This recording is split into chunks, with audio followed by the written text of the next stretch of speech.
Good evening, everybody. I think we're ready to go with the stream. Let me just take a quick second to see the state of things on the broadcast. Yes. And you might even be able to see my mouse bouncing around while I deal with technical issues. So, what is this thing? Why am I playing it? There's actually quite a bit to go through. So while I normally want to jump into the game right away, I would like to start by discussing what I'm looking for, why I played this, um, the circumstances under which I tried it, and just generally kind of give an account. Obviously, I'm doing a special day to stream this game, but there's actually a lot of reasons why I think this is a really interesting choice. And of course, interesting choices always create a problem for me in terms of fitting everything in. But I have really high hopes for this. So I was very kindly given a press key for this, or promotional key. I'm never sure what to properly call them, but I was given a key for this game by Rockfish through I believe it's actually Evolve, but I think their app is called Terminals. Anyways, I was given a promotional key for this. That is also very important to disclose. Um, but again, even if I'm a relatively small streamer, this game seems to have a lot of attention, by the way, which is wonderful. But it does sort of invite the question as to why someone as a small fish like me might do it. And I suppose one thing for me is that I take my time playing games like this, which is a double-edged sword. But I sometimes feel that one thing that I do potentially do is I give something of the longer tail. So people who are maybe interested but are coming to it a bit late, I tend to notice sometimes check out these streams. And then also, I try and give impressions, as I'm learning the game myself, which to me is a really rewarding way to play. But I also tend to think that it indirectly winds up helping people who are maybe trying to figure out for themselves some of these things. They get to see how terribly I do and then do better themselves. So I was given this for promotional purposes. I mean, obviously, like I said, in terms of being small, it is still something of a buyer's market, it feels. I ultimately have to turn down more keys than I play. So I am very grateful for all of the ones that I get. But I thought what would be kind of neat on this one, there's a couple of things that went in this game's favor, and a couple of things that are just sort of me coming in independently. Which is number one, I didn't want to do a ton of research ahead of time because I've been really interested in the question to myself of how do people find stuff on game platforms, right? So if you're on Epic, if you're on Steam, if you're on Humble or GOG or EA Origin or Uplay Connect or the Bethesda store or BattleNet, or unless they've changed that name finally. Um, how do you find games? Rockfish is an independent developer, and admittedly, they're making a sequel to what seems to have been a very successful game. But weird. There's no shortage of very good games out there. So what I did was, first of all, I saw the trailer and I was very impressed. And I thought, well, I really liked Rebel Galaxy Outlaw. So this seems to be fitting. Yeah, I'm assuming that's also why I got the email. This sort of seems to be fitting inside of the box of things that I've recently done that I really enjoyed. But actually, Valiant Cheese has also talked a little bit about Everspace, more so through other contexts. I actually don't know if he's played the game himself, but he spoke rather warmly of the game. And so this opportunity to see Everspace 2, even though there may be differences between the original and the later game, there was that word of mouth effect. And I thought, well, especially because I like to think I get along well with Valiant Cheese, and I had a fun collaboration with him. I thought, well, this would be interesting to pick up something that seems like it would be a good fit, and then someone I know has spoken. So there's the word of mouth effect there.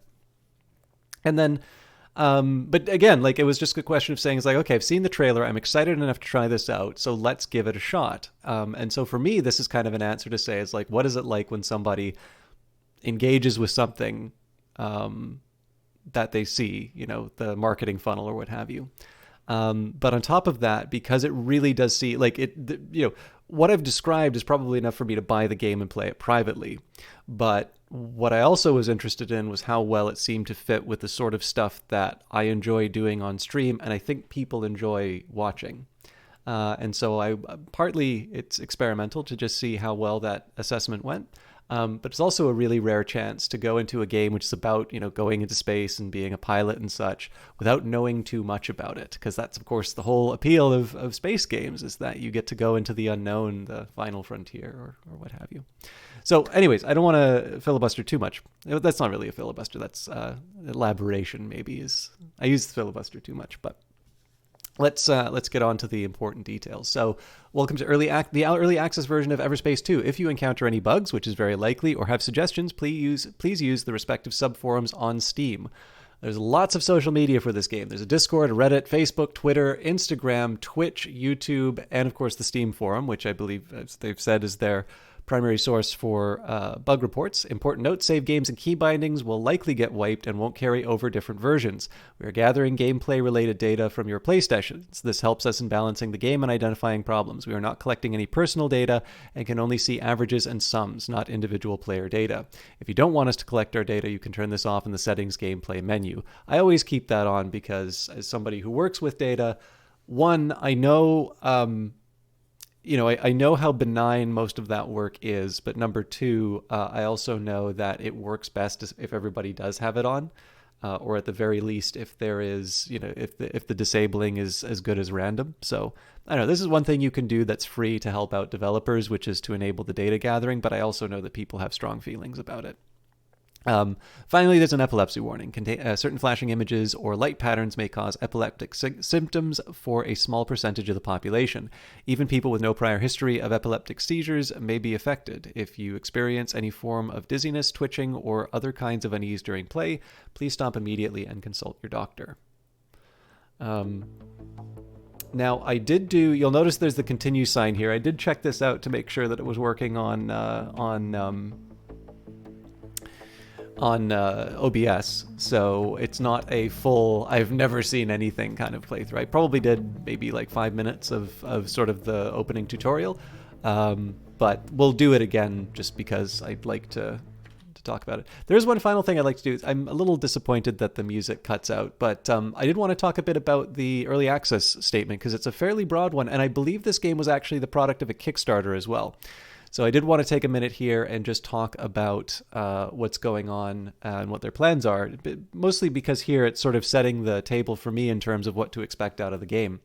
So early access game, get instant access and start playing, get involved with the game as it develops. That's what Steam writes. What the developers have to say. Why early access? We decided to go into early access again with Everspace 2 since working closely with our most dedicated fans helped us tremendously when making its predecessor. Early access enables us to stay truly independent, not compromise on our creative vision, and release the game only when we and our community think it's ready. Now, as we make the leap from building a linear roguelike space shooter as a small indie team to creating a full-blown and open-world space looter shooter as an ambitious AA PC game with Everspace 2, we need your help more than ever.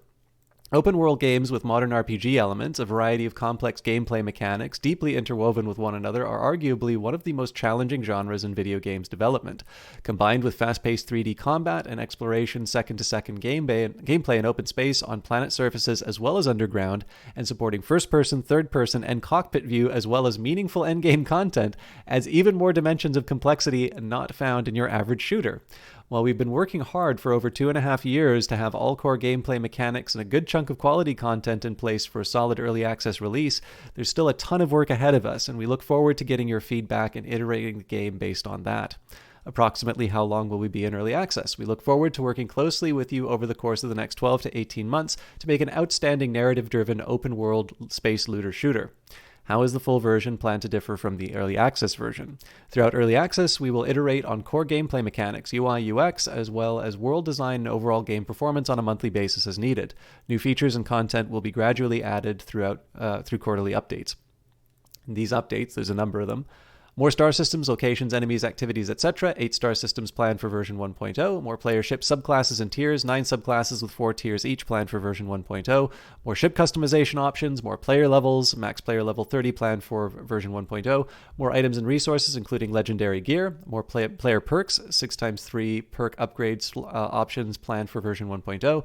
More companion characters, including perks to upgrade, 6 companions planned for version 1.0, more challenges, more main and side mission story content, 30 plus hours of story content planned for version 1.0, more situational commentary from Adam and Hive, more interesting jobs and factions, more alien creatures, natural phenomena like lightning fields, black holes, solar storms, etc.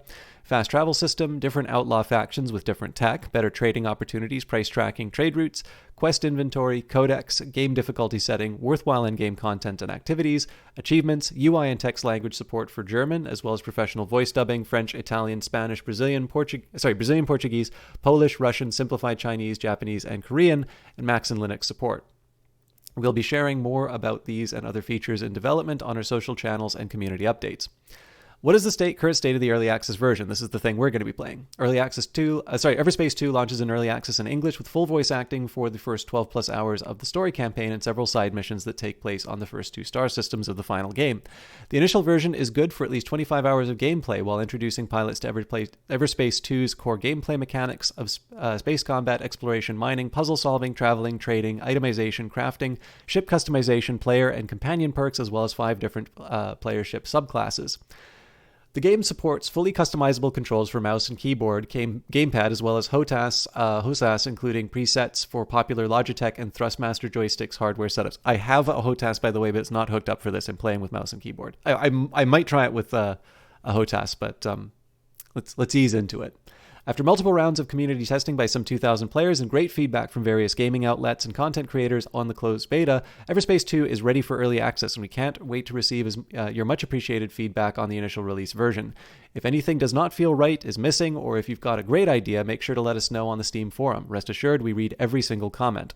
We've already put a great amount of effort into performance optimization, but there is still potential for improvement, and it would be great to get your feedback on how your overall gameplay experience is. Please share your specs and game settings if you do.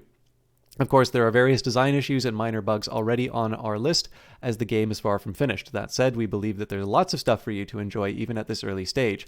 If you're still on the fence, make sure to check out the Rockfish Games channel on YouTube or Twitch, where we stream the latest dev build every Friday from 8 p.m. to 10 CET, 2 p.m. to 4 p.m. ET, 11 a.m. to 1 p.m. PT, to see for yourself where the production is currently at. Will the game be priced differently during and after early access? During early access, we plan to run only a few moderate discounts, as we very much respect and appreciate the financial commitment of our backers when we only had a prototype to show to get pilots excited about our version back in 2019. At full release, we plan to raise the price reasonably to what feels right for a polished product offering dozens of hours of excellent space combat and exploration gameplay, driven by a compelling story campaign and various side missions. Plus, it will be possible to sink hundreds of hours into planned endgame content that will challenge even the most diehard space pilots out there. Thankfully, we don't have any investors or publishers breathing down our necks, so we can guarantee you that we won't have any microtransaction, obtrusive product placement, or other immersion-breaking advertisements ruining your experience further down the line. However, eagle-eyed players may spot a few subtle placements where we give a nod to the handful of excellent content creators and hardware manufacturers who help us promote the game. Last but not least, Everspace 2 will be DRM-free, requiring no internet connection after downloading the latest version. How are you planning on involving the community in your development process? This is the final point. We've been working closely with our community since the very beginning, and when we announced the first Everspace installment in 2015. The best place to provide feedback would be the Steam forum or our website, everspace.game. If you are up for more personal interactions with the team and Everspace fans, join our Discord channel, discord.gg/rockfishgames. Of course, we are also active on all our social media channels on Facebook, Twitter, YouTube, Reddit, and Instagram. On the price note, by the way, so I'm Canadian, so my price will seem higher than the American one, but Canadian, it is currently listed as $51.49. So this also speaks to another, and this will be the last thing I say before we jump into the game, but this speaks to the last thing that made this very interesting to me, because some of you may have noticed that I'm doing more early access games now. And it's been really rewarding to do Industries of Titan, and it's been really rewarding to do Phantom Brigade, and it's been a lot of fun to see these games grow as they get developed. Now, early access is not a new thing. Occulta Simulator is another example of that too. I mean, we did that very early during early access, and it can be a double-edged sword, but one of the things that really lined up, so there's the space combat element. There is the ambition. I mean, the ambition is wonderful in terms of the description. It looks really good. But there's also just this idea of something that, I mean, I'm coming late to the party in terms of Everspace, and even in Everspace 2. It's obvious that there's a lot of work that's been done on this already. But the idea of being able to come into something which is intended to provide a really long-term commitment, the opportunity to do that at a time where we're able to stop in every once in a while, and even if it means that our save gets wiped, to be able to just sort of see this thing progress over time has been quite fun. So I realize I'm stepping into sort of other people's playgrounds. There's going to be a lot of hardened Everspace veterans running around, who are more familiar with the series. But these are a number of the influences that went together towards making this a really attractive option, and why I'm doing a special stream for the game. So with that inflated introduction out of the way, let's load up a new game and see what the experience is like.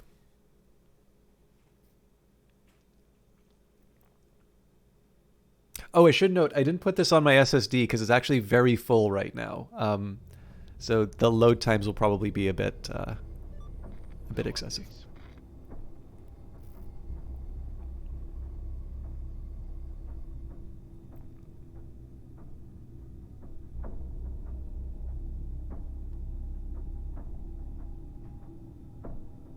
Approaching extraction area. All miners stay in formation. Wingman, you take up the rear.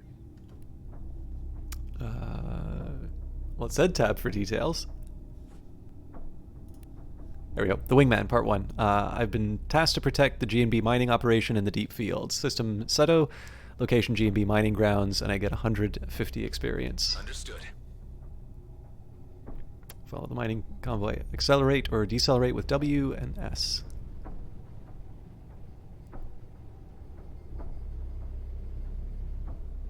Crap. What's wrong? Boosts are jammed. Could use a push. Hey Ben, we've got a clunker back here. Got it. Let's meet near a ship. Check up on the miner. What's going on with it? Just a laggy jump drive. There you go. Good as my granny's creaky old knee. Thanks, Ben. I'm nearly out of nanobots. Say, how's your ship holding up? Just the usual wear and tear. Don't tell me you want to run another mobility check. Can't risk you breaking down in the middle of a fight, can I?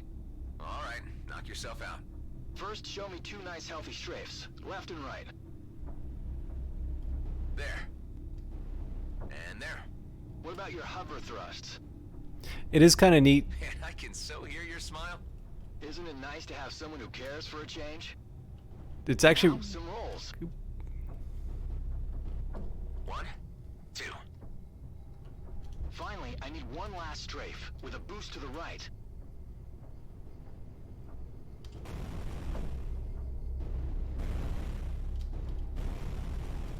As slinky rocket dodges go, I'd give you a 4 out of 9. Yeah, you're in good enough shape for the junk pile you're floating. Try telling that to Callahan. I bet 10 creds that if we don't catch up, he'll threaten to remove this ship from our tally. Nah, he's a jerk, but not that bad. I'll take that bet. Let's not keep him waiting then. So one thing that's kind of neat about this is, press left shift to boost. For longer distances, hold F to charge the cruise drive. Have you finally picked a homeworld? Yep, Eden 12 it is. Ridiculous name, but just can't say no to those terraformed lakes. I can't imagine what it'd be like to finally be out. It'll be plasma gin and sunsets, my friend. After the slog we've been through, that's the least we deserve. So one of the things that's kind of neat about the ship controls in here is that it's very much kind of like a sort of, I don't know, like a let's say a first-person shooter. So for a lot of, I'm thinking maybe Mech Warrior or Rebel Galaxy Outlaw, you sort of deal with the fact that you do some thrust, and your ship's going to be kind of moving constantly. Here, I'm sort of moving forward when I hold W, and then when I stop holding W, I pretty much stop moving, kind of like I'm walking. Now, some games, do some really interesting things with the physics, and they make for some really interesting kind of dogfights and whatnot. I'm not even necessarily going to advocate for one approach over the other one. But what I do think is kind of neat, and especially because it does seem like it's going to be very combat focused, is I do tend to find that this, so the fact that it's really easy for me to do this sort of stuff and I don't need to necessarily worry about fighting my ship in order to get certain motions done. I think, for me at least, it does tend to allow me to not just do really cool combat maneuvers, but it also makes it really easy for me to sort of be able to see the really cool combat maneuver that I just did, and sort of get the satisfaction of seeing how awesome I look as I'm flying my spaceship. Admittedly, now I'm apparently, okay, every spaceship looks cool, so, clearly, even though people are saying this is a hunk of junk, I still think it looks neat. But well, if it isn't our two slackers. 5 seconds longer and I would have removed this ship from your tally. What's the situation? There's a Hydra infestation clogging up the entrance. And since you're the one who gets paid for handling these things, I thought I'd be so kind as to let you earn your creds. I'm on it. Purge the infestation, fire the primary weapons with the left mouse button. So this stuff I've done before. It's a pretty standard tutorial in terms of... Still jammed? Nice. Wingman, you go in first and secure a path to the core. The engineer will follow with some distance in case anything needs fixing. How much distance? Enough to make a U-turn should he run into trouble. The rest will wait outside with me until I give the signal. All right, I'm going in.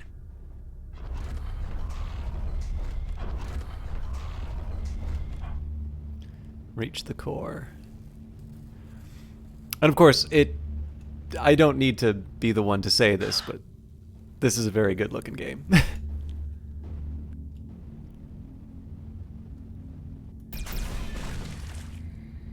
Move left and right with DNA, hover up and down with space and control. Okay. Never left. It's kind of the same tutorial mess. I wonder if this was where the tutorial started and they added one in front, or if they're just reminding me. Now, I mean, we're talking about the fact that it's sort of easy for me, to do these kinds of movements. You will notice, actually, by the way, so I push forward and then I go into reverse. Like, I do need to stop and move back, so it's not completely like walking around in a first-person shooter. But it does sometimes create for these moments which you may not expect in a space fighter, which is, I can sort of stand and fire. You don't necessarily always see that in space combat, because, I mean, again, if you imagine Star Wars, you just tend to see things constantly moving. And that's because it's all based on, World War II, videos or images of the planes moving, and you can't stop a plane. Well, generally you can't. If a plane stops midair, there are really terrible things about to happen, and we don't have a lot of videos of that. Yeah, and since the Hydra had time to spread but hasn't devoured them yet, I'd say they killed each other less than 48 hours ago. Scrap. Might want to consider that U-turn. Some of the outlaws may still be alive. Forget Callahan. I can take care of myself. Pick up or interact with items by flying close and pressing F. But yeah, it's an interesting choice because you kind of think about the inheritance of a lot of the different the different things that you might reference or you might take as inspirations. And obviously the original Star Wars films with their really impressive special effects sequences have had a huge amount of influence on the types of space sims that we get. But again, if the movement, those sequences are really exciting. Even the original movies, like if I watch, the trench scene from the first Star Wars movie, that's still really exciting. But it is worth remembering, and this is one of the unspoken assumptions in a lot of the games that we experience, is that all of that is inspired by how planes work in the real world, on Earth. The entrance to the core is blown. Try using your missiles.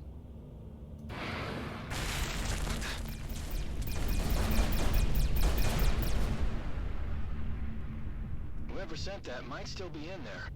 We'll see. This is kind of nice too in terms of forcing me to do a little bit of movement that I haven't been using.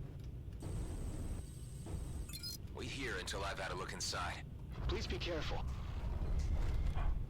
Anyways, yeah, I kind of, that was one thing I sort of noticed when I knew I was able to sort of just stop my ship and it came to a halt. There's lots of good reasons to do it.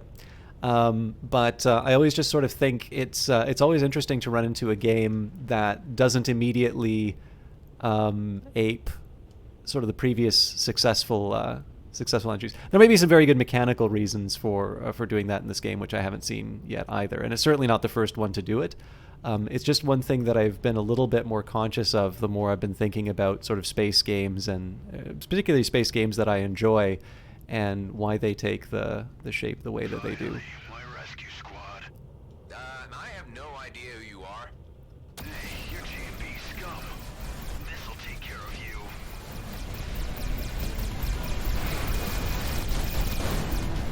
Sorry, pal, but there are no rescue squads out here.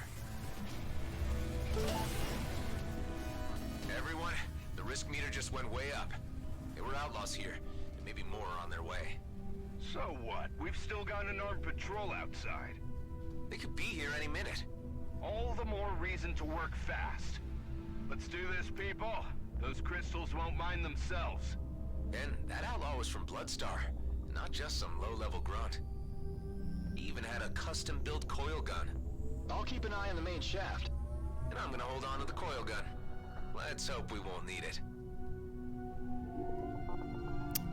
Equip the coil gun, open the inventory with tab. Okay. Coil gun, mass driver armament for instant assault. Great range, good damage, requires a lot of energy. Kinetic DPS 50, energy DPS 38. Let's see a comparison. 39, 141. Huh. 10 kinetic damage, 8 energy damage, 2,000 meter range, so better range. 5-second fire rate equal there. 111.6 energy capacity, 14.2 energy consumption. 10% kinetic damage bypasses the shield. Oh.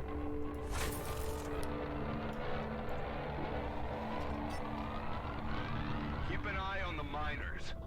I don't want any crystals to end up in the wrong pockets.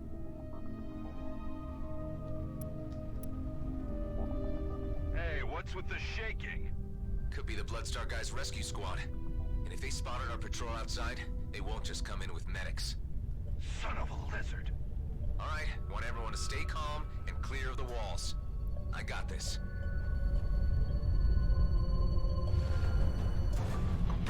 I do like some of the dialogue, like they're... Time to earn my creds. It's kind of... You hear? Scrap. More miners. They got here first. It's kind of clear where the profanity would be, but they don't need to use it. It winds up doing the... It still winds up doing the same thing. Let my missiles do the rest. Do I want to use missiles? I'm sure missiles are... I'm sure missiles are scarce. All right, I'm liking the combat so far. This is really fun to zip around and show them who's boss. I didn't really feel compelled to use the missiles there, so I didn't do that. I'll take my last nanobots. You'll need them. My sensors are lighting up. There's more of them coming down the main shaft. Let's take the fast lane and bust through that drill. Use nanobots to heal by pressing 5. Okay, so I'm guessing that's probably blue for shields, red for orange for armor, and then red for sort of my main hull.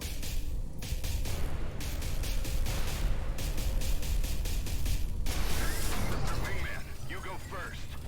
That patrol better be doing their job out there.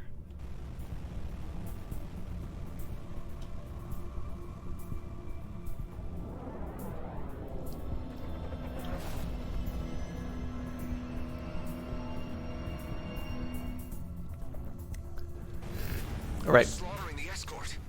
God damn it. You all try to slip past. I'll keep them busy. Nope. Hit my own guy.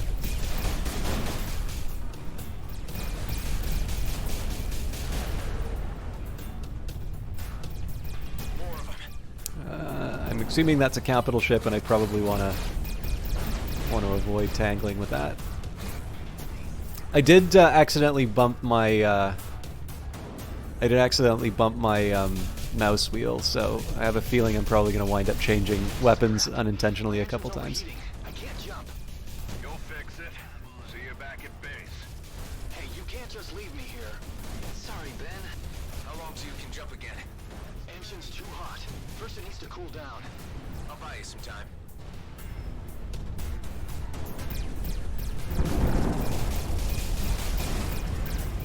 God, there's a lot of guys. All right.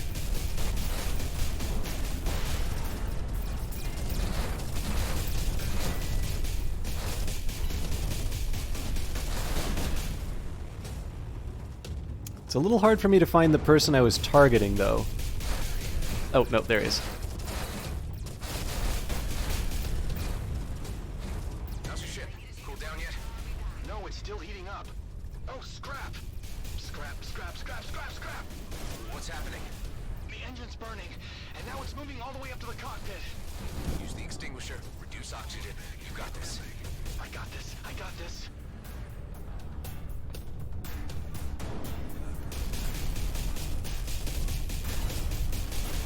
I'm not sure if it gives you any indication as to whether or not something's in or out of range. I should probably figure that out, but that doesn't seem to have been too much of a problem. Everything I'm seeing is within 500 meters, so it's well within. Ben? I'm burning for soul's sake! Hold on tight. I'm on my way. Also, my speed. Hey, Night Valian, good to see you. Okay, I gotta check up on my comrade.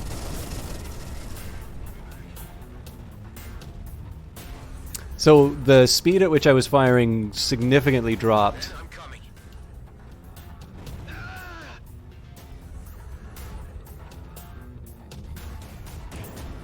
Ben, are you okay? I was feeling a bit lonely in the chat, Night Valian. Thanks for saying something.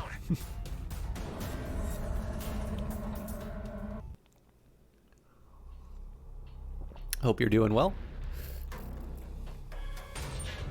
Move. Inside.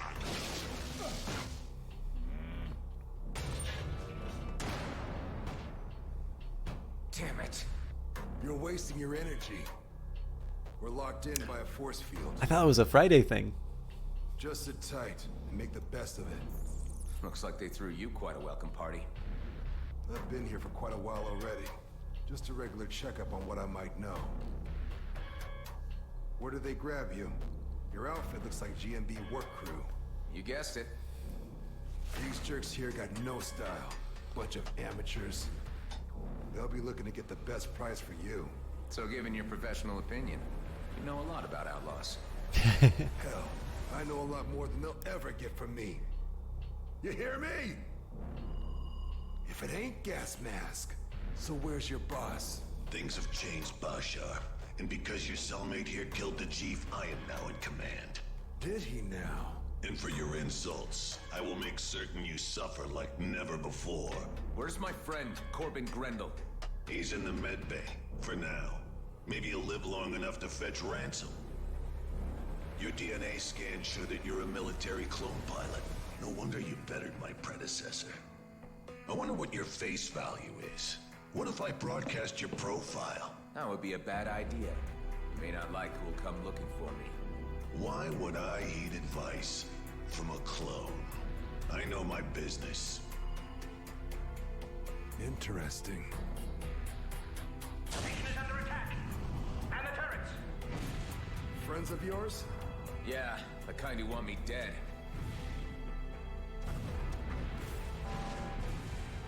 Power outage. The force field is down. This is our chance. Let's try to pry the door open. Help me. Grab the door. Pull. Let's get the hell out of here while they're distracted. This way to the hangar. Wait, I'm not leaving without my friend. Don't be an idiot. He's a dead man. Okay, get your friend, but hurry. Hey, Ben. Huh? What's happening? It's our chance to get out of here. Come on. Forget it, man. I'm done for. I told you I'm getting you out of here. Over here. Thanks for waiting. My pleasure.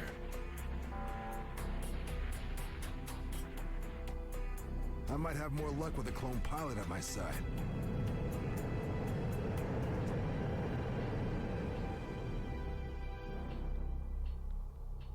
So I'm assuming this hangar is probably going to get another polish, but I'm curious how close that is to the finished one, because this is a style that worked really... Like, Dawn of War 3 has a style like that, and it actually works pretty well for it. Yeah, I agree, Night Valiant. I kind of took that as being a room... Attackers are advised to disengage at once. Great. Stuck between a rock and a damn flaming meteor. It's a colonial fleet. We better stick together if we want to make it out of this alive. Get ready to jump. No dice. Drives are jammed. There's a jump suppressor down there. I'm assuming that it was maybe a room that wasn't designed as a prison. This isn't my first dance, you know. Right. The military clone thing. Shooting scrap is in your genes.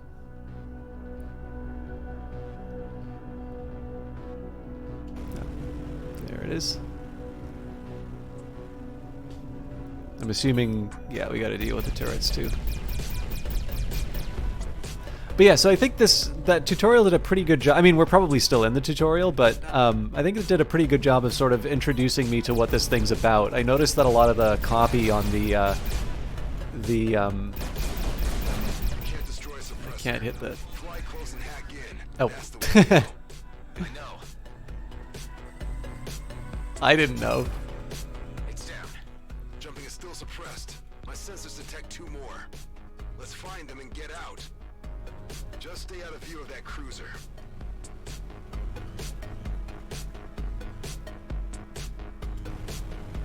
Ben, you okay back there? It feels like my skin is melting off. Getting us out of here. I promise. Oh. Okay, so it's gonna pull me out of the cruise mode. But yeah, so the emphasis on looting was pretty clear from the copy, and it did give me that. Somebody else? Okay, no. It did give me that coil gun at the start, but then they took it away. Oh, but I do have an autocannon. All right, let's see what the deal is with that. So low energy DPS, really good against. Really good kinetic, though. Now, the one thing that's not clear to me is that if it's energy... So I'm assuming there's, like, a difference between... There's no jurisdiction here. This is our last warning.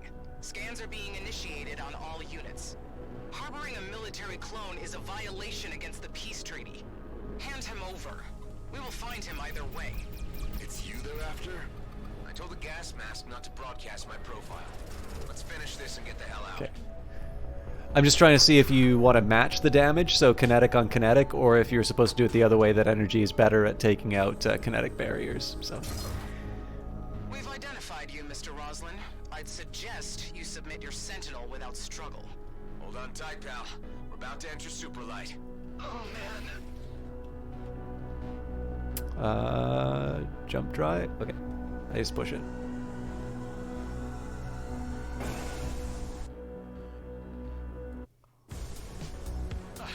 You okay, Ben? Damn, he passed out. They're tracking us. You need to disconnect your nav, now. Can't fly blind. Do it. Okay, display's wiped. Now what? I'll give you some chords. 1 sec. Press W and S to accelerate or decelerate. Aim at a destination. Press F to activate the autopilot. I've seen clones fight before, but damn! Not your first dance. You're a goddamn prima ballerina. What's your name, pal? It's Adam. And that's Ben in the back. He really needs a medic. The only medics out here work for GMB, and that's not where you want to be right now. Not with a fleet warrant on your head. Man, we were 1 foot out of the DMZ. Don't tell me you had one of those GMB pension plans. It's called a Lionel Grady retirement scheme. Well, it's still a plan, and plans are for fools, my friend. I'm Dax, by the way. Let's get your friend into stasis at my old hideout. That'll give you some time to figure out how to save his life. Guess it's the only choice I have.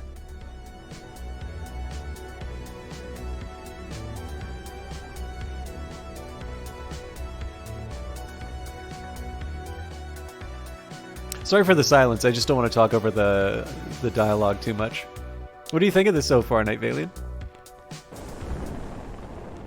It's been a while. Let's hope that the old rust pile hasn't fallen apart.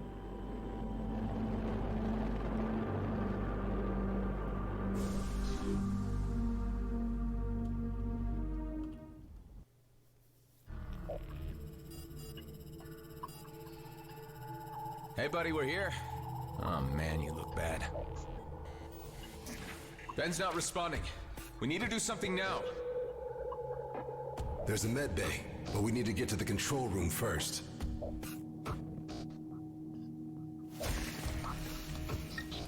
So this is your hideout. This place looks huge.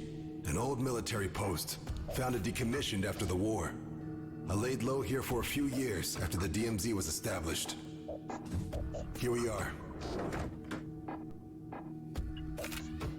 Yeah, worse than I thought. Problem with the main reactor. It'll only hold us on basic for a while. We power the reactor with rats. You need to kill 10 of them. Backup power, but no chance of getting the medical facilities running. All we can do for now is put your friend in deep freeze until we can get the reactor back up. I want to get him in there as soon as possible. All right. Let's take it slowly. In order to fix the main reactor, we'll need parts. I can help you with that. Good. I'll give you a shopping list then. You know, this place ain't so bad. We just used it to lay low for a while, really. But I guess you could say we had some good times here. So you weren't alone. Here's the cryo. Yeah, looks like it's working all right. Sweet dreams, buddy. Well, that's done. Now let's get the reactor running. I feel like you're not telling me something about this place. What were you hiding from? What happened to your colleagues? Yeah, I knew you'd start asking questions if I brought you here. Look, I took a gamble on you. Why don't you take a gamble on me now? Trust a little. I'll stay on comms and fill you in on what you need to know. So I don't know anything about the Everspace world, but my guess is that he's also a clone pilot. But I don't know if that's a ridiculous statement or not. Fixing. But we're still good on resources to patch up our ships or refill our ammo should things go south. There's also some space in the storage unit, so feel free to dump your cargo whenever it's getting cramped in that Sentinel. Here's a list of what we need to fix the reactor. Scrap metal, a cooling unit, all pretty straightforward. The cooling unit could be a problem. Check out that nearby debris field. That's your best shot at finding one. By the way, I took the liberty of installing 2 devices into your ship. An EMP generator and an energized boost. Not sure how I feel about you mucking around inside my ship. Yeah, well, let me know how you feel once one of my goodies saves your life. Devices. You've acquired your first device. Warfare devices are vital tools for handling tougher enemies or large groups, whereas support devices will help a pilot survive longer. Some devices will need a target that is in range to function. Others can be activated in any situation. Each device has different device modes that can be unlocked individually by spending an upgrade token received at level ups. With the device modes, you can tune the device to your liking, maybe even find and exploit synergies between them. Equip it in the ship menu, experiment with different devices and modes, and find the right mix to match your playstyle. Let me take a quick second here. I don't know. It's a blessing and a curse not to see the current number of people inside the channel. While using OBS Studio. The biggest feature of using OBS Studio again is that the frame rate seems a lot more consistent, and obviously being able to play a space combat game that looks as beautiful as this, it's nice if I don't drop frames. Again, I get to focus on broadcasting, but I don't know if these shoutouts are misplaced. But I do want to take the second to mention the wonderful Night Valiant who's stopping by. He's a Brazilian streamer, this may be of interest to you. The game is about $52 after rounding up the change Canadian, but I don't know what the regional pricing difference is. But I should mention that one of the localization options was Brazilian Portuguese, so I don't know if. I suppose you broadcast in English a lot, so I don't know whether or not the localization matters as much to you, or if you do enjoy playing games in localized versions when you play privately. But one way or the other, Night Valian has been a real gem of a streamer for me to have discovered. Originally, again, found through Lucifer Within Us by Kickfox Games. But he's been doing a lot of games, and it's been a lot of fun to just sort of see him go from strength to strength on these. His most recent game is Ori and the Will of the Wisps, which I've never played any of the Ori games. It's also been fun to have him hang out during Hollow Knight, which I know he likes very much. And it's been fun to share with him. But one of the other big reasons why I like recommending Night Valian is not just because I really have been enjoying his broadcasts, and I think he's got a very friendly and sort of inviting broadcast, but he also tends to stream a bit later than me, and so he's a very easy person for me to host at the end of a broadcast, and I sort of feel like it's a good relaxing environment for people to come into, either if they are coming in sort of at the end of my broadcast, or if generally they sort of find that I stream a little too early for them now. So I'm always happy to shout him out, and I'm personally always happy. I don't know, I really like it when broadcasters I like are visiting the channel, because I don't know, it's kind of like if you're a fan of something and they pay attention to you, it's fun. Anyways, I was a little unclear on the devices thing. So it's we've got modules. This is a resource.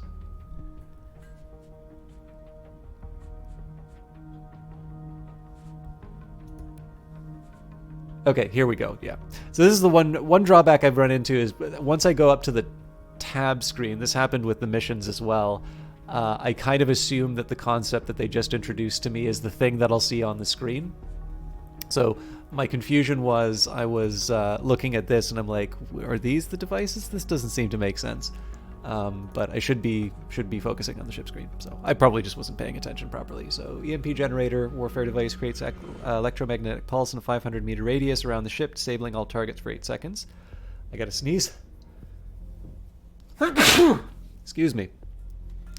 An energized boost instantly catapults the ship forward for 4 seconds. Oh man, these both seem pretty sweet. So this is sort of I'm swarmed and I need a moment to rest by disabling everybody. And then this is I'm in trouble and I need to escape. So Great Escape kind of seems interesting. Leaves enemies in a radius webbed for 4 seconds. 4 seconds. I am intrigued by the fact that it doesn't mention what the radius is, which would be kind of relevant for deciding how good it is compared to the EMP generator. Short circuit, the shields of effective targets take 10 damage per second. So the fact that I can use this offensively has made this a little more appealing. Oh, base mode. Support warfare. Okay. Oh!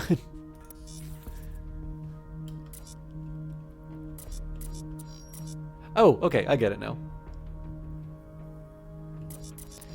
So maybe I should have reread that phrase again. So base mode, I guess, just doesn't do anything? Oh no, I have to unlock it. Okay. Wait a minute. Every target killed during the effect. Okay. Restore 20 shield hit points for every target hit by the blast. Oh, interesting. I think I'm going to do the short circuit just because being able to... Oh, not enough device upgrades. Okay, well, that's what I get for trying. I'm going to assume I'm going to get the same thing as well, and it was the grayed out font that should have indicated that to me. Infinite radius. It's a Halo engine. You use it to blow up the galaxy. Okay. From scratch, we've completed these. It's already highlighted, so G&B mining, freelancer access to basic jobs. Mining, trading, defense, challenges, statistics. So I'm just taking a minute here to see what's what. And either it's loading the map or it's not responsive. Okay, no, we're good. I'm panicking. Oh, wow. Okay, it's quite a bit to do. Ship characteristics, special calibration, 30% increased duration of buffs applied to self. Alt static overload turns the ship's primary weapons into lightning guns, firing arcing electricity at enemies and everything around them. Passives instantly reset all support device cooldowns when shield depletes once every 2 minutes. Shield bonus 25%, no armor bonus. Shield damage reduction 0.8. No armor. Kinetic and energy damage both. Oh, actually, this will help. So, shield generators provide an energy shield that absorbs energy damage and protects against kinetic damage. Armor platings absorb kinetic damage and protect against energy damage. So, I'm curious what absorbed is supposed to mean. Kinetic and energy damage both decimate the ship's hull points. Equip a shield to protect against kinetic damage and armor platings to protect against energy. Okay, so in this case, you want to do the opposites.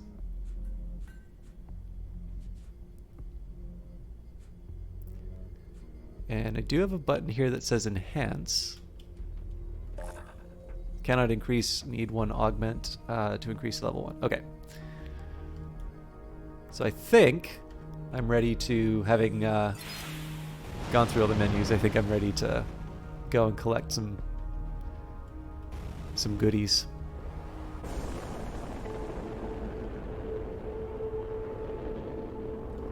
I reckon GMB didn't know you were a clone. No, just 8 more shifts and they would have paid me a ticket to Eden 12. Ooh. Eden 12, huh? That's one ridiculous name. Lakes there? Cool. I dig lakes. When I was a kid, my old man used to take me kayaking almost every day. That was on Byron 4, just before the whole place went to hell. What's kayaking? You serious? Scrap, we've got a visitor. Oh, crap. I wanted to pick up the item. Leave him to me. I wonder if there's a way... Oh, man, that's brutal. So the same button to pick up an item dismisses the... Maybe a good time to pop that gift dismisses bag the and try one alert. of your new devices. In the meantime, I'll lock the front door, just in case. Just one of your enemies to stun them. Okay.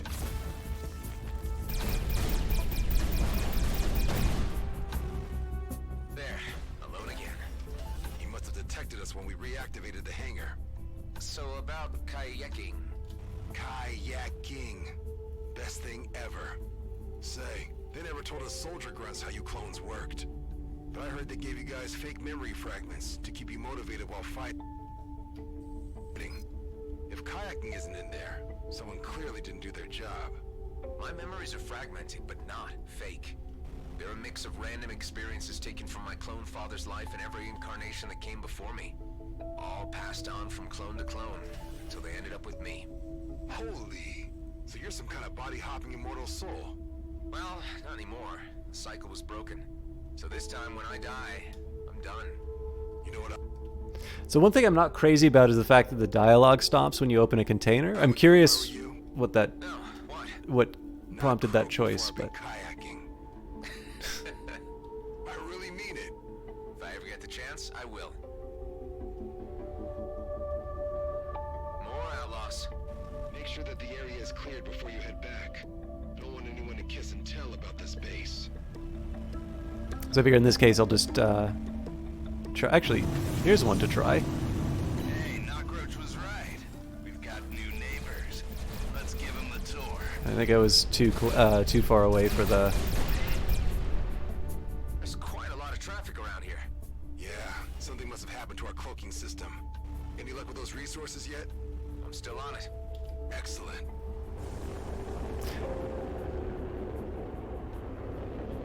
I think I need to get a better read on the distance that I need for the EMP.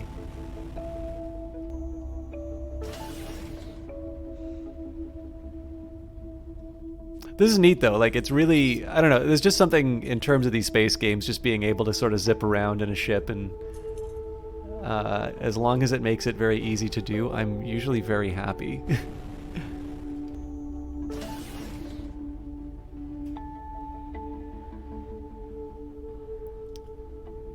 Is there really nothing else for me? Oh, nope, there's a crystal.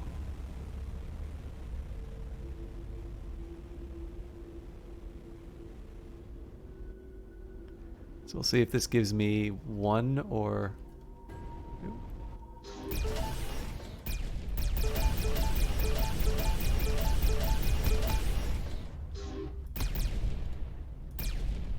Yeah, hit things to mine mine in the real world. So why not shoot them in space?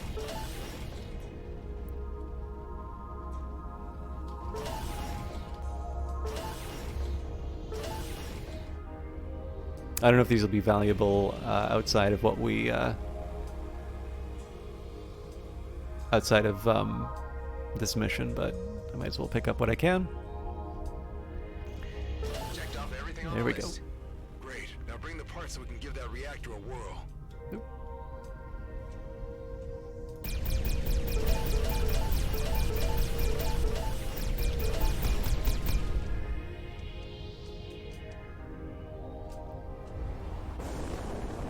I'm assuming I don't actually need to use the cruise, but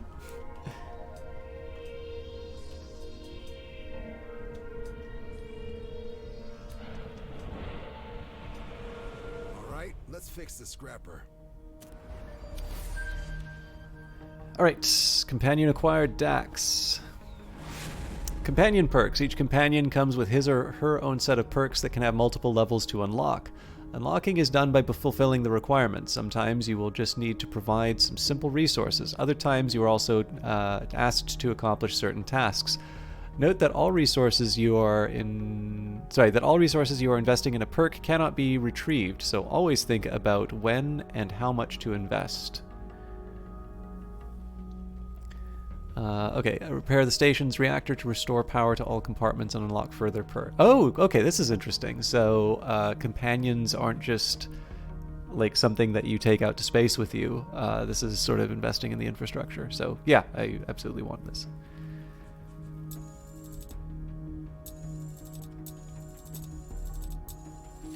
Oh, alright, well. Ha! It worked. Never thought I'd miss this shabby place. Those Bloodstar idiots had me locked up for ages. What do they want from you? Well, what they want from everyone. Credits and information. Unfortunately for them, I don't share with outlaws. Anyway, this is where we're at right now. We've got lights, climate control, and access to scans of our vicinity. Can the scans help me navigate Superlight again? I can't fly blind forever. Good idea. We can't reconnect our navs, or the fleet would immediately locate our asses. But with these scans... Here, have a look. Cedo Outer Rim, Rhodia Orbit, and Union Bridge? That's as far as we can scan? It's far enough for now. At least what we need to do next. I need you to fly to all 3 locations, and keep an eye out for little devices we like to call beanies. Beanies? That's short for beanbags. They're small DIY signal distractors, and used to keep this base off enemy radars. But obviously they don't anymore. Sounds like a job for Ben. You need an engineer on this, not me. Why don't we focus on getting him fixed first? No time. We're lit like a bonfire. If we don't figure out what's wrong with the distractors now, we won't live long enough to save Ben. Tend to the beanies and make us vanish. That'll give us time to figure out what to do with your friend. Thank you very much for the host, Olaf. I hope you're doing well tonight. And Nivelian, your earlier comment on a hamburger, I really want a hamburger now. Thanks for the host, Olaf. It's really nice to see you in the channel as always. So we're checking out Everspace 2, so I was very kindly given a press key for promoting the game. I'm very intrigued. I mean, I think it's kind of already a given that I like games like this, but it looks amazing. The combat is sort of nice and zippy, and I don't know, like there's definitely something about space games like this which let you effortlessly do cool things. So I put it to you this way. It's the question about where you want to place the emphasis. So Elite Dangerous is really impressive in its own way, but it is perhaps not the first thing you think of as a player fantasy to say that, the first time that you try and land your ship at a space station, you're going to be sort of jerking around like you're in a parking lot learning how to drive for the first time. But there are parts of that simulation that are really appealing, and that's why people like that game. This game is obviously leaning more towards you get to do a lot of awesome stuff, and it looks like all of those science fiction movies that you love. And it seems that there's more and more systems. So they talked about it in the early access sort of preamble about there being lots to do inside of this. But I'm getting an idea. They're starting to sort of peel away the layers and show me exactly what's going on. So I'm intrigued. But yeah, other than trying a cool new game, I'm doing all right. I didn't get as much done today as I was hoping, but the day's not over. So once we're done the stream, we can try and pick things up. I probably should have stored more items in my in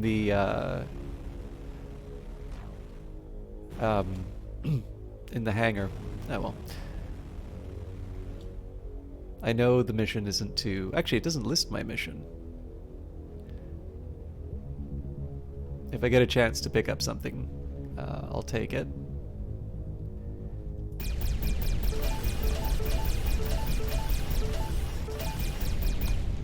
And then we'll head to the locations.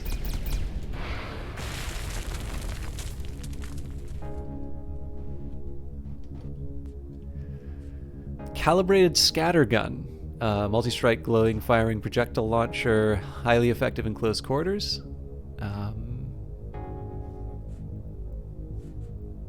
72, 18, 72. Okay, so it's well. Let's put it in cargo. Okay, so what am I looking at if I switch weapons? But what if I want to change the...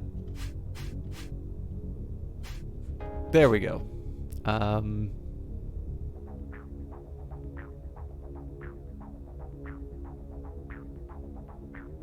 So basically it's the fire rate that's the difference. Also really, really short firing range. Yeah, so I don't actually see this as much... So the DPS can be deceptive because obviously if you're not able to hit as much. So the autocannon is going to be something where I'm assuming I'm just zipping around and like failing to hit most of the time. But it seems to me that this thing is going to... that the calibrated scattergun is sort of a lesser option just because I need to get in closer. So I'll leave it be for now.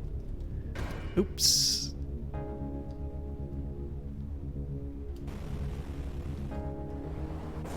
I did say I was going to stop checking out the scrap metal, but... Oh.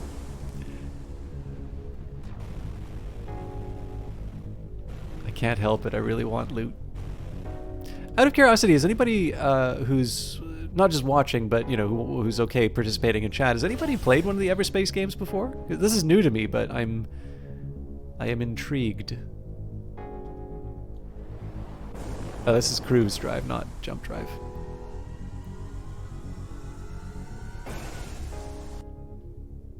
Oh, and it just... There we go. You can set a custom waypoint via the map, open the map directly with M, or open the in-game menu with tab and go to the map from there. I mean, we'll take a look, but I don't see any reason not to go anywhere other than the marked indicators. I really like the music they choose for the jump drive.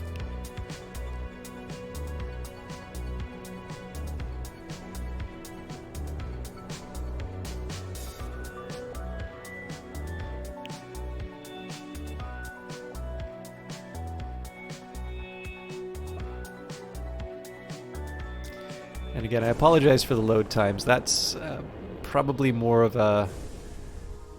That's more my fault for putting this on my hard drive rather than the SSD. Okay.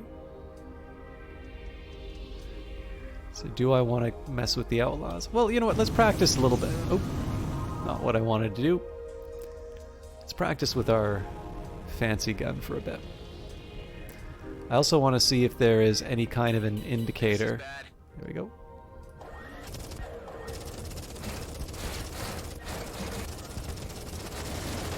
Oh wow, they hit hard. I can handle this. Easy. Okay. Scrap, my hull integrity's getting low. Use some nanobots to try to make it to a nearby station. They'll patch you up there. Am I gonna survive? Nope. Cool. So I can't just go and start a fight with everything. Killed by an outlaw scout. Those who fought hard won't be forgotten by the ones saved. Thee may rest well in the endless slumber of death.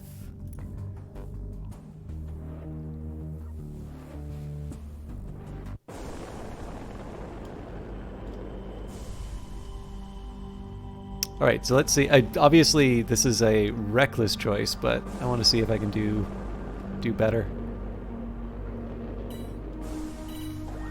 That is just what I need.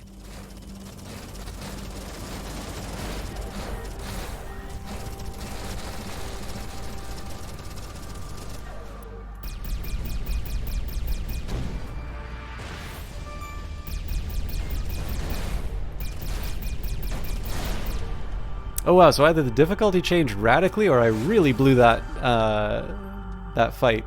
You've reached a new level. Each new level increases your base structure, firepower, precision, utility, resistance, and expertise, which will give you bonuses to your hit points, damage, repairs, etc.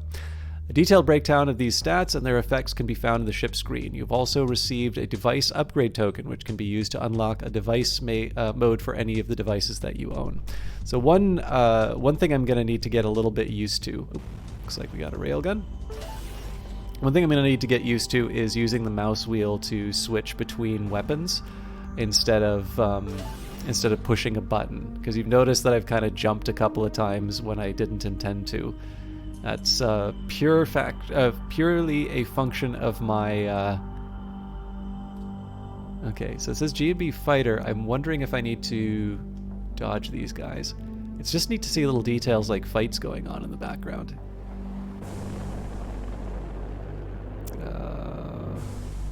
What are we dealing with here?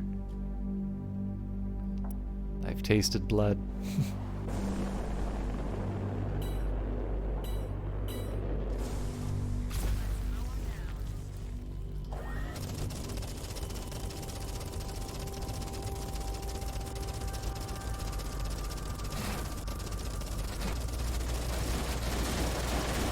All right, this is definitely a tough fight. Just gonna try and get a little distance so that I can reload my weapons of war, and then we can make another approach. Okay.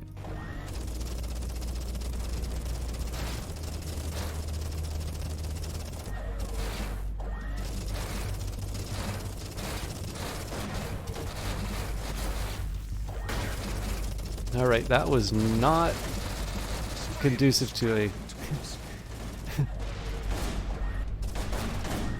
Scrap, my hull integrity's getting low.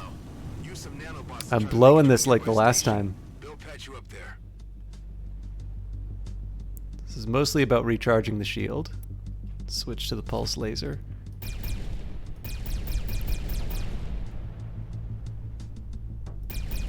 The drone probably makes a little more sense to take out first just because they're fairly lightweight, but they're still good at taking out my shields. And the shields don't seem to be scary enough to merit switching between weapons. So I think I'm going to stick with my primary weapon for the most part. Let's go to this trading outpost and see if I can patch myself up.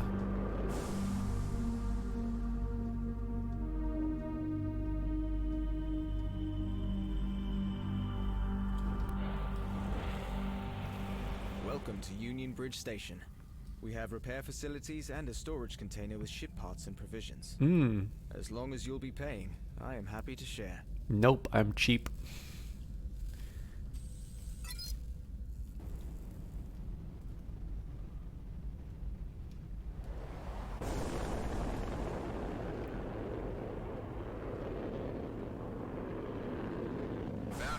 covered in debris.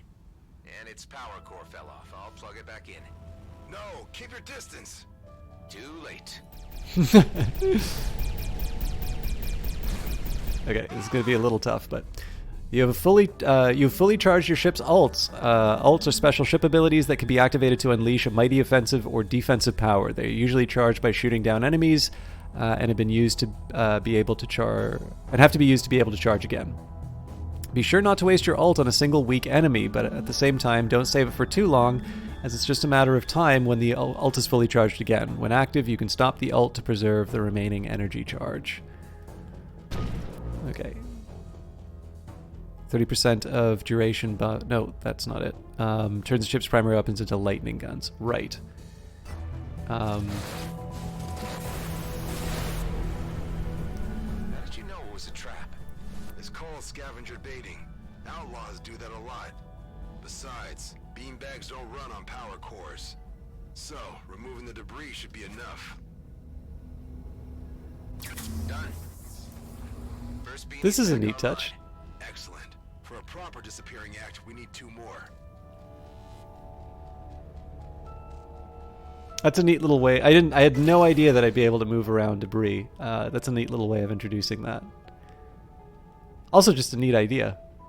I know it's small, but it's. I guess I'd put it to you this way: think about the amount of time that you use the gravity gun or whatever it is in Half-Life 2, and that'll explain why I'm sufficiently amused by Ever that. been a place like this? Originally, Moving I the was debris. stationed in the Ethan system as part of a rear guard subunit. We did some scouting missions, but really not much else. How many were you? Around 12. Some died, some became outlaws. 2 pals and I got out before the war got really ugly. This is where we ended up. Feels like the edge of the universe. It isn't, but if you squint, you can see it from here. So I like this choice a lot. You can press F. So I think if you press F, you get the speed up. But the fact that you get to control the camera while you're going in between, and you have this music playing, this is a great choice. I have a feeling that by the time I'm done streaming this thing, probably, I don't know, there's going to be like 40 hours worth of me just kicking around. Oh.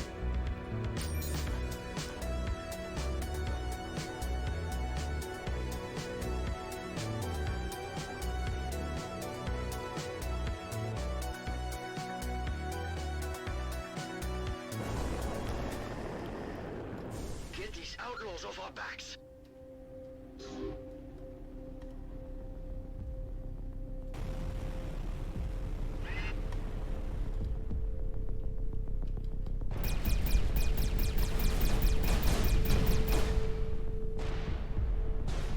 Waiting for that ult to come back up.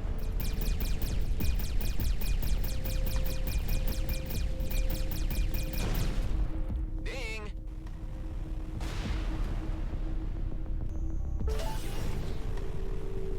Okay, I think we're clear. Thanks a lot for your help. It's the least I could do. I'm going to take everything.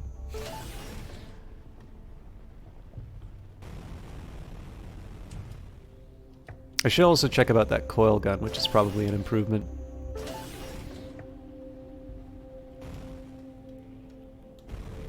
It's almost kind of Diablo-like. I don't know how many of these things are going to be... Oh! I'm full up. Ramen took the Earth by storm 1,000 years ago, and it's still going strong. Just don't call it soup. Dark matter, high energy, randomly moving particles created soon after the Big Bang, now available in customary packaging. Copper ingot, raw copper pressed into a handy ingot. Sensor, the eyes and ears of spacecraft, gathers valuable intel to display for the HUD. Oh yeah, so I can compare that to my existing item. It is identical, I think. This is an upgrade though, so let's equip that. Energy core, militarized power source that provides shields with hyperlacing reconstruction technology. So less output to weapons, which makes me a little nervous. Also less output to the boost, but it does give me better shields. So I'm curious. So 7 energy consumption for the pulse laser, 7. So I'm going to assume that my weapons... No, hang on. I think there's still probably a reserve that I need. I don't know. I feel as long as my weapons output is lower than what my core is rated at, there's not going to be a penalty. Okay, now the railgun. Let's see what the deal is here. So 8 and 8, and a 3500 range. This is a slight improvement for kinetics. Big improvement on range. Not so much for the fire range. I don't know. I'm not super compelled by this thing yet. Copper is soft, malleable, and ductile metal with very high thermal and electrical conductivity. Ethereum crystal, very common combustible blue quartz crystal found everywhere in the demilitarized zone. Cooling unit, it's cold in space, but not cold enough to cool down some overclocked gadgets.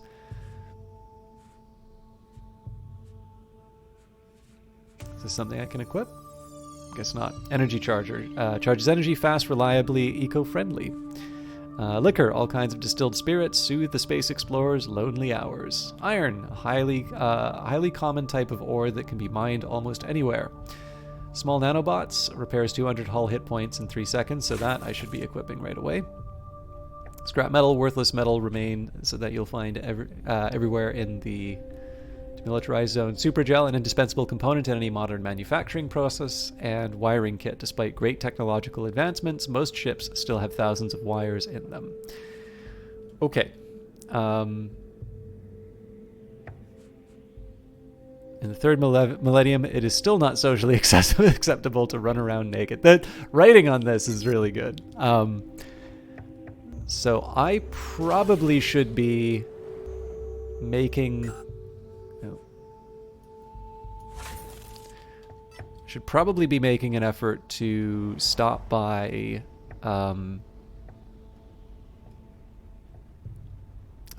base just to sell off some of my surplus.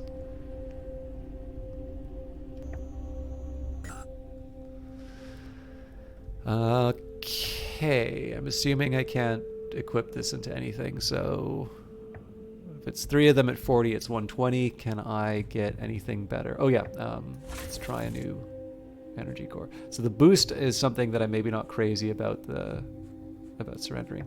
Now in theory, I should be willing to give up one of these sensors because they're worth 22. They're not worth as much. So let's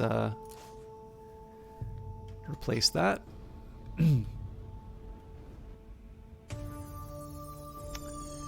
And I think we are good to go to our next destination.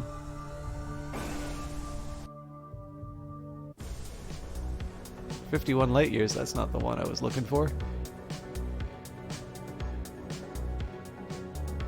Can I see myself in the cockpit? No.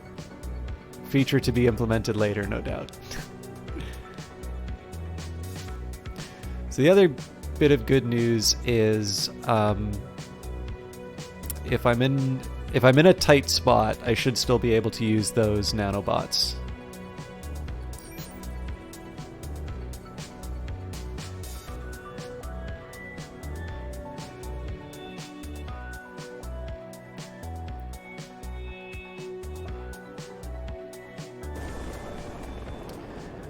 All right, there's the beanbag. There doesn't seem to be anything else on the sensor. Alright, so I'm just trying to think what would the best approach... Oh, they already found me. Oh, Jesus, okay. Tunnel's not looking good. I better get to a hangar and get it fixed.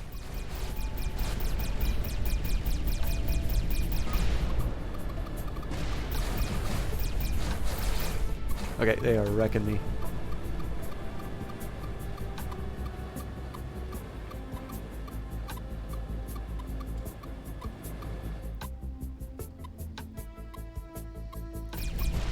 Oh, I can shoot missiles. Okay, as long as I can shoot missiles out of the sky, it's a good day. Okay, so despite the fact this is an absolutely reckless decision, I'm gonna go pick a fight.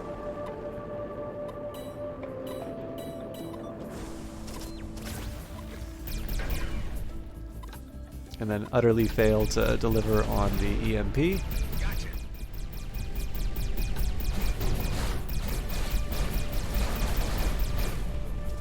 Okay, let's be careful.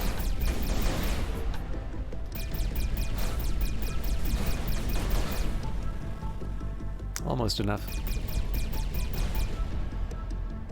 Cool. So there's not as much of a benefit to me doing these fights because I know in the end I'm I'm going to I'm not going to have that much cargo space.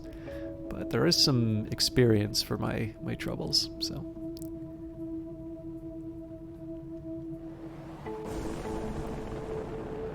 I haven't been dying too much. I'm sure I'm not supposed to die at, like, any of these groups, but...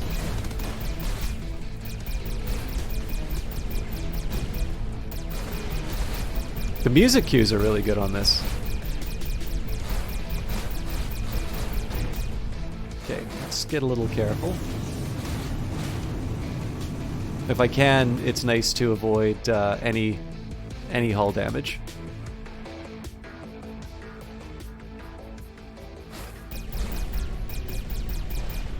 And of course, being able to take them one at a time is also a nice little touch. Alright, so we should be able to wrap this up.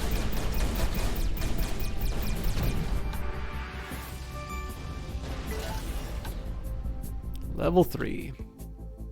I guess we're ready now to start messing around with the perks. So yes, let's change the mode. Oh, let's change the mode. Let's go to... I'm gonna try short circuit, especially because I'm kind of abandoning my...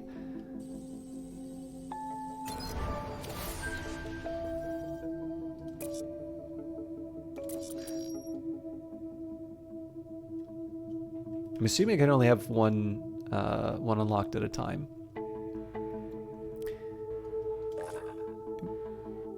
Okay, and I gotta wait for the cooldown.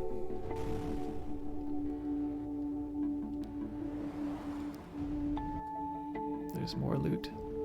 But yeah, so it's very in this sense it's very Diablo-ish. Like I'm walking around punching things so that I can steal their goodies. Cargo unit.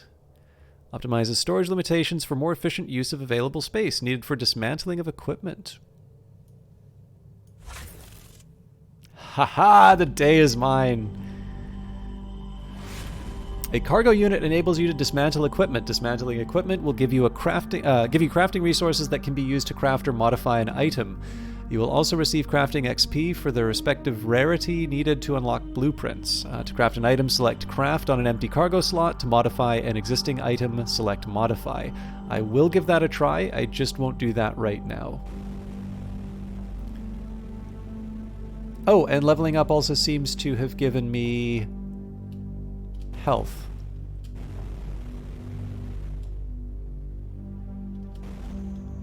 I'm debating on just using the... I was gonna save the alt for when we did the mission. But, oh, I just pinged 2 groups of people. That was a bad decision.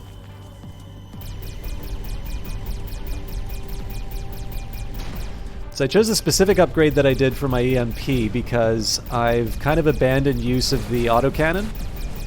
And anything that can help rip down some of the shields is a bonus to me.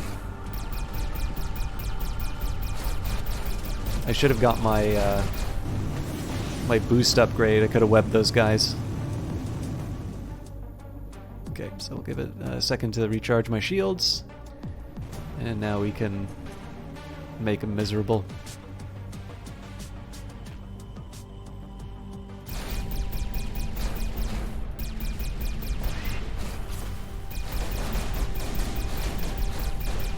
Cool.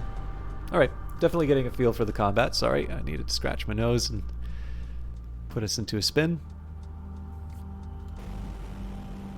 And naturally I will abuse the extra space I've been given.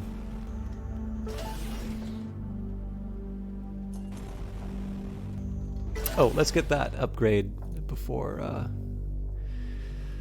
Okay, so we've got Great Escape, leaves enemies in radius web for 4 seconds, compressor, double speed boost, half duration, and high pressure, flying closely past enemies, deals up to 99 kinetic and energy damage and pushes them away. Oh, that's really tempting, but I do like the idea of Great Escape. I mean, just looking at the way that I've been using this, Great Escape is definitely consistent with the way that I've been approaching things.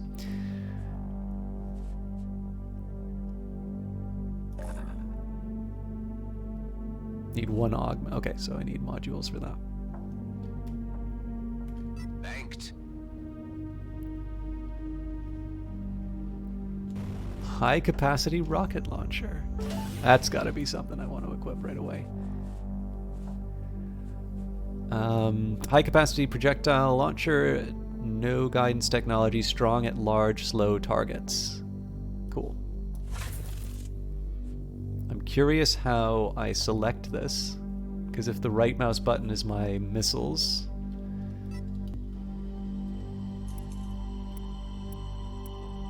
I should probably figure that out right now.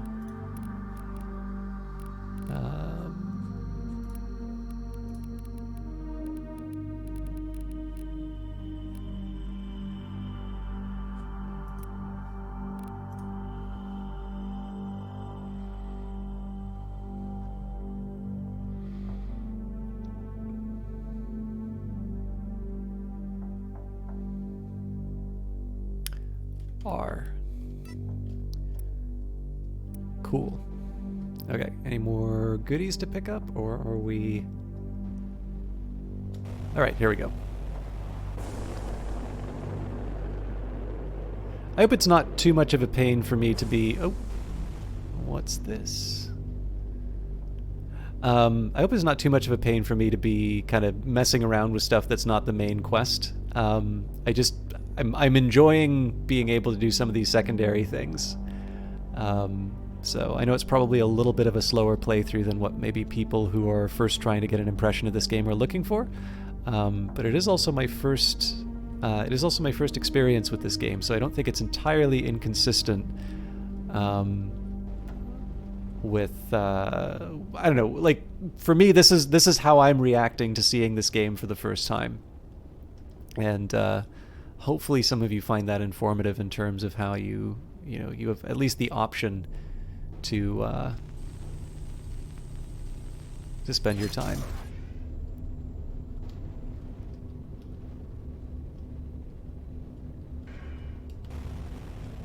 It's a fun little way to encourage me to speed up.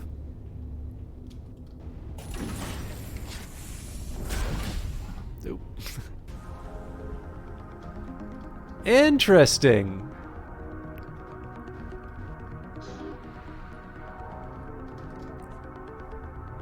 Flak, the undisputed kinetic splash damage cannon, can hit multiple enemies per shot. If I compare that to the... It's tempting.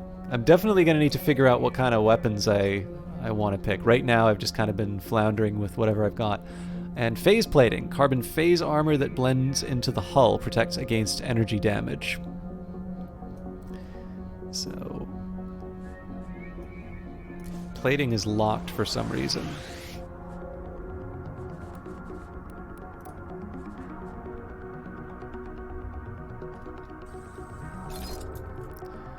So I figure we can afford to dismantle the stuff that I have duplicates of. The rest of it I'm not so sure about, but I do think I'm going to have to make some decisions about how all this is going to get used soon. But yeah, that's kind of neat. So I don't know, I don't want to call it like a dungeon, but it's kind of neat that I was able to go into this this I don't know, relic, or this I don't know, this base, and unlock a secret, which gave me some new goodies.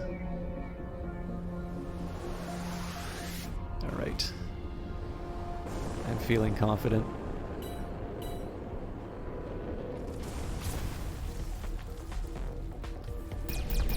I really need to get better at keeping the targets in my sight when I is it bad? I'm curious what provokes that bark, because I really didn't feel that threatened by that group. I've taken them on before. Oh, I've only got 11 seconds on that, so they already see me though.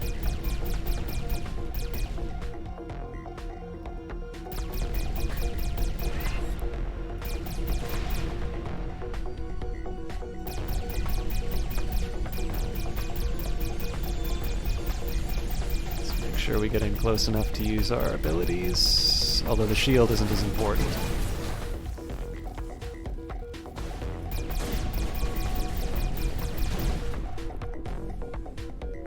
Is that everyone?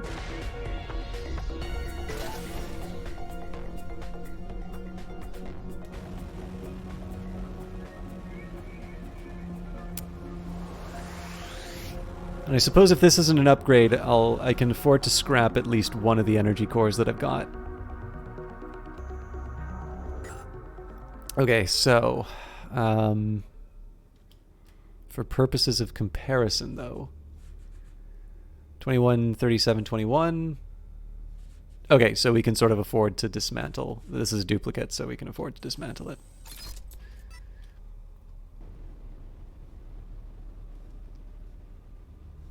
Okay, so we got the beanbag. There might be...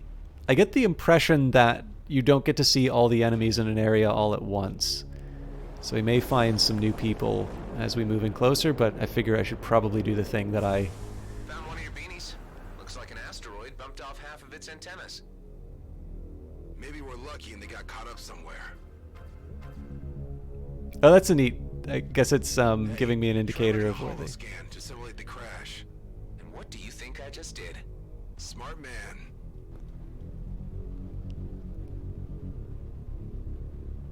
That's kind of a neat choice. So I think some of the dialogue... Again, like I kind of commented on the writing before, but it's kind of neat to... in this one, they're building it in such a way that, you know, you've got a soldier who's explaining to a pilot how to fly their ship. So I do admit, like, my character does sometimes come off as a little bit of a know-it-all, but You don't have to be a Quark mechanic to reattach them. But it is kind of neat that you know, it's a nice little chance for banter when the game is trying to communicate something to you, the player, but you know, it's a conversation that probably wouldn't be happening if not for the fact that it's a game and you actually want to understand how to play this game that you just bought. So it's a neat little way of doing it. Like I said, I mean, it's not, it doesn't 100% work for me because I do sometimes get a little annoyed when it sounds like the guy's a know-it-all, but even then, right, it's a personality thing. I do not have to be the person I'm playing. Did I just miss the... Nope, but I did throw myself off course. Let's see if we can find it in the area, but I'm probably gonna have to go back and... Now, what I am curious about is whether or not I have the ability to do that on my own in this game, or if this is just something that's emerged purely for the mission.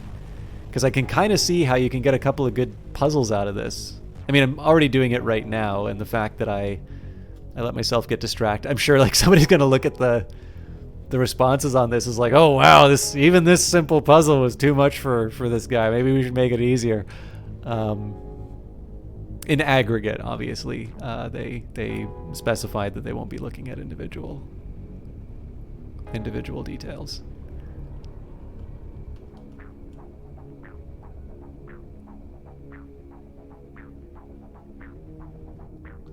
And there's the other one. You know what? How close are they? Let's deal with them just in case. I don't want to be carrying something. I don't like that I've been sitting on my ult this long. The game, I do like that the game actually warns you against doing that, because this is what happens just about every time I play a game that has an alt, which is like, this is a resource to be used. You cannot, you cannot save even more if you...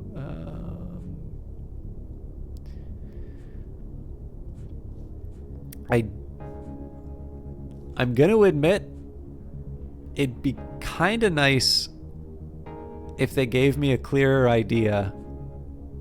Like, I don't really see a way that I can compare to what I've already got equipped.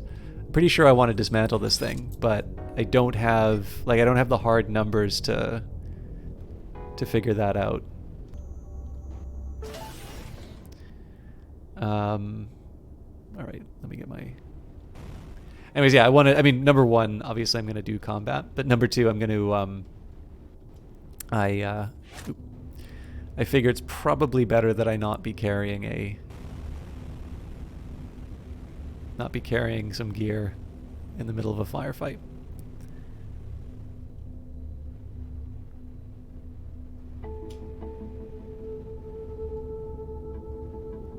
Who's new? Second one's up. Nice. One more and the show is on. Okay, unless I want to go back to that... I actually do kind of want to go back to the base. I wonder if the map shows me.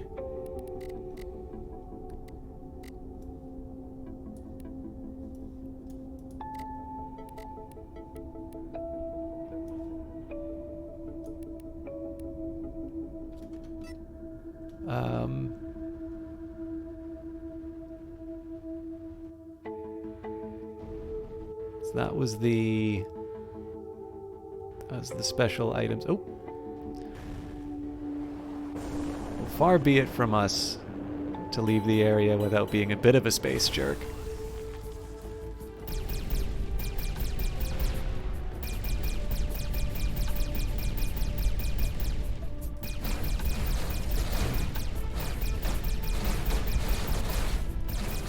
I should have just EMP'd them and then ran away. Don't kill the guys, just really annoy them. Mine launcher. Oh, okay. Tightly compact crowd control explosive. Launched mines can be grappled for redistribution. So this is a little thing about me as a player for these games. I actually think weapons like this can probably make for some really neat moments. I remember in Rebel Galaxy Outlaw being able to fly through minefields and really inconvenience the bad guys. The problem is that I'm also kind of scared to do anything too interesting. I just don't think I'm clever enough sometimes to be able to handle some of this. So, I don't know. Like, I'm gonna have to make a decision whether or not I want to keep it or dismantle it.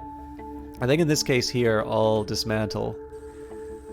But maybe we can experiment in the future. All of this is kind of stemming from the fact that I started with a little too much in my cargo because I didn't unload stuff when I got home. But that's fine. We'll work with what we've got. Also, I have this cruise booster here, so lower speed gain, faster recharge speed. Main source for all forms of energized spacecraft propulsion, rechargeable. So I think this is my shift. And I'll be honest with you, I'm not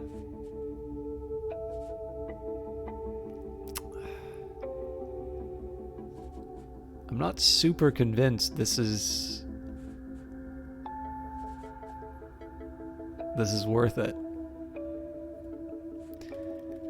So I'll leave it be for now. And there's a new item. Okay. Energy-based quickfire disruptor, ideal against larger targets at close engagements. Slightly higher energy consumption, but a better fire rate, better energy capacity. Oh, quite a drop-off in range. But you know what? That's fine. I actually thought for some reason that this one had a 1,000 range, so I think I can live with that. But I am going to need to dismantle something for it.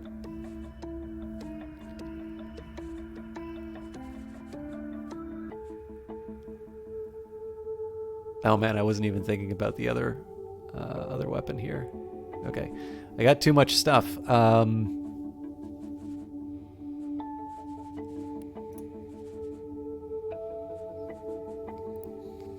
Okay, so I said I wasn't going to use the cruise booster, so let's get that out. Now the big question is, do I want to equip any of these existing items that I have? So the blaster, I think I'm going to try with my primary weapon. Calibrated railgun. Like, just about everything has a better range than the weapon that I just equipped.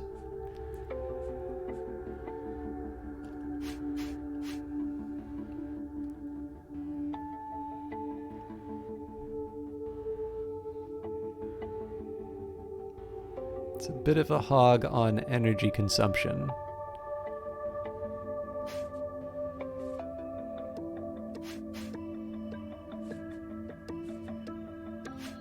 Still, it is a good kinetic. Thermogun. It's a better range. Consumption's not so great. Okay, here's what I'm gonna do. Railgun where the autocannon went. This is something of a shift in terms of the overall loadout. Ooh. There's another thing I'm going to try, so I'm just going to lean on this for a bit. Okay, so on the right-hand side, there's sort of like an energy amount. It does go down.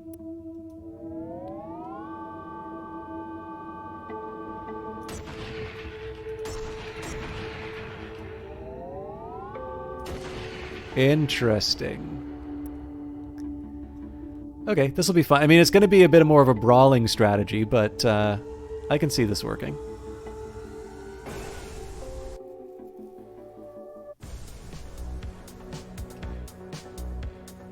Why'd you call them beanbags? That was Maddox's idea. Said they make our indicator jump around like beanbags getting juggled. Juggled? Man, you obviously never had to endure shift duty. Hey, Station AI, give Adam all the data you have on juggling. Affirmative. Huh. Didn't know we had access to an AI. We hadn't, until I just repaired it. Cool. And, who's Maddox? Just some moron I used to surf with. Scrap, the filter's rattling again. Talk to you soon. This is undiscovered site. Nope. And a ping distress call.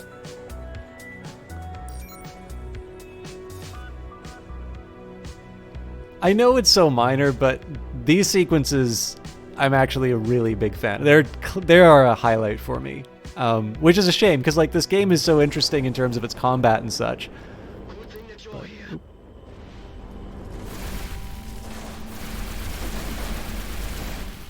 Wow, I'm bad. Okay.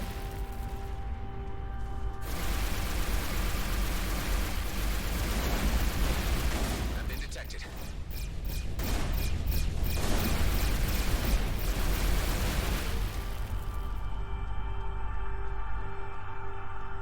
Looks like the coast is clear. Thanks for your help.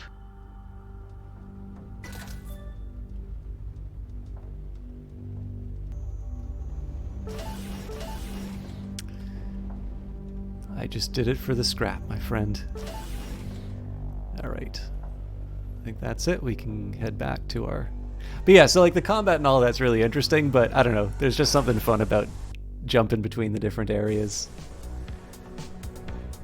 I'm like 99% sure that it's mostly the music.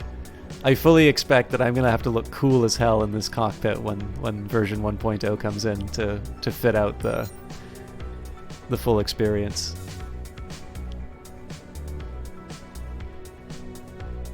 You know, roll down a window, put your hand out and feel the breeze. You can do that in space, right?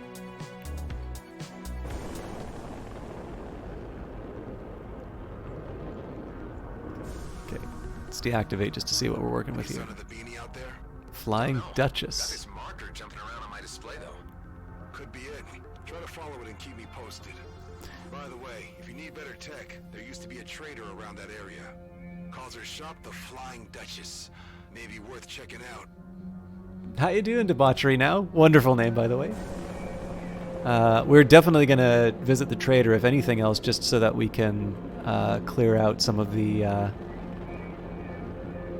inventory.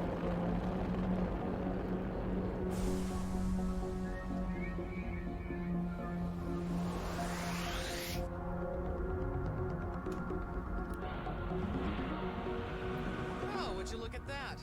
Customer or outlaw? Customer, I guess. But can't you be both? Not here at the Flying Duchess, you can't. I operate an honest business. I see. Say, you look like you could handle yourself very well in a situation. Are you up for some challenges? Hunting outlaws in a more creative way. I'll even throw in some reward for you. What do you say? Let me take a look. Outlaw Hunt. Alright, level 1 given by Marie DeWint at the Cito outskirts. Get rid of some outlaws in creative ways as a warning to others. Kill 5 outlaw scouts affected by an EMP. Okay, that's consistent with the way we already do it, although it takes me a while to lock on. Kill 10 outlaw drones with missiles. Kill 3 outlaw webbers while not webbed. Oh man. I think I know what the webbers are. I think those are like the people who put me in the purple. I don't think I've run into too many of those. This definitely feels like something I can achieve, though, so we will track that. Now, can I just straight up sell stuff?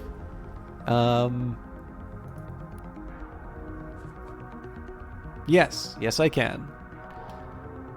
So I actually really like the fact that it'll give you a clear idea of your profits and such, so I also want to make sure that I've... It's cold, yeah. Wiring kit, yep, we've already read that. Energy charger, charges energy is fast, reliable, eco-friendly.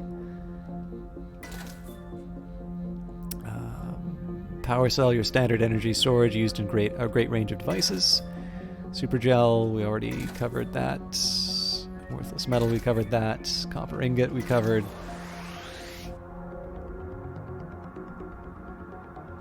I think the green symbols might actually indicate that these are inputs into things. For now, though, I'm just going to go purely for profit.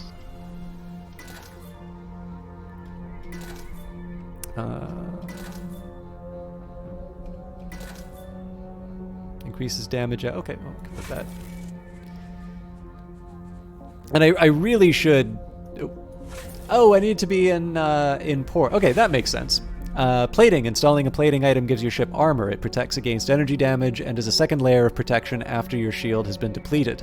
The condition of the installed plating item directly corresponds to the armor hit point ratio. Once it reaches 0, the hull of your ship will become vulnerable.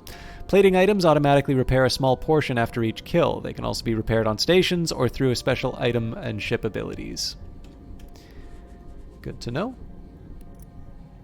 I'm sure there's stuff that I can pick up here, but this was really about clearing out space and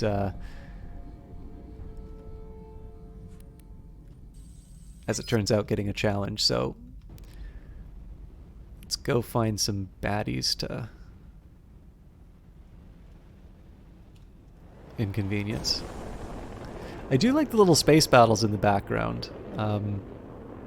It gives a little life to the area.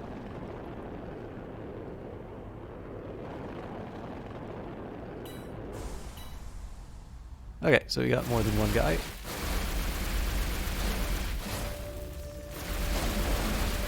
Oh, take him out, please.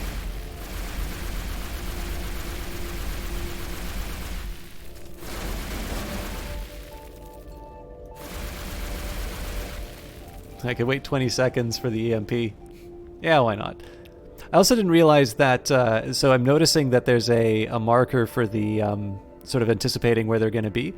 I didn't even think that that would be a factor. Obviously, I should pay attention to it, though. This is just so I can get my stats. Get back here.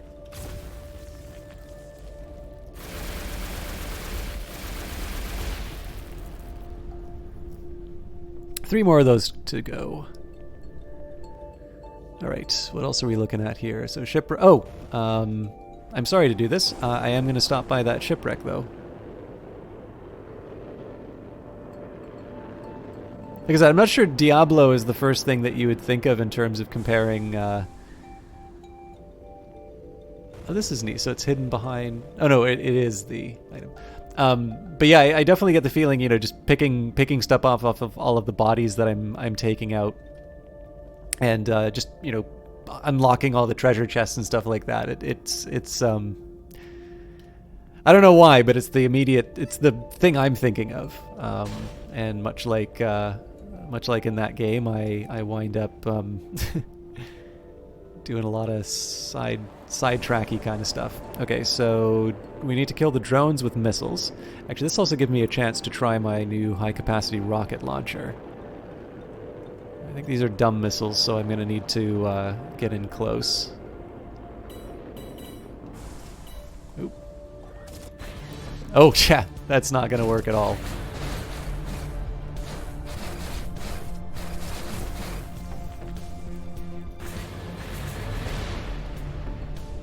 If I was a little more dexterous, I'm sure I could have made hay on that, but...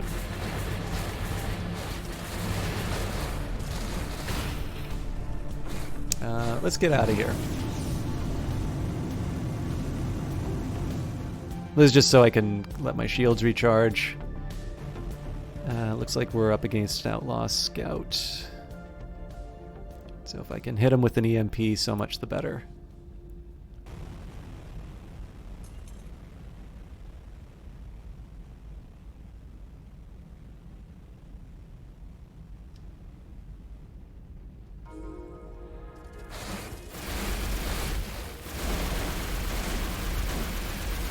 Oh, come on. There we go.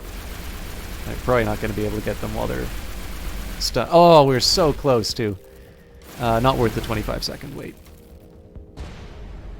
It really is Fraggist. I've never played the first, by the way, so it's an experience. I am told that these are actually two very different games. And I kind of got an impression. I got that impression from the like the write-up that they gave for the early access, but you know, I can't comment just because I never played the first. It actually, I will admit, I kind of laugh a little bit when I see so many segments here where they're like work in progress, because I'm like, that's your work in progress. This already looks pretty beautiful. Like, what improvement are you gonna make it? Are you gonna make it full VR without needing a headset? But I hope that.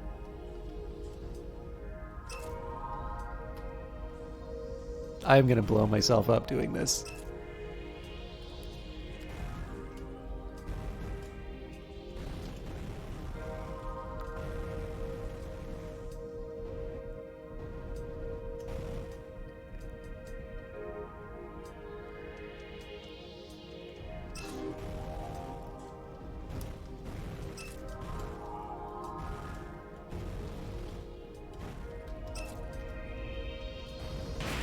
Don't.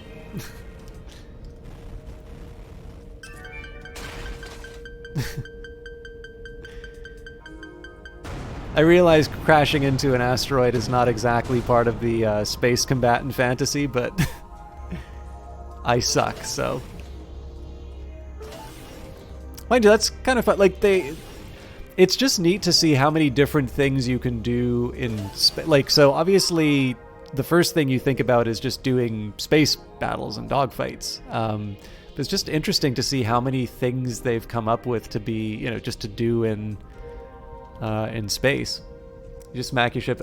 Multiple times, Night Valiant.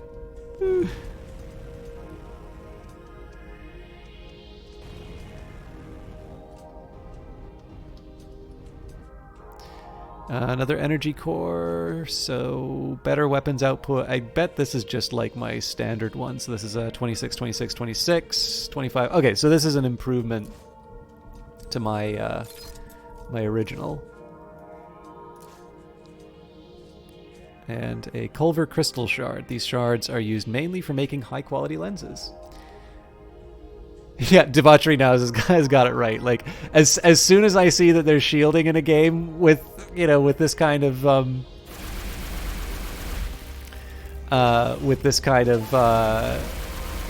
or like, well, any space game, like my sense of self-preservation just goes like straight out the window.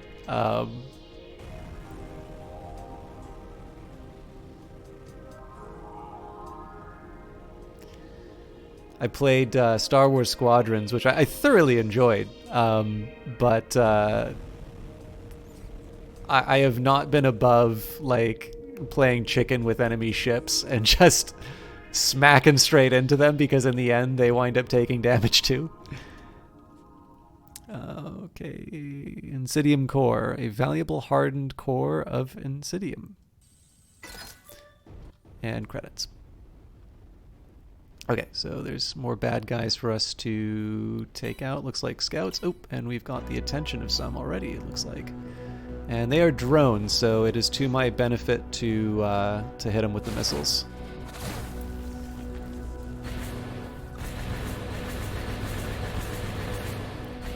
Yeah, what a waste. Okay, we got at least one of them.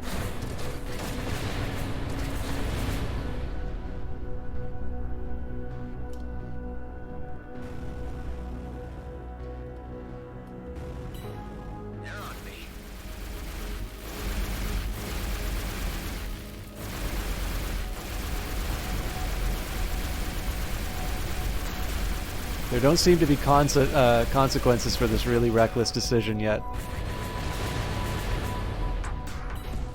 But it also doesn't seem to be... Alright, they're mad and I'm not doing any damage. Oh, it's a drone, so...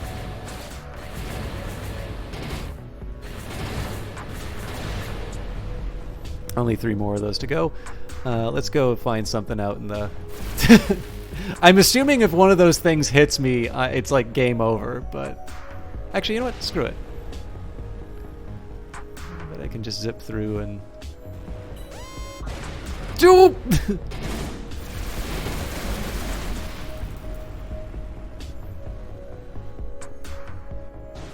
So kills are what recover the health there. So let's see what the deal is with these guys.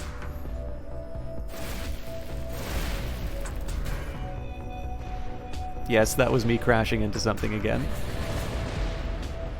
That counts?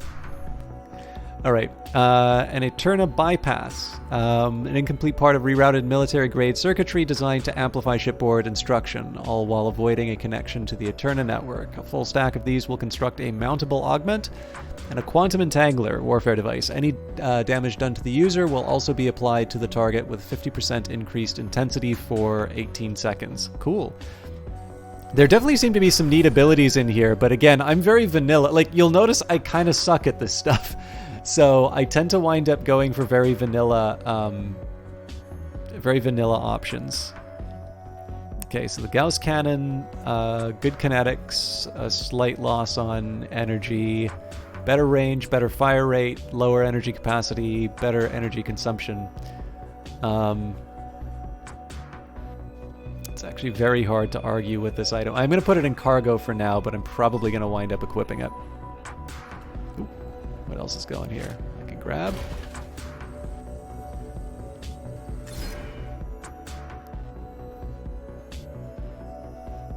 Alright.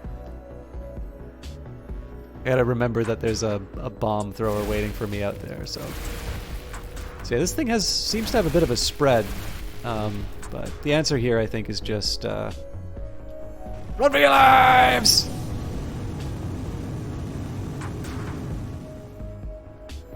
Oh yeah, that's the other. So I've been trying not to treat equipment as investments as soon as they told. Wait, I forgot another container. All right, well, as soon as they told me that I can dismantle. But yes, that is also a very valuable piece of equipment. So I think they said my armor comes back if I kill stuff. I don't know if that includes bombs, but let's try to avoid finding out.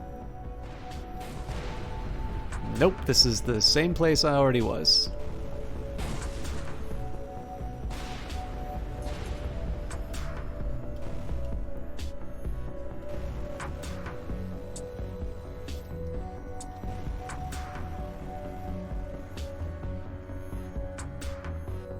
I really must stress my incompetence on these streams. Oh, this is fun. Okay.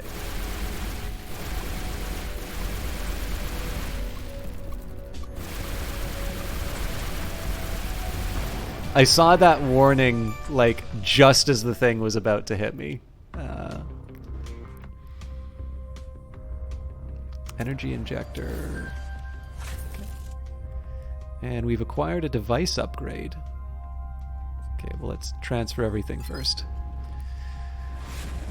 Outdated equipment. At least one of your equipment items does not match your player level. You can buy or find better items, but you can also modify existing equipment or craft new items. To craft an item, select craft on an empty cargo slot. To modify an existing item, select modify on the respective item.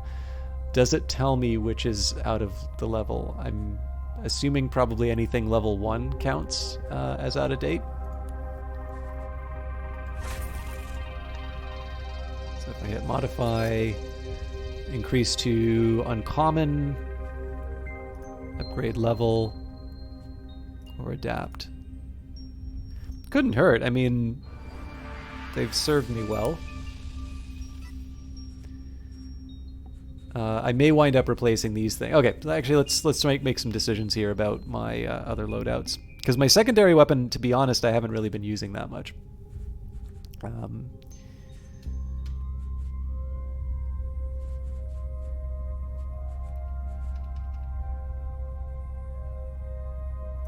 Item type is slightly more sensible in my view.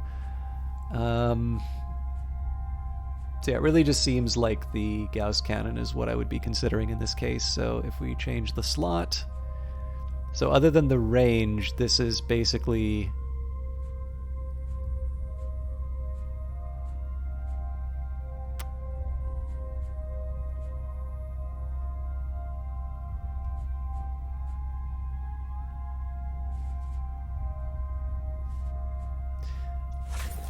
I'll put it in slot number 2. We'll give it a dress rehearsal, but I have the option of number 1 if things go south.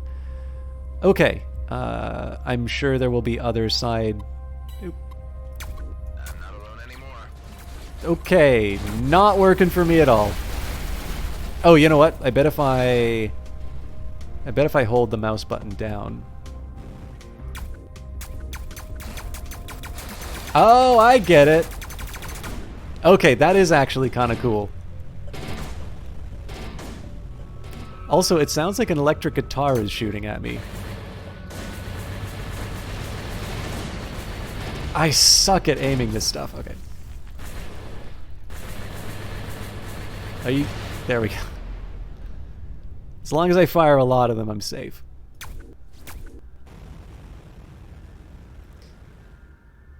I do still need to see if there's any kind of an indicator as to whether or not a target's in range, though. It really doesn't feel like there is.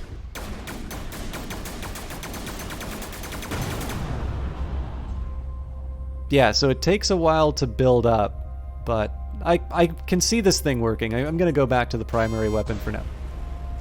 That's on me.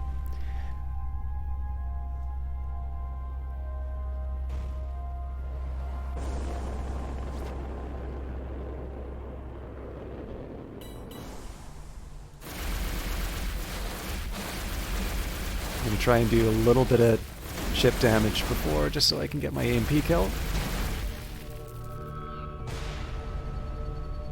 I blew that.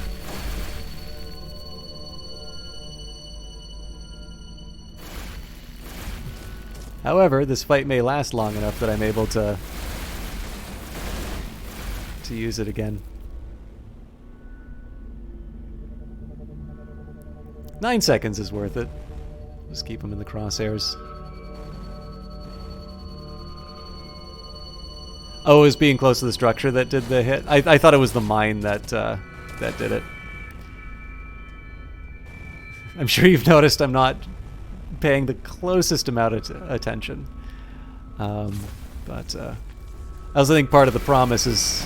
I definitely do not promise quality gameplay. It's more chance to discover the game. This is really cool. one of the things too is I'm enjoying this enough that there's a side of me that wants to see what the original Everspace is like. Because I kind of get the impression, I think we said this before, I said this before. I got the impression that the sequel, that this game is quite different from the first one. But I don't know, right? Like it's an impression that's created from reading sort of ad copy rather than any experience. So. Logbook, the war is over. You're on your own now. Yeah, thanks, you privileged bastards. The Okar blew up Palamon Station, and suddenly all you 5-star cowards can talk about his truce and how this war was just one big mistake. Well, no scrap, but you sure made a lot of people die for it. I don't care what happens next. If the Okar suddenly are friends or not, but I'm hell-bent on coming back out on top. So send a freighter near Nemertes, and stocked with as much war loot as I could find. I even pimped it up with a bunch of lizard tech. To hell with your treaties. You ran, so don't expect us to play by the rules. All this scrap is ours now. Second Lieutenant, Tuscany Park. Looks like the pilot never made it back to his freighter. It may still even be there. Mission the undead ship. Oh!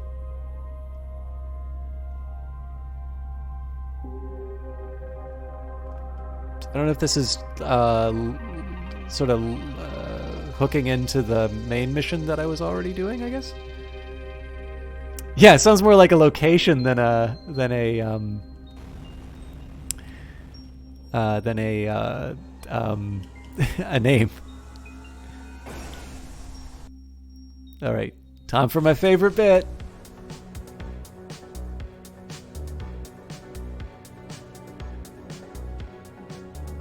Oh, you know what? Okay, here's the face I'm going to imagine in this cockpit.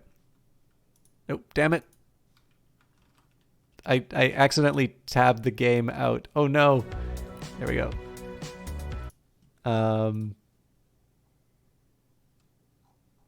Oh, does OBS not let me change? Okay.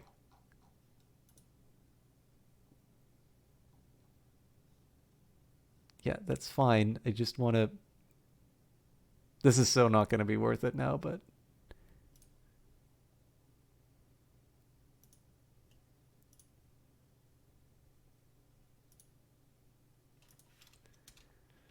This is what I am imagining the cockpit will look like.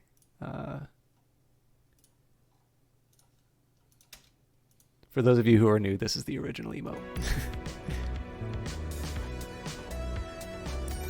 But yes, it is officially canon that first emote is now what it looks like. Oh, let's check out the unknown signal.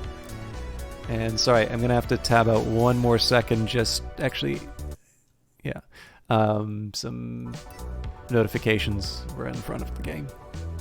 I don't think you could see them though.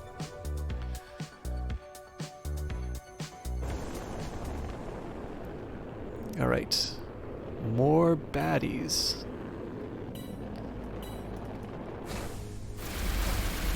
Oh crap.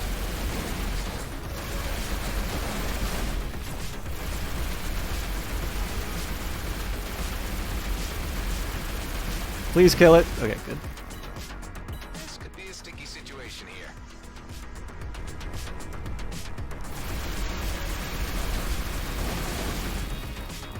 Okay, I gotta be a little careful with my health, but I do still have my emergency jump if it comes to it.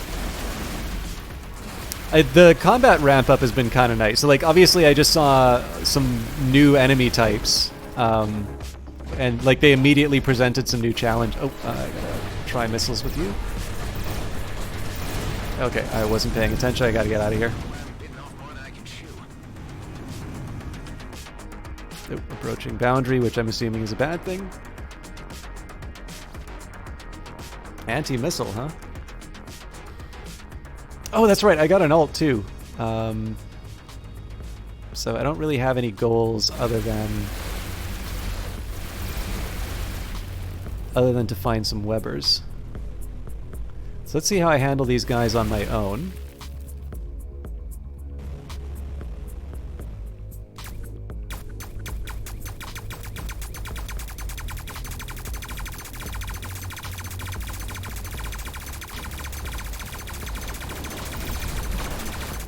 I'm not super convinced by this thing in like a firefight.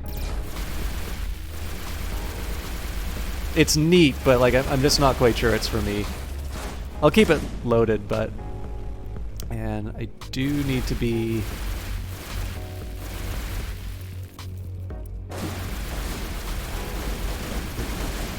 Okay, it's getting hit in the hull now. I was a little convinced I'd be able to finish that off a little bit cleaner than I did. I probably can't rely on a level up anytime soon. Yeah, that's in the top right. But I think we should be fine in general. A lot of this combat I'm running into is optional, and I've been sitting on an ult, so... and then, of course, I have heals that I can use as well.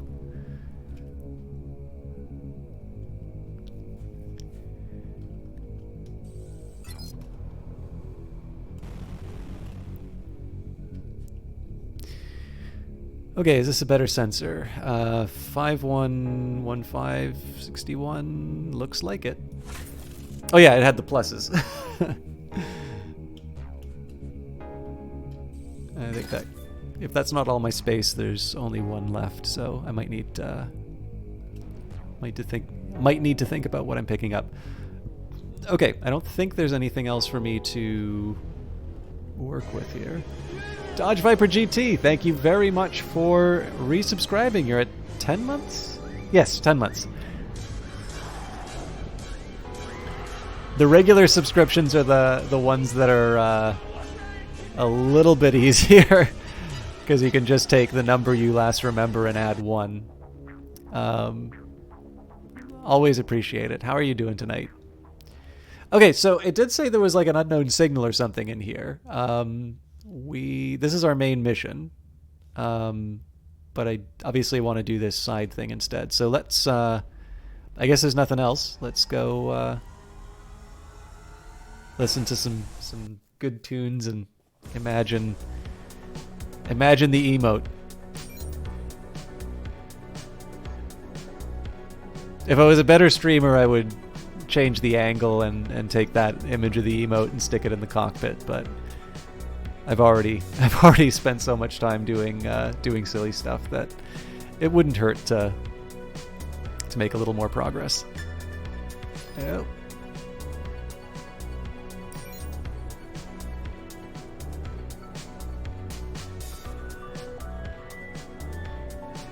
What can I say? I'm an easily distractible clone pilot. Good playing World of Tanks Clan War. I've not actually played that. I played World of Warships, but I never tried World of Tanks. I am doing quite well. This has been a really enjoyable game. It's probably, I think there's been enough time since I've said that. I am playing this because I was given a promotional key, so for those of you who are thinking about picking this up on the basis of the stream, you should probably know that and decide for yourself. Let's get out of here. Probably decide for yourself whether or not that that's relevant to your purchase decision. But I was mentioning, like, it's been neat to engage with this game in this way because it was kind of a trailer and then a little bit of word of mouth on the original game that sort of made the decision for me to try it out, or was like the deciding factor in me trying it out. But I've been really enjoying. Like I've been surprised by it in a number of ways, but they've all been good surprises. So, and I suppose there's something to be said for the fact. You know what? I'm tired of being shot at. I want to get some loot first. I think there is something to be said for the fact that I really want to check out the first Everspace game now as a result of this.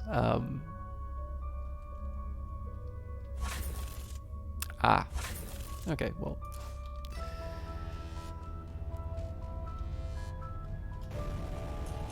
I'm trying to find these Webbers they keep referring to. I'm pretty sure we've encountered a Webber before, but...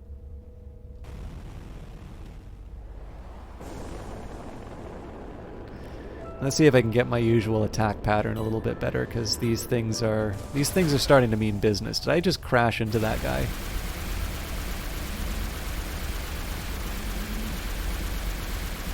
All I can say is, if I die as a result of this, I have only myself to blame.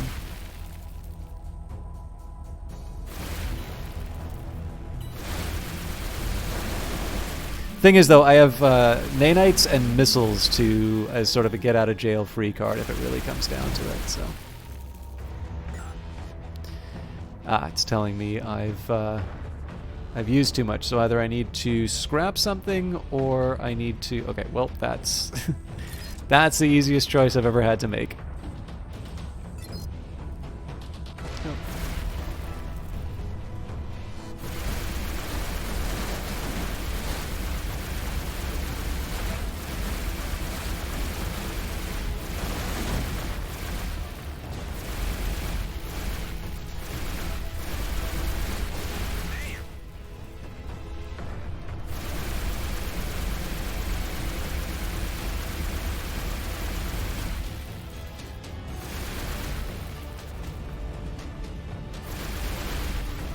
Okay.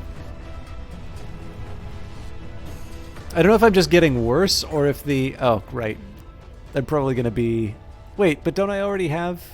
Why can't I just... Yeah. Have you played Squadrons? I have, and I liked it very much.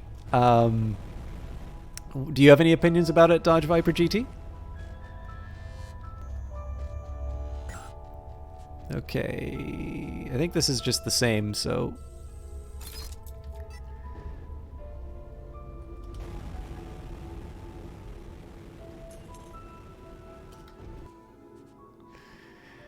More equipment. Okay, something's got to get scrapped. Well, clearly I'm not gonna equip an inferior sensor, so that's actually not as hard as I thought it was gonna be. Really like it. Updates are great. New ships, no pay to win. Oh, wait a minute, updates? I didn't know that there was an update. I only played it when it first came out. I really enjoyed what I played of it. The problem is there's just so much stuff to play. I never actually wound up getting back to it. Like, I've been dying to do multiplayer in that, but I was enjoying the... Holy smoke. Sorry, I just took a look outside. There is some crazy weather going on, it looks like.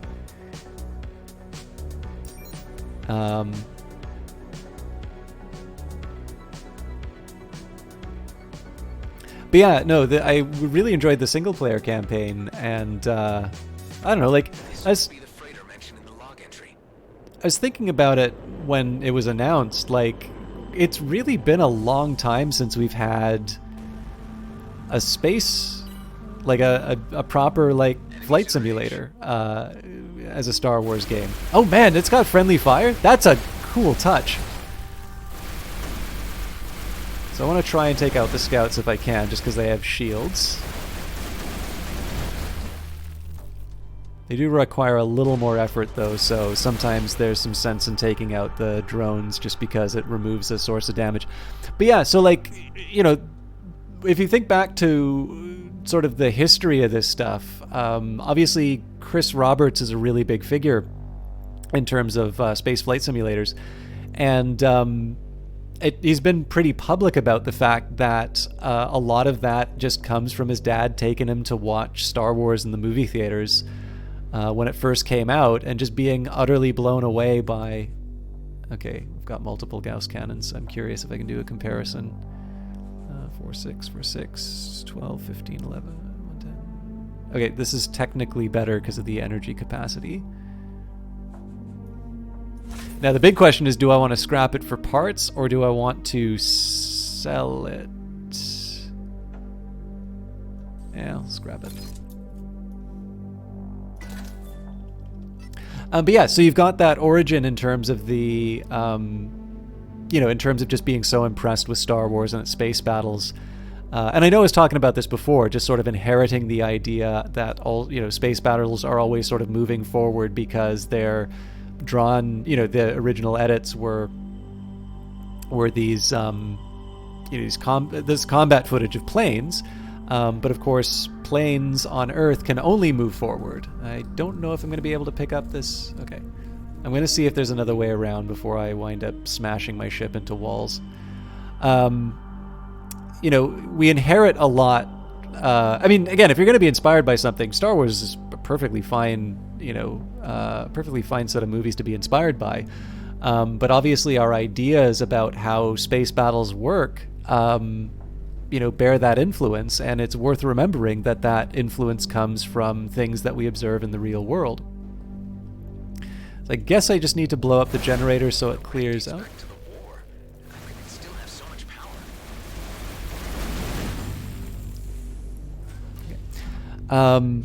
So yeah, I was really intrigued by just the idea of kind of like standing and doing shots, because obviously you can't do that in a plane here. But in any case, like when you think of it, so there was, Fed the generator, it's still pumping. if you look at like GOG and you take a look at the Star Wars game, actually if you look at EA Play, there's basically a ton of Star Wars games, or old Star Wars games in there. If you look at the dates on them, it sort of feels like there was a period of time where like the only Star Wars games you could play would be sort of flight simulators. And again, I think that's a good thing. Like, they were really good. But of course now people think about Jedi a whole lot, and maybe less about the flight simulator. I feel like I'm missing something really obvious here.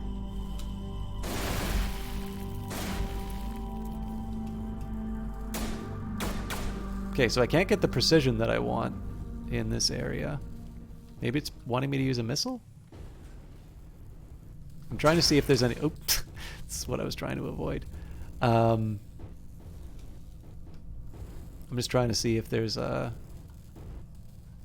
obvious step that I was missing. Nope, okay. I don't have the problem anymore, apparently. But yeah, anyway, sorry. I'm getting sidetracked, as I always do. But, again, like, it's just been such a long time since you've been able to do a pure space combat experience. And when you consider how influential those were just purely on gaming, it was a bit weird. So I know there was like a really good sort of space combat part to Battlefront 2 and such.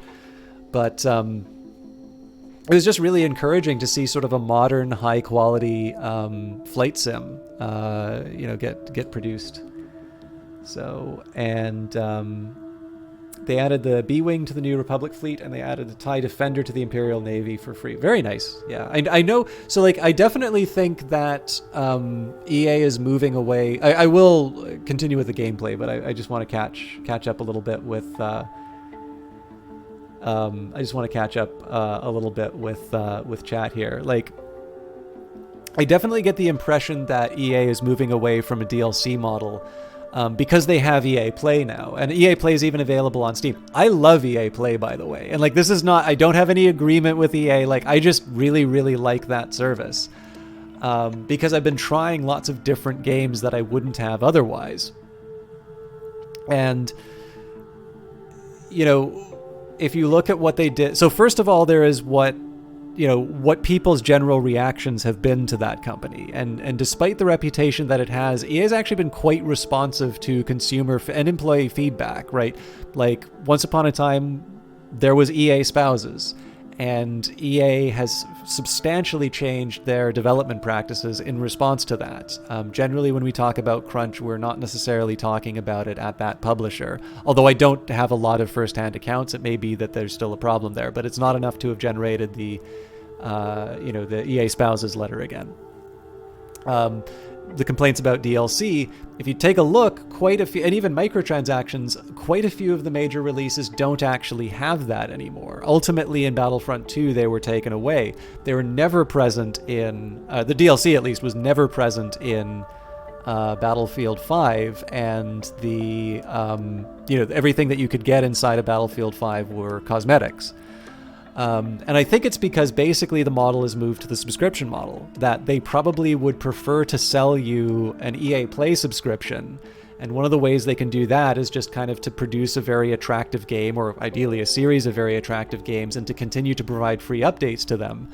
And in that case, you can pay your subscription. Obviously, if you want to buy the game, you can. But the thing is that games kind of depreciate over time. I don't play a lot of my back catalog I pay my back catalog in the Steam library in the sense of stuff that I haven't played yet, but there's a very limited number of games that I actually go back to and play. And so I think basically the model has changed a bit. And I think what you'll likely see are things like, you'll probably see more things like Battlefield 5 and Star Wars Squadrons than the stuff that people tend to talk about. Obviously, not universally. I know FIFA still has microtransactions in that, but I, what you're talking about in terms of squadrons, I honestly think it is EA sort of recognizing where the most likely future of their revenue sources are coming from. Hello, Valiant Cheese. So, guys, as I mentioned at the beginning of the chat, Valiant Cheese talking about the original Everspace is actually one of the major reasons I'm playing the game right now. Or, well, normally playing the game. I know I did a digression on business models.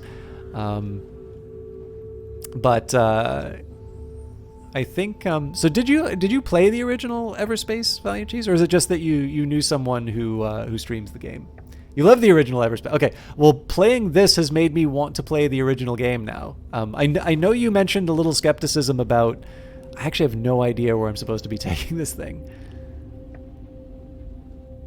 Oh, hang on. I think I know what I'm supposed to do. So I'm supposed to take that unstable power core and replace it with a...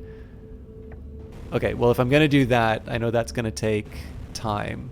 So let me get back there and let me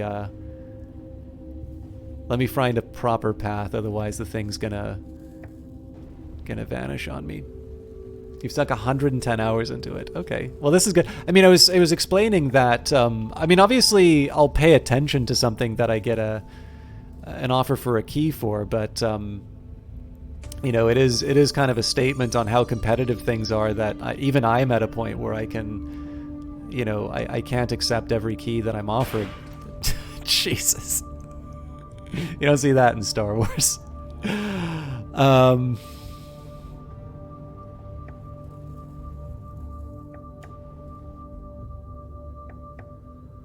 Oh, hang on. No, it has been dispensed, and now I need to deliver. Okay, I'm glad there isn't a timer on this. How to get an energy cell through that wall? Oh, just throw it.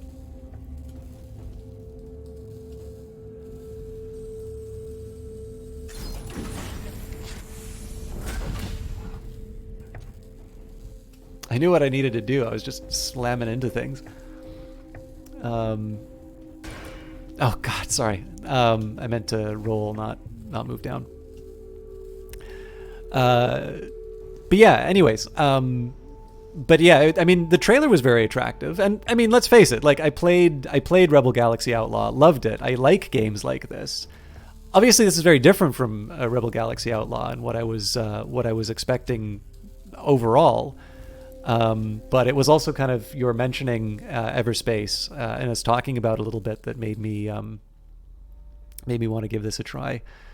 Okay, we already dismantled the last mine launcher I got, so I'm going to say goodbye to that. And Shield XC, I'm going to guess that is just a pure benefit. Nope. Recharge speed is kind of low.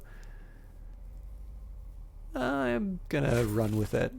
I'm going to be a scaredy cat about it, though, so I should probably pick something to throw overboard or...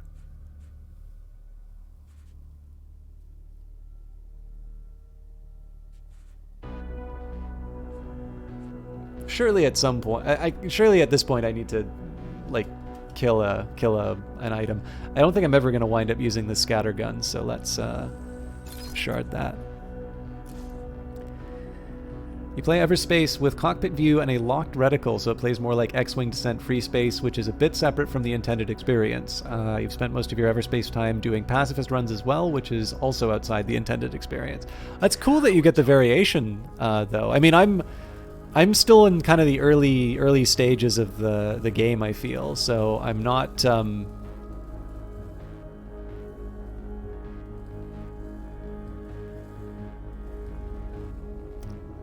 So I'm just trying to think about what I... Oh no, sorry, the mission was just to loot the stuff that they had found, I think. It's not directly tied to the primary mission that I'm doing. Yeah, so I think I'm still kind of getting a read on, on what the basic experience of the game is. But I mean, the roadmap sounded very ambitious, so... Speaks a lot to the flexibility, robustness of the game. First one, at least. Not sure how accessible Everspace 2 is to an alternative gameplay at the moment. I suspect probably at the moment it will be less than what the finished thing is. I got the sense from the description that there's still quite a bit to do. I will stress. Oh, Okay, we will head to the distress call. I should do this for Valiant Cheese, though. So Valiant Cheese, my canonical reading is, right now we can't see ourselves in the cockpit, but because I really like this music... Oh, damn it, game. The new canon is that the person in the... Oh, better Twitch TV, why are you like this?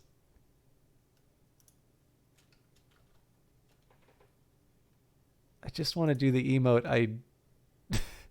I just did. This is supposed to take like 10 seconds. Anyways, that's what's in the cockpit.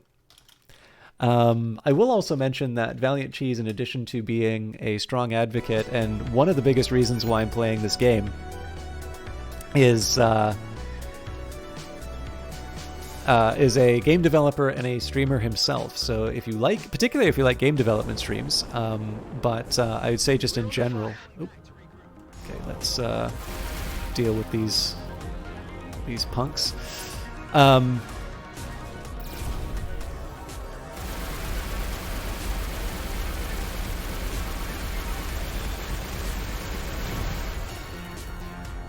Dude, I have no sense of direction.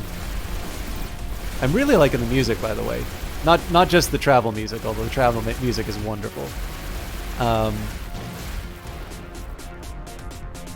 is definitely not everything.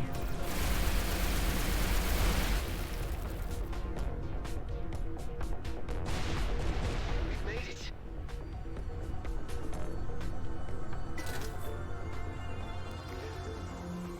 Where there was some scrap somewhere. There we go. But yeah, anyways, he does play games, but if you would like to see either development streams or just generally the thoughts of somebody who actually knows what they're talking about when it comes to games, he's your man. Okay, really good recharge speed on this thing. And I'm not entirely sure the sacrifice... Like, I'm kind of willing... I'm willing to take that trade-off. I do need to break another thing, though. An efficient autocannon. How does that compare to the autocannon I've already got? It doesn't.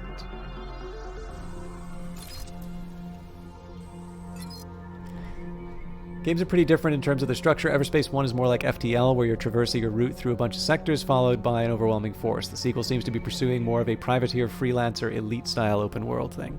Okay. I know you'll also be very happy to see that there's Linux support planned, although I do not believe it currently has it.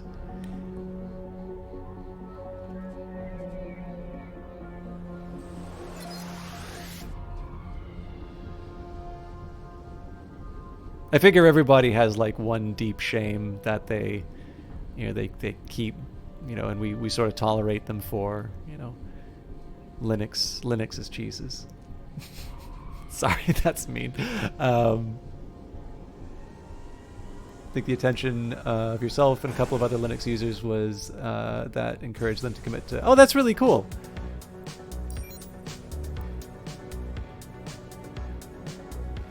I mean, I say that, but I've actually been spending a lot of time on my virtual machine because I've been doing a bunch of the data stuff where I...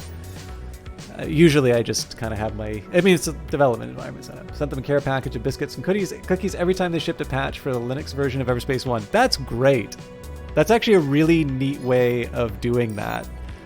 Because I'm sure everybody's kind of got the story of very, well-meaning but certainly very zealous Linux users who are...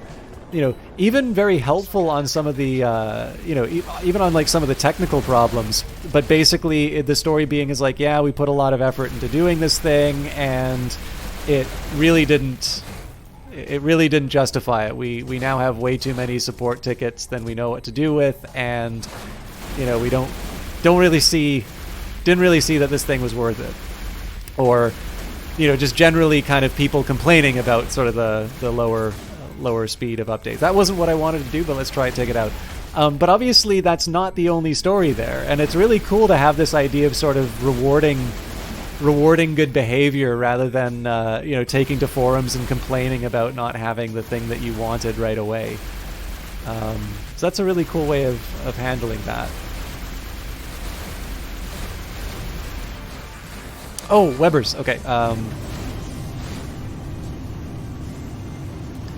So I'm going to cool off for a second and let's see if we can get some... Oh, player perks. Every 5 levels, a set of 3 new player perks gets unlocked. Choose one perk of your liking, or none. But why should you do that? Note that you can change your selection at any time. Just choose what's best for the current situation. It's tricky to get a good handle and read on. Everybody that you've been involved with and communicated with has at least broken even on Linux support, but there's extra stress associated with uncertainty. For sure. And I think in our private conversations, which I hope you don't mind me bringing up here, I think we've often talked about how a lot of it rests on, how much do you plan for? So I'm pretty sure, like most things, if you bolt it on at the end, it's going to wind up being very costly and stressful in a way that if you try and build a plan at the start, you're probably going to have an easier time. All right, let's change the missile types. Okay, so there is a Weber. Let's see if I can lock onto this thing.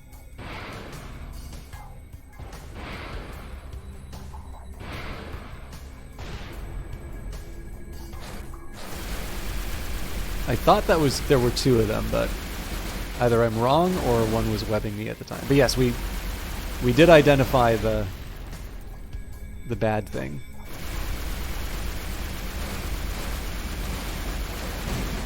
I'm getting better at this every time. An extra charge. A low decay rechargeable light barrier protects against kinetic damage. That's a pretty tough act to follow, so we're going to dismantle that one.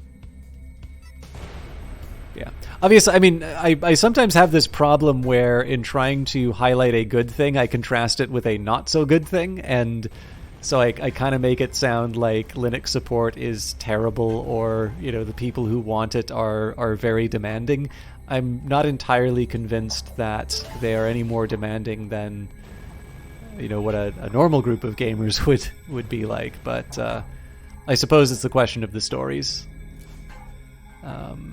Large nanobots, that's going to be a challenge. Okay.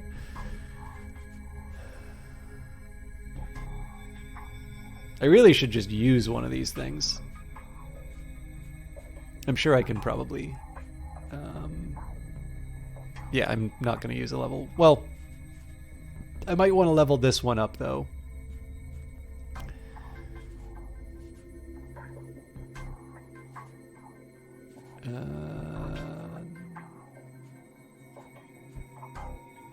And I'm probably going to have to decide between one of these... Oh, Jesus. I'm so bad at hoarding.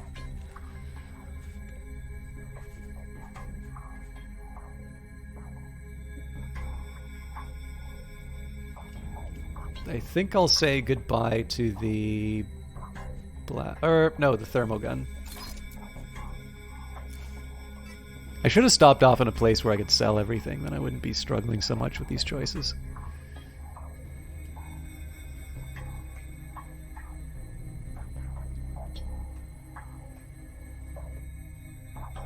When a Windows user doesn't have video drivers installed, you link them to the download page for their hardware and think nothing of it. If a Linux user needs to update their video drivers, a non-Linux user who's less familiar with the process is going to feel like there's a lot more work to handle it, even if it's just linking to NVIDIA's driver page. It's worth a lot, but what do I give up for it?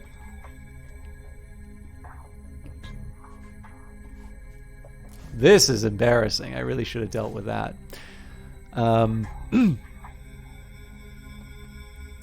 Definitely people who've had profoundly negative experiences, but people who've been oversold on potential rewards of supporting Linux and so feel like it hasn't met their expectations. Yeah, well, that's just, I mean, like, for me, like, I don't know. I think we talked about this in my workspace. Like, I think there's a bunch of people who have suddenly, like, kind of learned how big data and a lot of this stuff is really in, and I've noticed that it's really easy. Oh, that's a huge blunder. I screwed that one up big time. Okay, we should still... Actually, you know what? I'm just going to jump away for a bit so I can recharge my shields. That'll give me a little time to delay and get some more on the EMP. I blew that EMP like way too early. But yeah, so like they're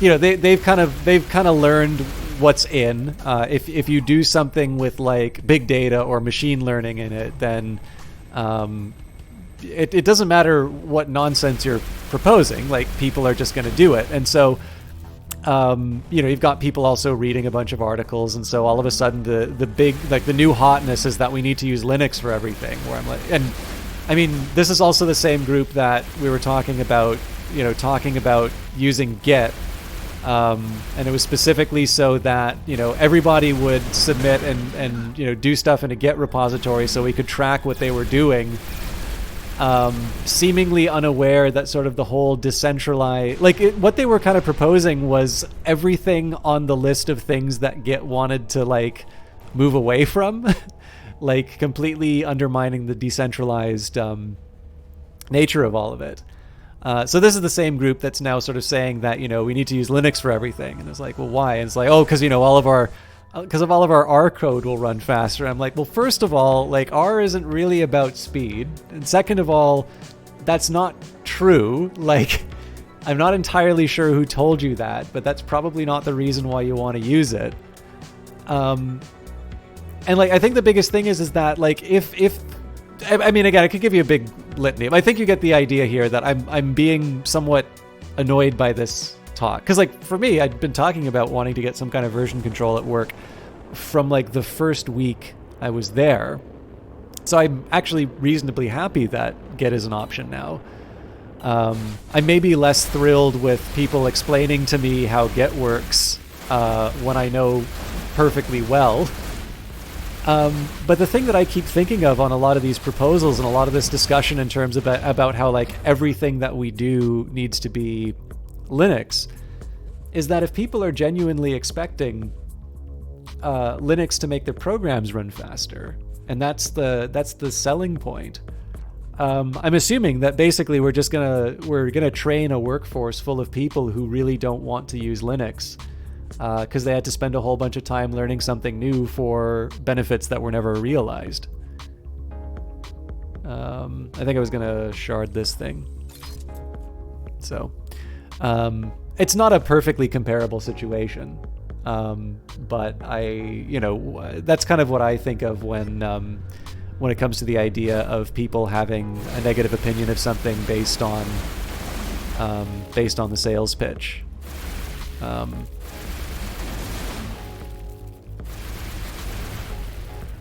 I always kind of look at it as the same reason. At no point have I ever said to myself, boy, this would be a whole lot easier if I could use Microsoft Office.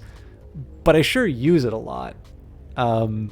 Because, you know, when in Rome, and it's very easy for me to be able to send something to a coworker in an Office document. Oh, neat. Give your ship a new paint job with this color. Eerie black.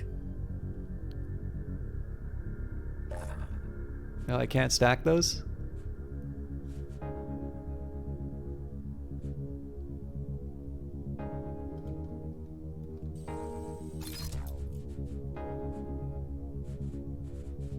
I wish I could sort some of this by level. I think I'll just start automatically getting rid of level 1 stuff because I think the game's going to yell at me for carrying them anyway.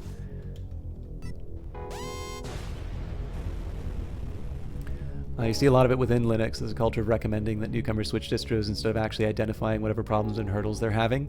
So that comes from a positive place of the helper wanting to be able to feel more useful by shifting things to a context that they're more familiar with, but it just creates negative. Oh, for sure. I've had that happen to me, and I think the thing that drove me a little crazy on a couple of forums. I mean, I get it, like, especially if it's around September and people are just starting computer science courses, you're going to get sort of the same question coming up over and over again. But, you know, if the situation is you need to I need to completely rebuild everything in order to get this thing working, that's not really a solution.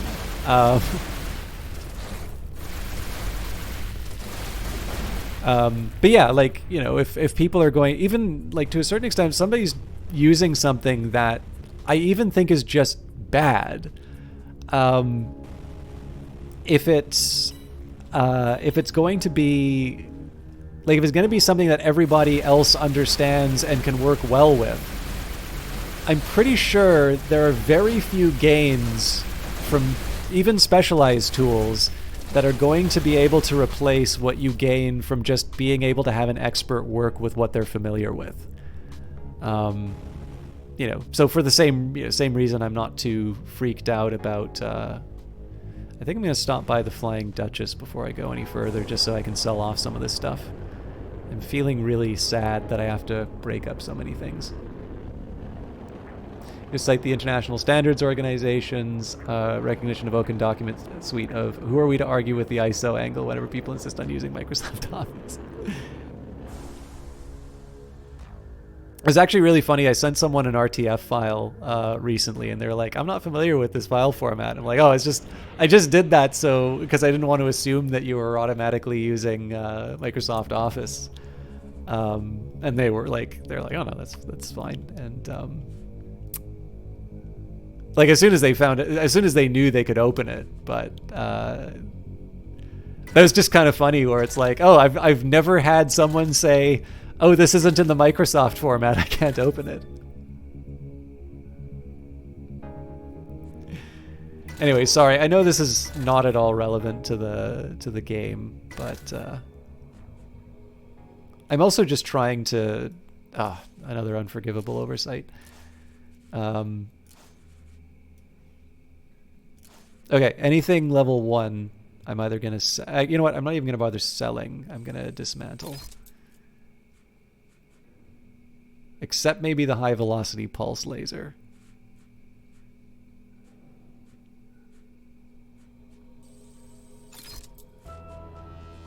Okay, I'm slightly getting better at my hoarding.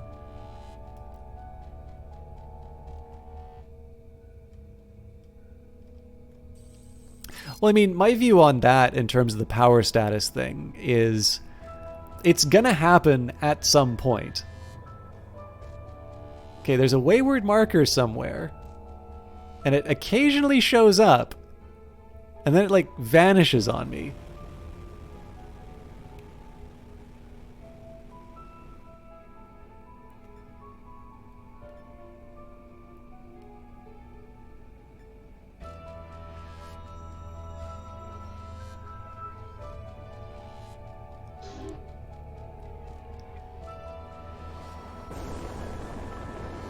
I don't know if it's just supposed to pulse, or...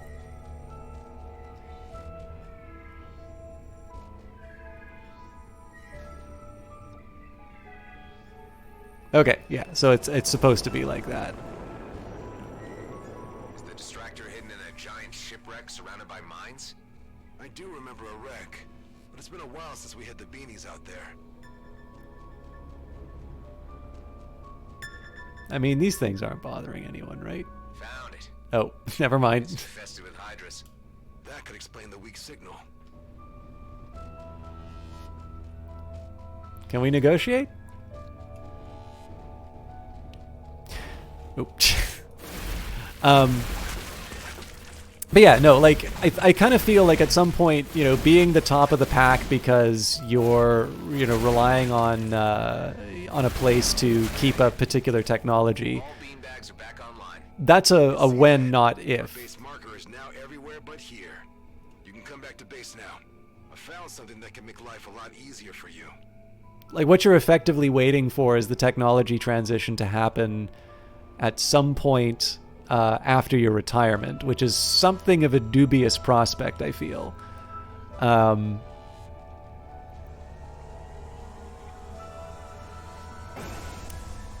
But it's also kind of secondary to the whole idea as to whether or not you can get your job done properly. Station AI, do you link? Affirmative. Good. Make a cross search on Maddox and Dax. I don't know their last names. Found multiple mentions in the Ethon mutiny. Second Lieutenant Dexter Dax Bashar is facing murder and desertion charges after the death of First Lieutenant Gabba Voigt. It is believed he was assisted and is still accompanied by Lieutenant Henley Maddox, transferring full entry to pilot log. A mutiny, huh?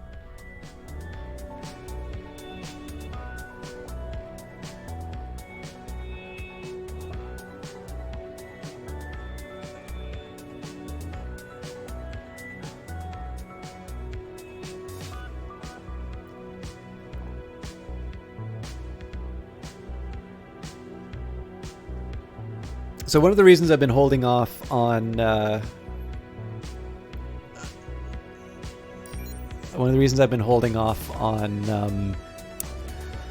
rearming and refuel or repairing at the Flying Duchess was I want to see whether or not I can do that for free at the home base. Obviously, we will check out the unknown signal first.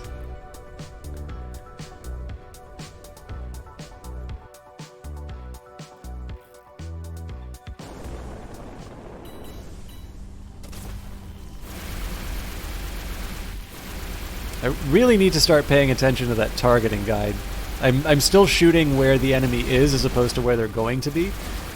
I don't know why I do that. It might just be the third-person perspective, or it might be because the enemies I was fighting previously were so passive that I could afford to get away with it. But it's definitely something that I'm feeling the consequences of now.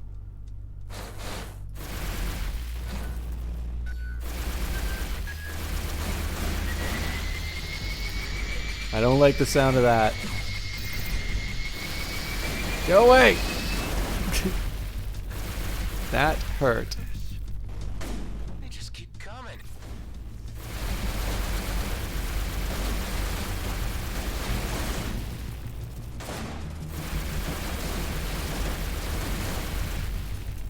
I know I'm taking hull damage, but again, I'm heading home just after this, so I'm not quite as panicked, and I still have the nanobots.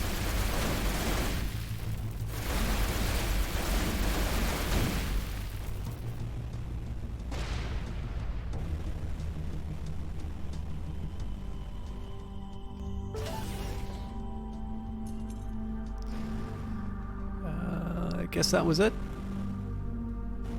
Nothing but baddies. We'll take a quick peek over at these. Aha! This is one thing that's really so I'm actually trying to think of a game. I'm sure there are games that have done this, and I'm just drawing a blank. I'm really intrigued by this idea of, you know, I saw a signal, so I decided to go into that system, and the game didn't give me anything else, but because it was so interesting, I decided to go and, you know, say, hey, there's probably something going on in that asteroid field, and I found, you know, a hidden cache of items. It's just kind of neat that, I mean, space, I am told, is big, really big. I mean, you might think that it's a long walk to the was it the post office? Yeah, but Morrowind's not in space. But that's what I'm talking about. Like, yes, it's peanuts to space. But yeah, so like what I'm saying is I'm really interested in the fact that I'm getting sort of that Morrowindish kind of experience. I mean, this is also reflecting what I've been playing lately, right? I'm getting that feeling in a space game because it's very hard to I mean, one of the things about space is that it is just so empty. It's space. But on the other side, the fact that really in terms of a space where there's lots of opportunities for things to happen, by virtue of the fact that you have an unknown signal, so it means that someone was there, that usually means something interesting is happening or has happened. And the fact that this game has a moment like that where I really blew it. You know, that I'm able to say, yeah, so then, you know, I had a feeling there was something going on, so I went to check it out, and all of a sudden, you know, look at all this cool stuff that I just found. I'm really trying to think of a space game that has done that for me, at least in recent memory. Got this. Okay. What the hell? Oh, it's 5. I'm probably going to die, though. Yeah. Sorry, I was pressing 1 thinking that I could use my nanites, but it's 5 that does that. So... those who fought hard won't be forgotten by the ones saved. Thee may rest well in the endless slumber of death. So that's totally on me. You can sort of see how I panicked with the escape button there.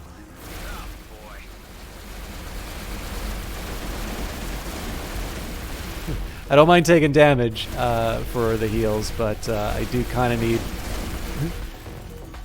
I do need at least something resembling a ship to go back into port with.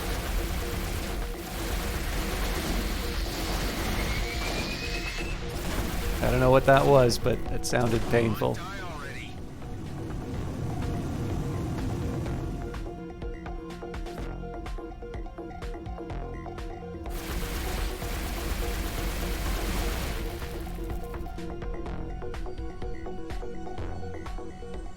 It's vague enough that it feels optional up to your own initiative. Yeah, no, that's I didn't say that, but that's exactly it. So yeah, like, you know, this could have been my limit to the experience here, right? But I'm like, okay, so did they just give me a signal for the, you know, the things flying around? Why were they here?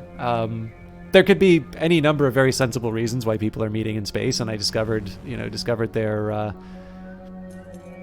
their IDs, and like a psycho decided to kill them. But you know, in this case here, I've got the space equivalent of, I mean, this isn't exactly a dungeon, right? I don't mean to overstate it, but I do think it is just kind of neat that I have this experience now where it's like, yeah, I'm in the area.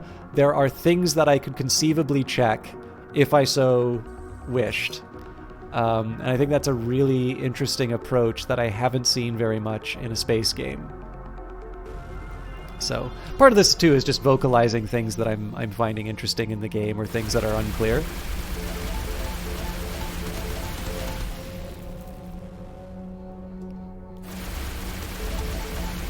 We use laser beams to mine iron the same way we use swords to mine in fantasy games, right?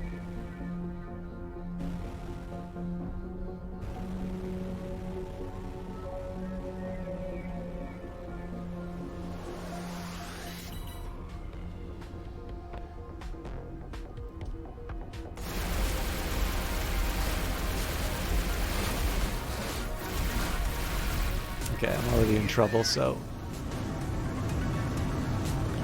This time, of course, I can remember it's 5 for the heal. I might have taken on too many guys, though. So let's see if I can take them off one by one.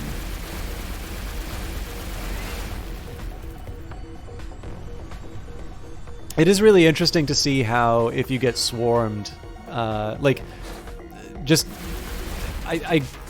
the variety in terms of the combat, where, you know, having a situation like this with multiple people coming after me, this is actually really bad.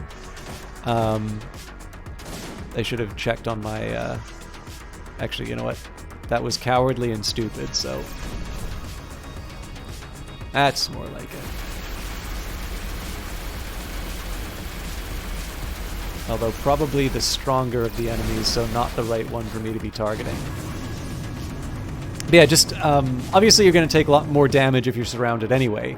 But the fact that when I'm surrounded, I just find my shields shredded so quickly, definitely lends itself to a very different approach than in other contexts. I'll read that in a second, Cheese. Obviously I'm struggling a little bit with these enemies, so...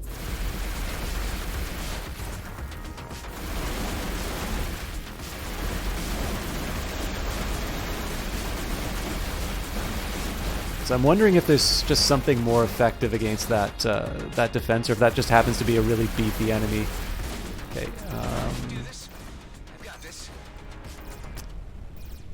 Rough. All right.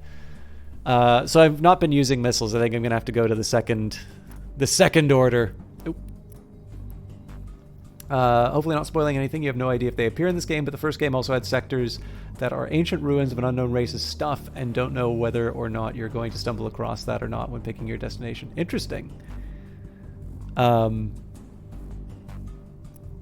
yeah, I mean, we're probably early enough that they wouldn't be introducing aliens like that anyway. But no, I like that they include that. But I haven't seen anything resembling that.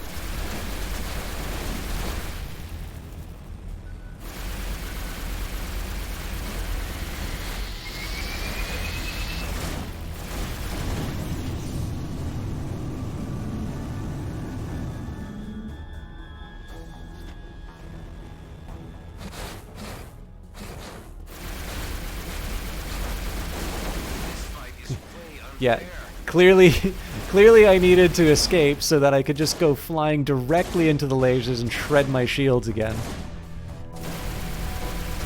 Oh, if I die to an outlaw drone, I gotta declare Chapter 11.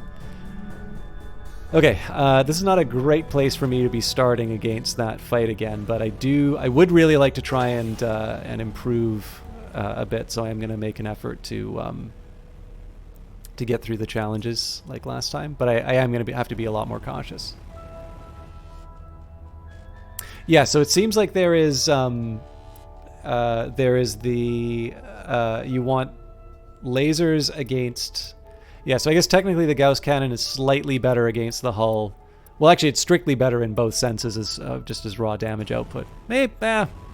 Thing is, it feels like it's a lot more effective than it seems to be, but I don't know. Clearly I need to change something up in the strategy, so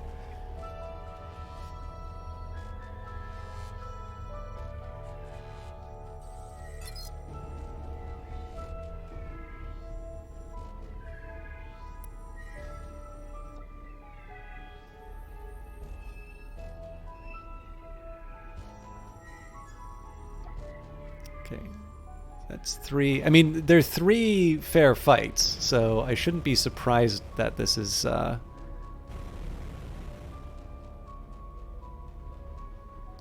yeah, so I believe this is the same area. I don't know if that's being caused by my save file, or if that's just how this works. Okay, so let's try the armor drone first, and I'm actually going to hit that thing with a missile right off the bat.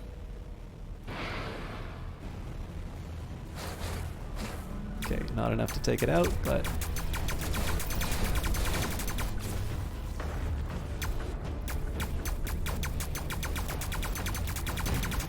Okay, that's 1 down. Yeah, see, it just feels like... the rapid fire is great, but... the effectiveness seems a little tricky.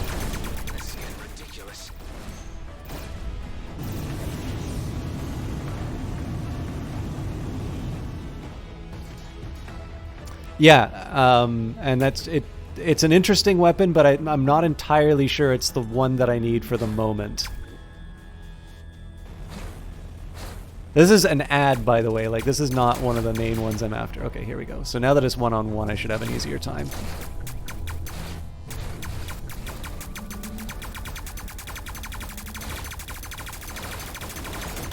I don't know what's attacking me, but I'm just going to hit the EMP for that.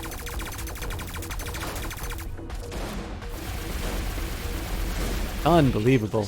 Okay. I'm going to run out of nanites in a minute. Oop. But there are goodies. Yeah, that was kind of my biggest worry about that one, if I'm completely honest. Because it's very clear that I don't have a good lock on them. Okay, new railgun. Well, the nanobots are really welcome. Why do I get the feeling that there is something... Oh yeah, actually, sorry. There is one thing that should make this a lot easier.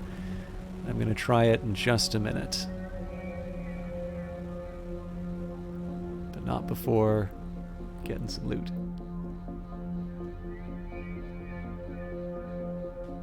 Yeah, that was very nice of them to let me do some shopping. Okay, got it.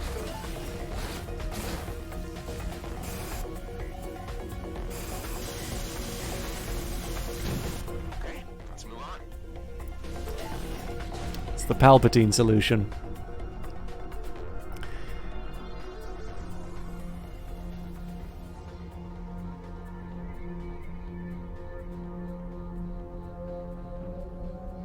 Just trying to think if I want to try anything else in this area. I think we already checked that out.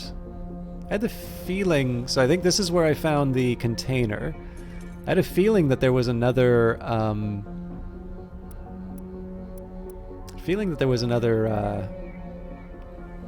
like... ruin. Maybe not remembering properly.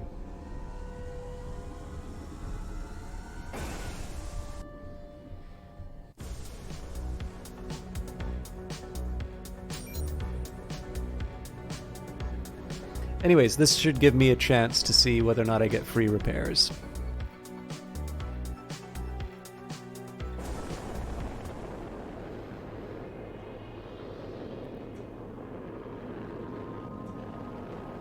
My only disappointment is I really wanted to beat that challenge. I didn't find enough Webbers to see it through. There is one thing I'm curious about.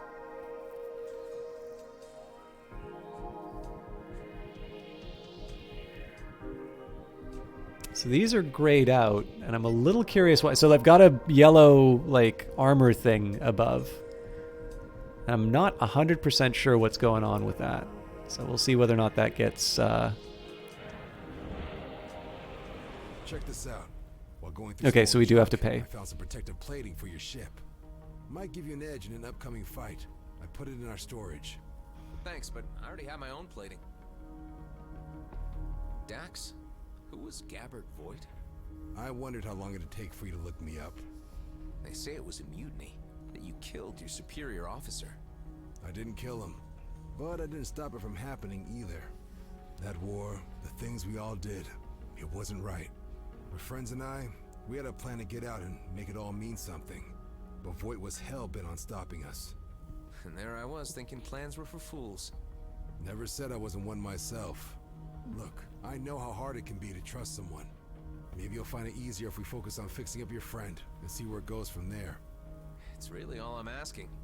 All right, let's start by having you head over to the Union Bridge Station and buy something called a Prime Sense STA. That's an old but untrackable scanner module. With it, we can finally see the entire system without the fleet seeing us back. And then? We use the scanner to look for a medical station. We loot the place, beef up our med bay, and let the medical AI patch up your friend. What if there are no medical stations around? Cedo isn't that small. We're bound to come across something. I was hoping for something more solid. Well, alright. What's the name of that scanner? Prime Sense STA? Correct. Have some faith, and I promise it'll be worth your while. I love the morality of this game. It's like, yeah, so we need to fix your friend, so let's just find a hospital and rob it. Okay. So it looks like we do need to pay, which is fine.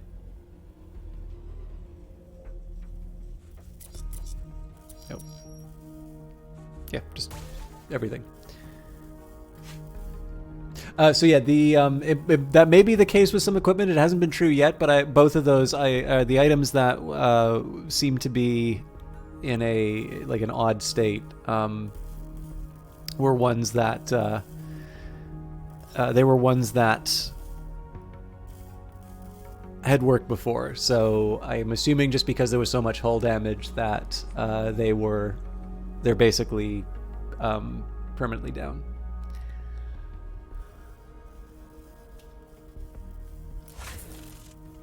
Okay.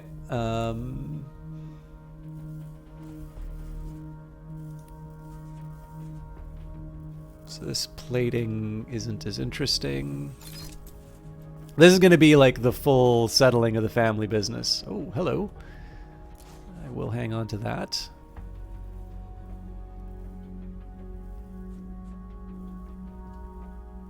Oh, this is a cool idea. So if you go into like an asteroid field and you stick a bunch of turrets on that, that's kind of neat.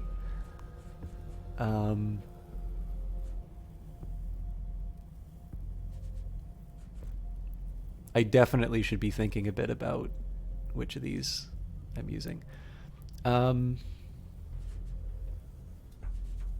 I think what I'm going to do here is I'm actually going to upgrade... Ooh, what is this?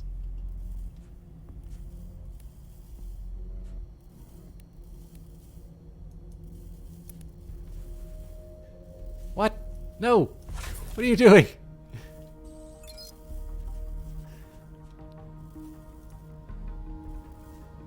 Not enough. Okay.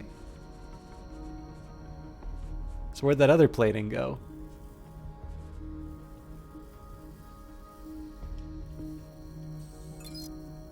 Oh, you know, I think I know what happened.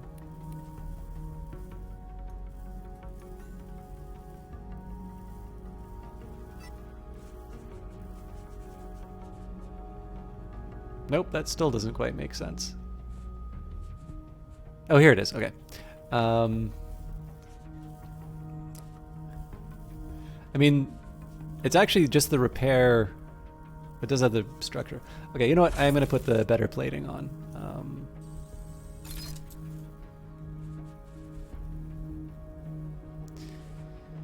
Okay, the energy core. This is level 2 versus... Okay, level 2 and level 2. I'm actually not convinced on that choice yet. I guess these aren't useful they aren't useful in storage, but I'm not really going to use these right now, so I'll put those in storage as well. Turn a bypass and incomplete part. That's fine. We are not ready to use that yet.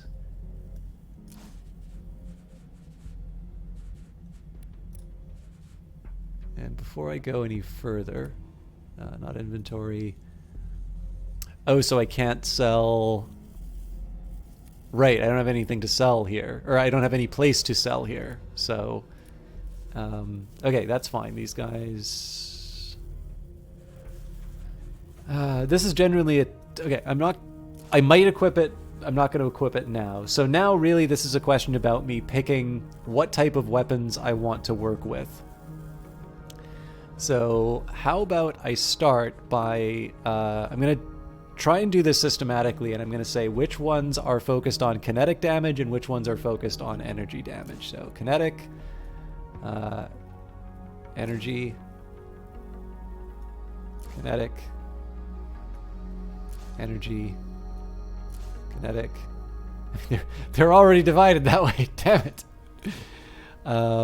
Okay, this is in the middle. This is kinetic. This is also kinetic.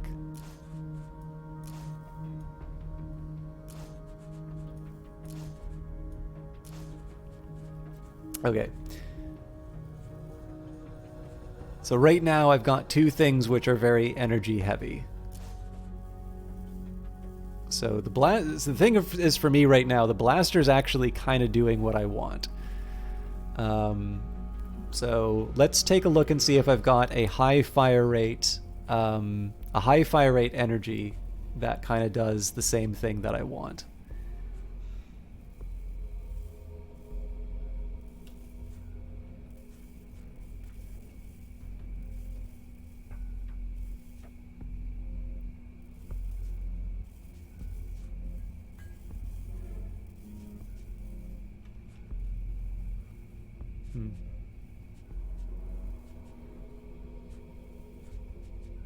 I genuinely thought that I had a different... Oh, wait a minute. I screwed this up, didn't I? This is the kinetic pile. So why am I evaluating it on energy? Good God. Also, this is in the wrong pile, so... Let's try that again. Energy, energy, energy, energy, energy. Okay. Nope, this is kinetic.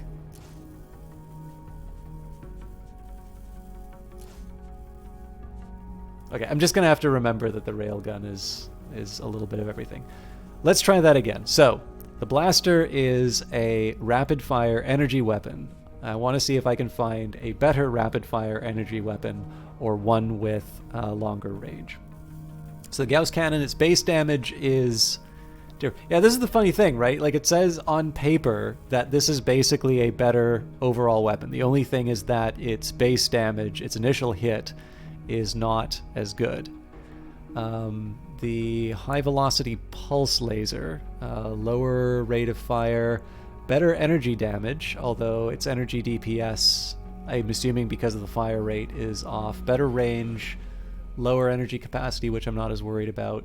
The only thing against this one is that it's level 1, so the question would be whether or not I want to upgrade that. So lower overall. I actually so the fire rate, the fire rate and range makes this reasonably attractive. Exuberant heat-seeking armament, long-range weaponry that quickly churns through energy. Okay, I'm gonna explore with this one. Actually, not quite yet. This thing... Classic energy-based shield stripping weapon, straightforward and trustworthy. So I guess the question would be, do I want to try and perk up the high-velocity pulse laser, or do I want to just go for the better existing pulse laser? Theoretically, if I were to put that there. This pulse laser is basically better than the high velocity one in every possible sense, so let's just dismantle that. Okay, so I've got 4 candidates. I've got the blaster, I've got the thermogun, I've got the Gauss cannon, and the pulse laser. I'm gonna try the thermogun as a temporary measure. I'm gonna put this one at the bottom of the list just because I know what the Gauss cannon does. I'm just trying to decide whether or not I like it enough for that use. This thing's DPS is higher, as is its base. So wait a minute, why am I picking... What is it about the thermogun that made me think that this would be more appropriate?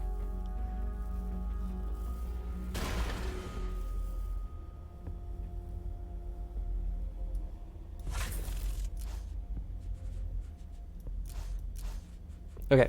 So now we will do the battle of the kinetic weapons. The thing is, I really have not been using my secondary all that well. Let's say my outside option here is the Gauss cannon, which does 4 kinetic damage. So is anything that does less than 4 kinetic damage. Actually, also I'm going to give slight priority to anything that's like a level 5. I'm very unlikely to use the scattergun.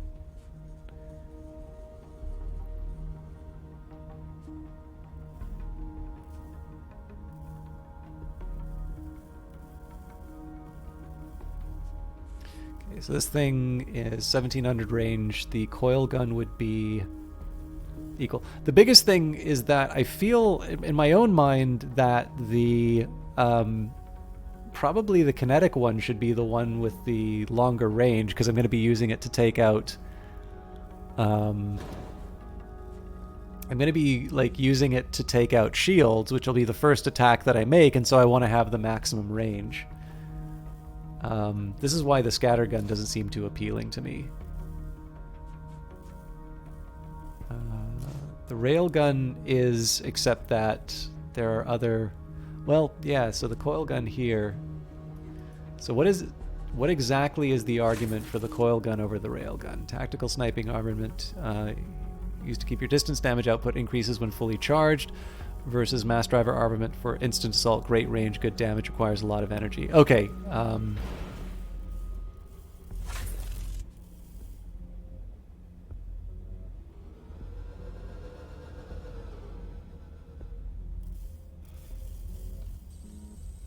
I need to be decisive. And I've got 2 coil guns, and apparently was not paying attention to that fact.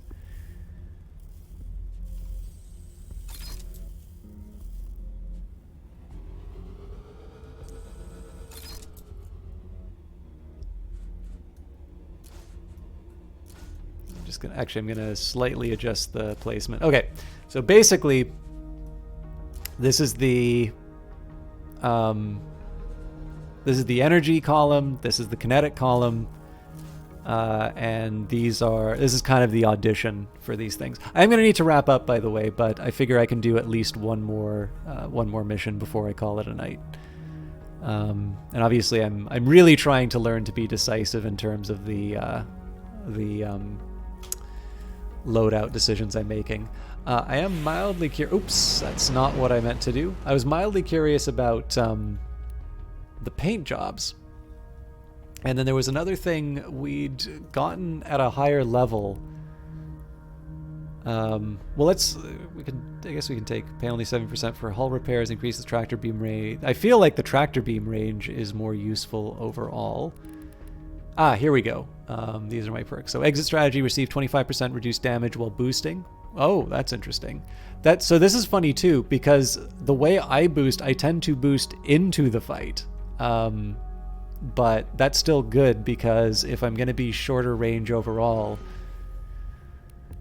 Okay, this is probably the most appealing right now. Close call is, instead of taking lethal damage, a shield deploys that grants invincibility that lasts 10 seconds. The ship must be docked to make the shield available again after use. Interesting, but I feel like I just need to get better than use that. And then defensive massacre, killing an enemy instantly triggers your shield recharge. Oh man. That seems really good, but I like the exit strategy. I'm going to stick with that. And we are already tracking in transit. So yeah, as I was saying, I do need to wrap up, but I am going to try and do. I figured I could do, even though I'm kind of at a bit past the ending time. I figured I can do at least a little bit more. What I'll try and do is one sort of full mission and come back. And if it doesn't quite work as planned, I'll find a good spot to end and call it there. But I don't know if my enthusiasm for the game is coming across, but this has been a jolly good time. I'm really happy this happened. This is one thing I'm mildly concerned about. It requires precision on my part, which I clearly don't have, and there is the charge. But I also think, given that I'm going to be approaching, I might be able to get away with it while I'm doing... I mean, we're doing the auditions, right? So it doesn't hurt for me to play around with some of these. Oh man.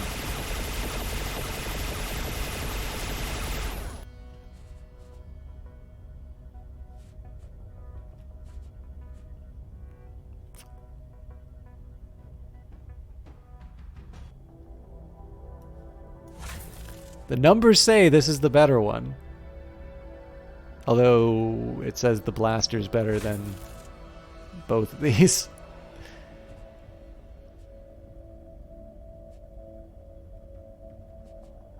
Okay, well, let's try them in combat situations to make a determination. Oh yes, I should also try the... So we know the deal with the railgun. Coil gun...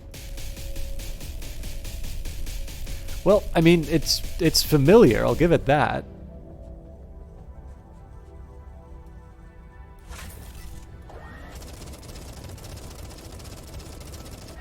Probably no surprises there.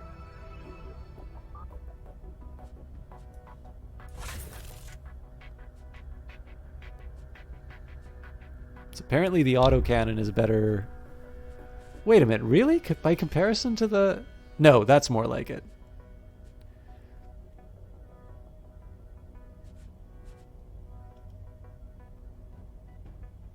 Yeah, so the railgun actually seems to be kind of the least appealing of any of these options. I'm going to try the coil gun for starters instead of the railgun.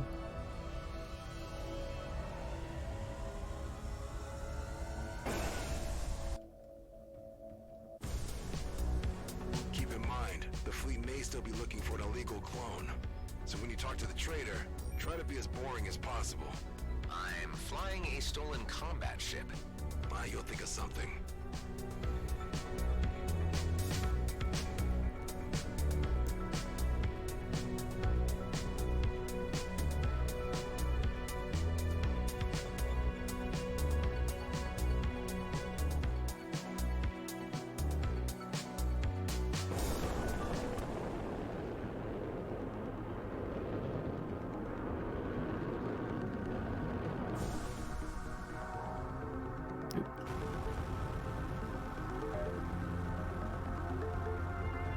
Not a Weber, sadly, but we won't let the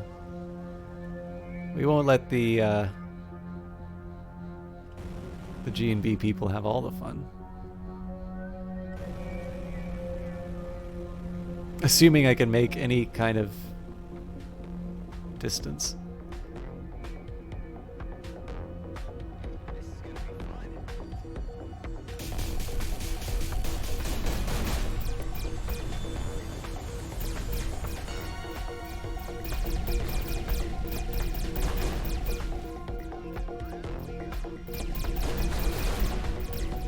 So this is why the Gauss can is not a good option for me.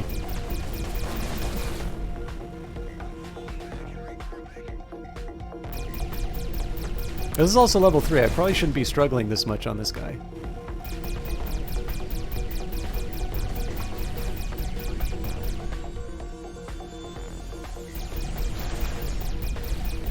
Okay, we got a hull now, so... Good.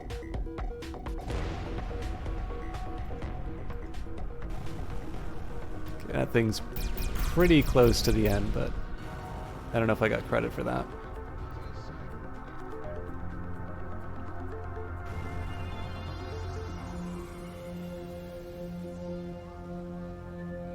I will confess, I've been a little unsure about when to use the cruise drive and when not to.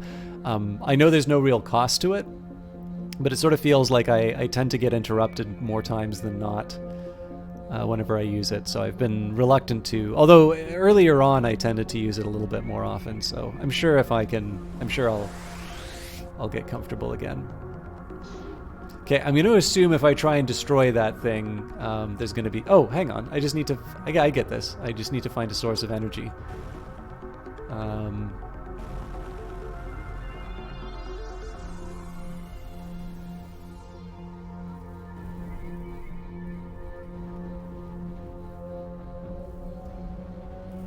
Something like that.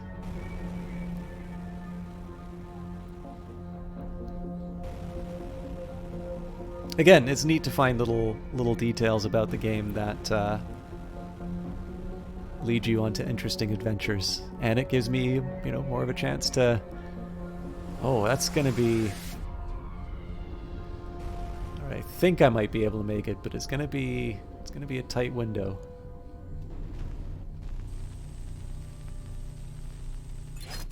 Run. 26 seconds. Oh God.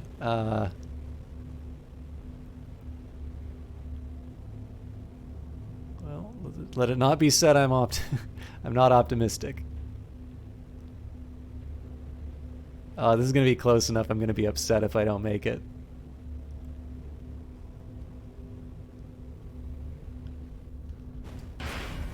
No! So close! You can. I totally screwed the pooch on the last leg.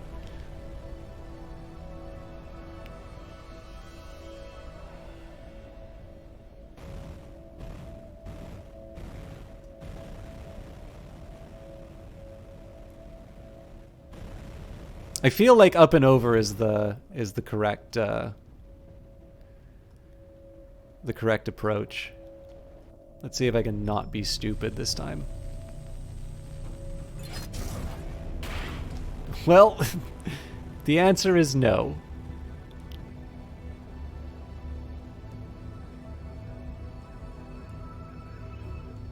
So I gotta be a little more graceful in spinning around. But this is a slightly more attractive approach than last time.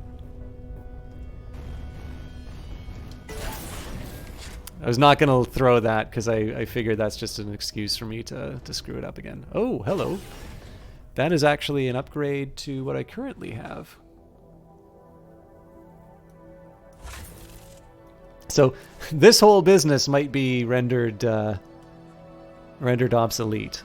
I mean, this is slightly better on energy consumption, but I'm just going to assume I have infinite amounts of energy like I don't. Hi, I'm looking for a Prime Sense STA. That's the pre-war model. Quite rare, but I do have one in stock. How much is it? 4,200. 4,000? And 200, yes. Say, you don't happen to be a contractor, do you? No, I'm just into tech like that. That's all. That's too bad. I could have paid you 2.5k if you'd done a little job for me. All you would need to do is deliver a small package to a dear customer of mine. Really? That's it? Will you do it? Sure, why not? That doesn't sound very committed. I would be grateful if you let me. Good. You'll find the package at the abandoned station nearby. I'll give you further instructions once you're there. I should follow up. I'm bad at doing this. I should check credits more often and see who did the writing on this. I'm curious if they've done something else that I'd be familiar with. I know some of this stuff becomes important for my upgrades later.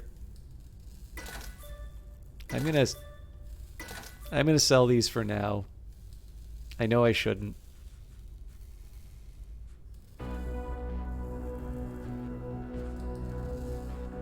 So why am I keeping the Gauss cannon around again?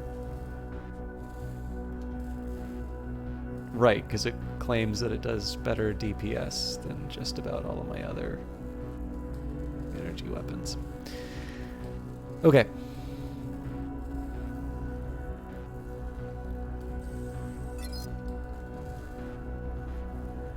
Let's go deliver a teeny tiny package.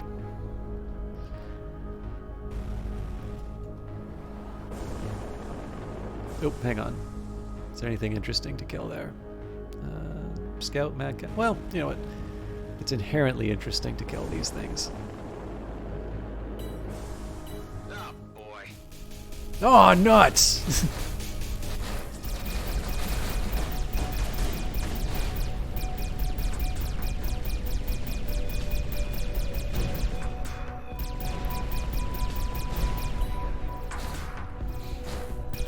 I wonder if I can, if the, if one of the barks is going to say gee whiz at some point. That would make my night. All right. I also need to get a bit better with the, alt, but I do like that they, Station doesn't look abandoned to me. oh, Jesus. 5. Them's a pretty nasty viper. I knew it. Don't let them get away. It's interesting. There doesn't seem to be a. Ooh. I should probably get out of here in a minute.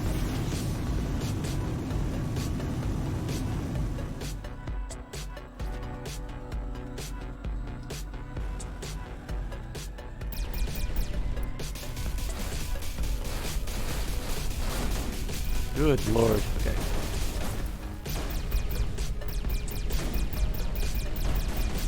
I'm not entirely sold on switching weapons as a way of making things. Ooh, it's looking bad. Wow, they are just punishing me. I don't think I'm going to survive this. Yeah. So yeah, one thing I actually kind of like about the difficulty of these fights that I've been running into, I'm sure I'm making stupid mistakes, but I feel a little more compelled to start using my missiles more often, which is... I'm looking for a Prime Sense STA. Okay. That's the pre-war model. That's enjoyable, but not enjoyable enough that I want to do that a second time.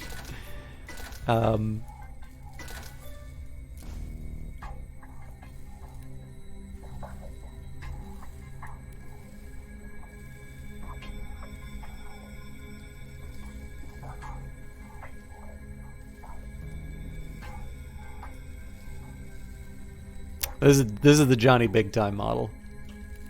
I think Johnny's all about the black and red. If he... Oh, actually, that doesn't look too bad. I'll keep the normal look for now, but I think there'll be a special. I think there'll be a special fashion stream for this. But yeah, so you know, I have this really bad habit of sort of hoarding the weapons like the missiles and such. Doesn't look abandoned to me. How many are there? 5. One of them's a pretty nasty viper. I knew it. Don't let them get away.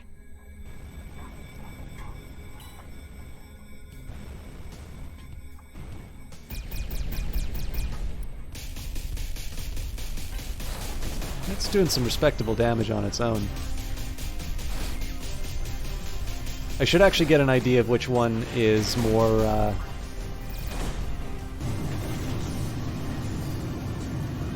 I probably could have done the EMP to save myself there. I should also get a better idea of which one has the higher damage to hull, because I don't think it matters once you take down the shields.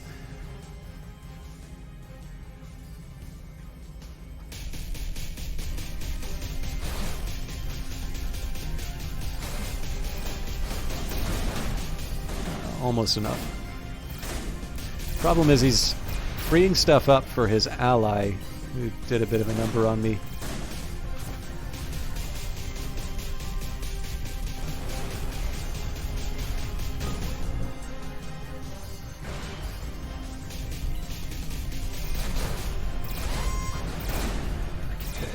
I don't know what just got me there. I gotta get out of here. I'll regroup and figure out where we stand.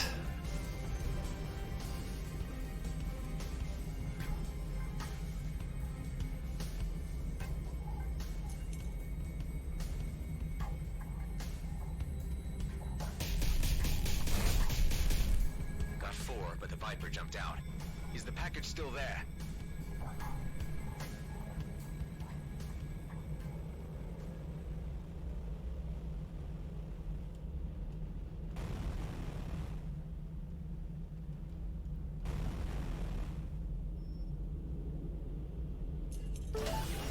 I will confess, it would be nice if it automatically replenished stuff. I think some of this stuff is taking up space in my inventory when it doesn't have to. Yeah, so there's this nano injector which is in my inventory. Oh, apparently it's a different kind of nano injector. Oh, because there's only 3 available. That's good news, actually. That just gives me a reason to use it. This is... doesn't say what chip color it is. Old Forest.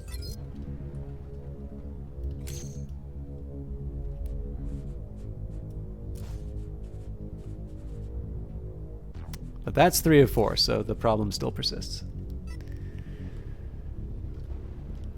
Also, I didn't think that the I don't know if the guy's escape is scripted or not. I really wanted to take out the tough enemy. Can't find it anywhere. What ship types did the group fly? Apart from that elite Viper. Oh, that looks beautiful. Sorry. Caps, a scout, and a sniper drone. Just as I thought. I hate those guys. They pestered me to sell them the wares, but I turned them down. They didn't happen to have left their address by any chance? The Viper pilot has his lair in Rhodia orbit. I would be very grateful if you could get my package back. This will cost you. How about a raise up to 3.5K? Sounds fair. I'm on it. So the aim on this one is going to be to take out the broken drone without taking damage, just so that I can repair my...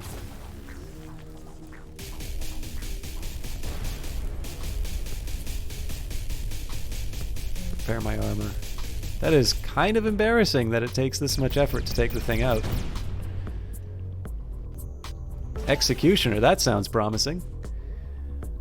Scattergun, though. Not useful.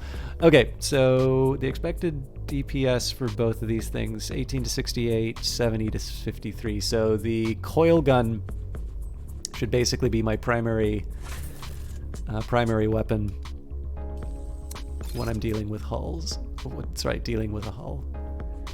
And it's telling me I'm out of date again. Well, there's so much that's out of date. Where do I want to start?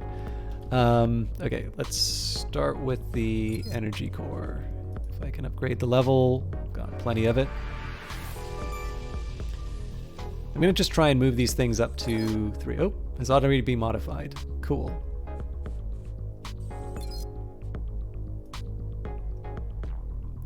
That's actually going to cost me a bit, so let's leave that be.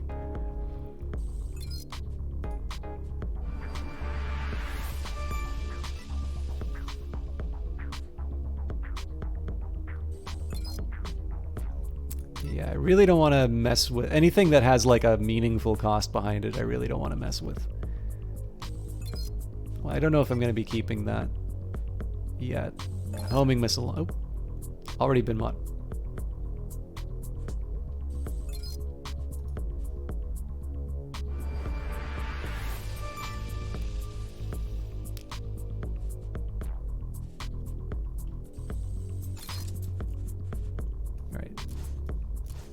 I'm sure it'll still, yeah, I'm sure it'll still tell me I'm out of date, but I know I can craft items as well, but I don't want to go too crazy on it. I did sort of say I was planning on wrapping up, so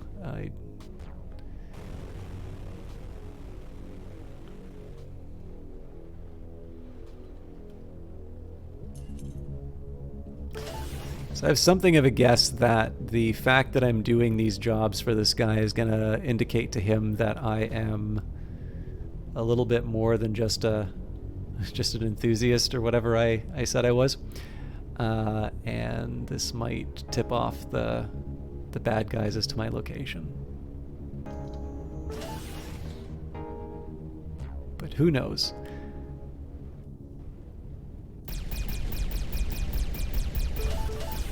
Actually, I've given this one a fair... I think I've given this one a fair shot, so let's try the thermogun this time. Ah. I gotta get used to using that mouse wheel still. Okay, and looks like there is something to open.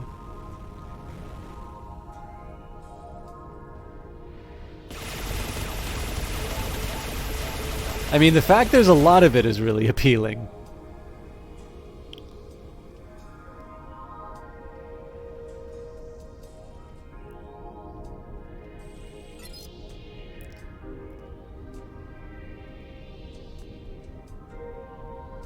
Yeah, overall, actually, it's been kind of neat that... Oh, hello!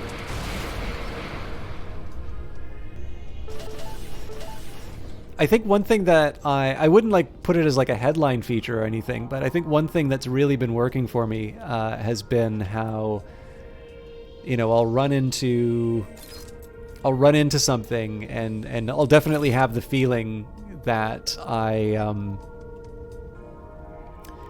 you know, like it's the thing I was talking about before. Like, you know, I'll be in an area and I'm like, oh, this looks kind of interesting, and there's almost always something for me to run into whenever I do that. And I'm really hard pressed to think of some space games where that's happened. In Everspace 1, you think if you hold down the button to charge up the thermogun when you release, it shoots a stream of enemy-seeking projectiles. We'll give it a shot. There's nothing in the description that indicates that it does that. But, hello, unknown signal.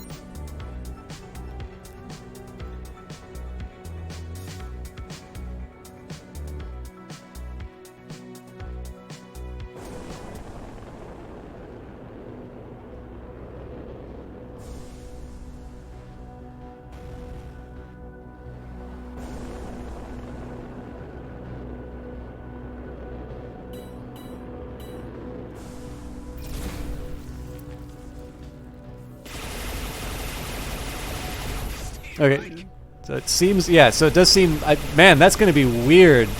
If it tracks, how does it know what to track? Oh, I got to tell it what to track. Okay. The one thing I'm not crazy about is how quickly it runs out of power. Oh, I should be using kinetic weapons if it's shields.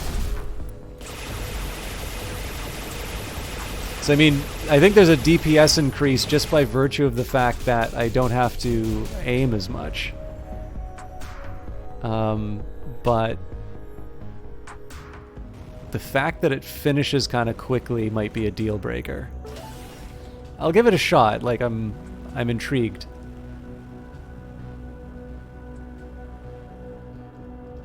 It is also, I am also going to need to remember to start marking my targets. But that doesn't seem like much of a hardship in the grand scheme of things. Oh, no Webbers.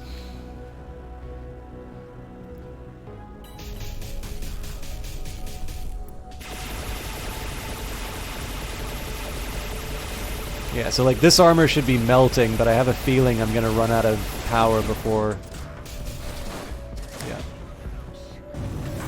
I'm thinking of. Oh wow, lets me switch it mid-combat. Okay, cool. I'm thinking we're gonna give the blaster a try again.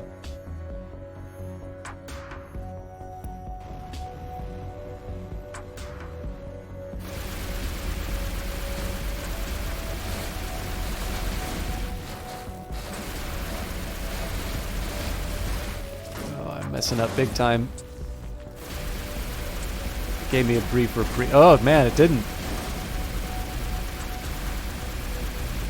I got 13 seconds before I got my. Okay, I need to start using some missiles.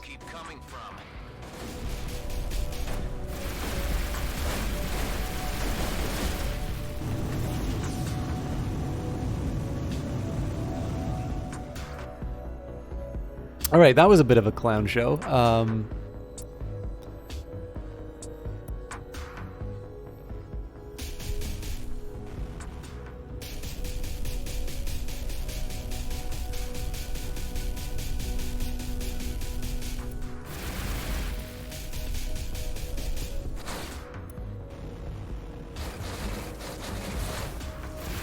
Okay, that's got to be the EMP that saves my life. Yeah, see, the thing is, in practice, the blaster just doesn't seem to do as much as it says on the tin.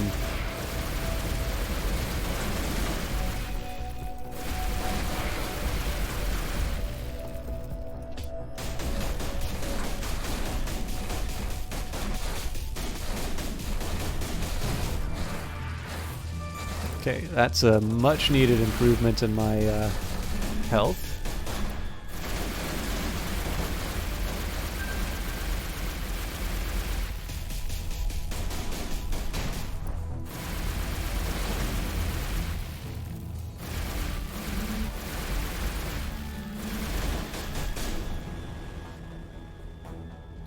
So oddly enough, the kinetics really seem to be singing for me.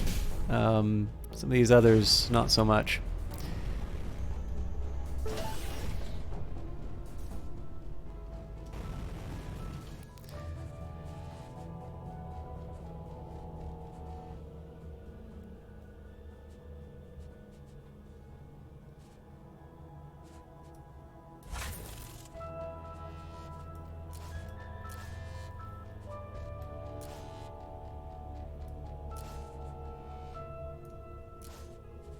And as nice as that coil gun is, I don't think it's going to be as good as the marksman, so we can just get rid of that.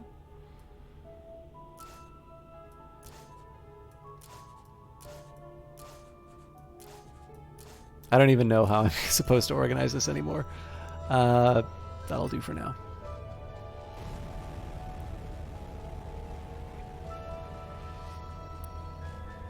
Also, I want to get an idea of distances again. So 1700 and 2600.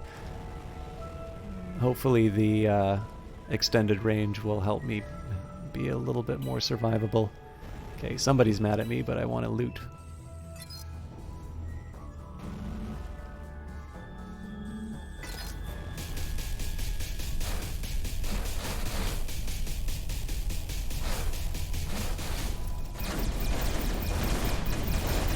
Okay, first of all, this is dumb because I do more damage to health with the physical weapon.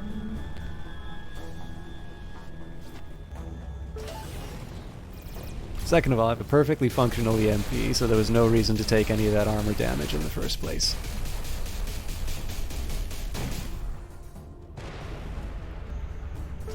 Cool.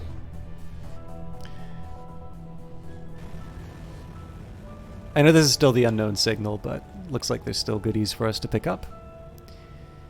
And I should probably consider using my ult, but I think I want to at least save that for the side mission. So I'll take just because I'm in the area, I'll take a quick peek over at the building here. I'm pretty sure I've already raided it. Well, if I did, there's a container that I left alone.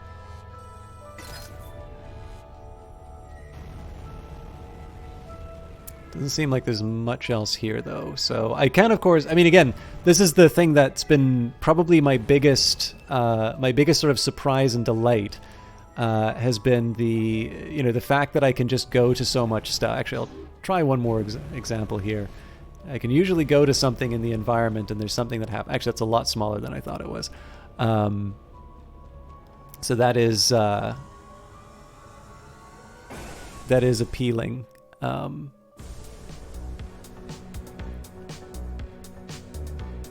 mean, it's resulted in me doing a lot of side journeys, but I'm not entirely sure that's a bad thing at all.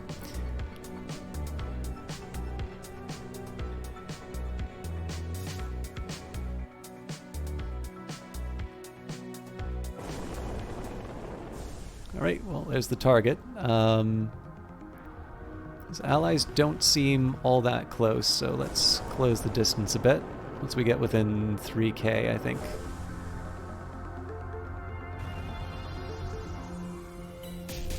Did the trader send you? Yeah. Now don't try anything funny. Just return what you stole, and I'll let you go. Never. They say that I'm just like everyone else. This, I'll prove them wrong. I will finally stand out.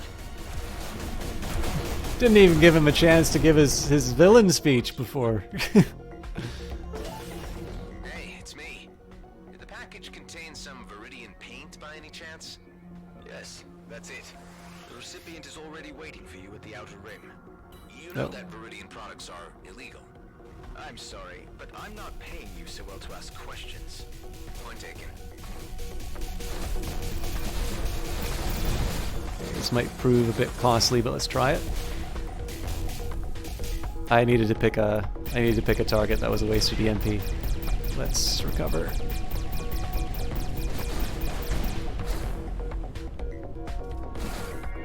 I'm pretty sure I just saw paint that went somewhere. There we go. Or, well, chip color. Okay, that's also good because we didn't lose any armor off of that. I feel like I'm getting better.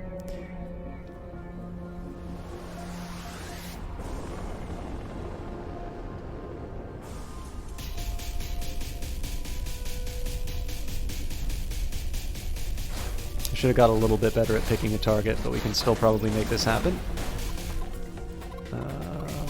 Maybe not, actually.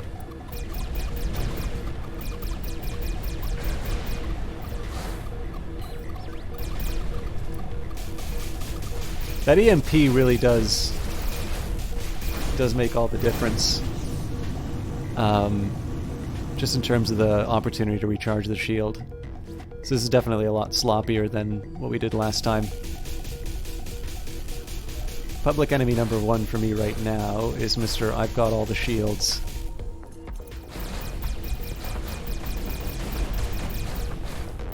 Okay, we should be able to see this through.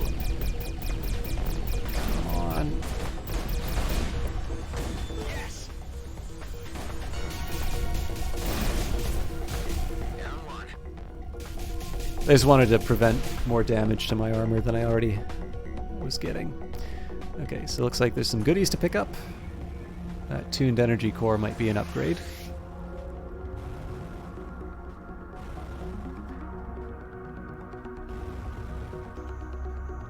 I thought there was something in the area over here, but...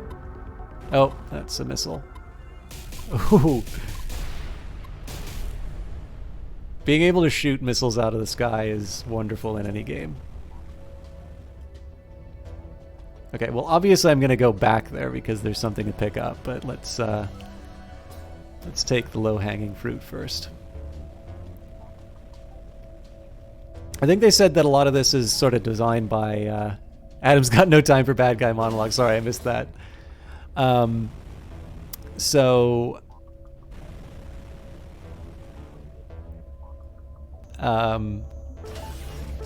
I know they pointed out in some of the marketing material that it's sort of hand-designed levels, and I have a feeling that they do a really good job. I don't know offhand just because I haven't really gotten a proper read on it, but I'm getting the impression that they've done a really good job of just sort of baiting me with a bunch of like loot. I don't know if this is going to be worth it. Yeah, I gotta...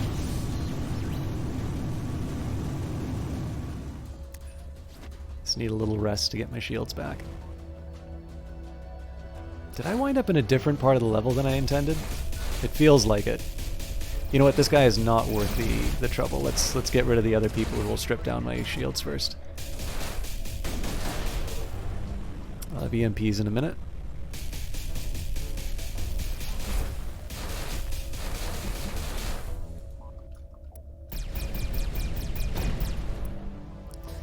You'll notice that I hit 2 again because I, for some reason, really feel like I should be able to switch between weapons by pushing the numbers. That is such a... Like, I feel just bad that I keep making that mistake over and over again. This has to be... So 122 to 30. Yeah, we'll just shard that one. I also should take a minute here and make sure... Okay, well, I can use it.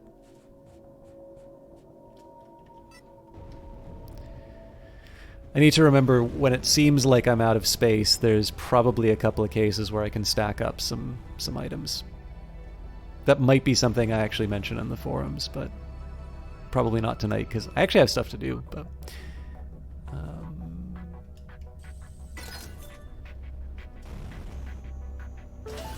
it's usually a good sign though about a game when I say, okay, I'll just do a few more minutes, and all of a sudden I'm streaming for like an hour extra.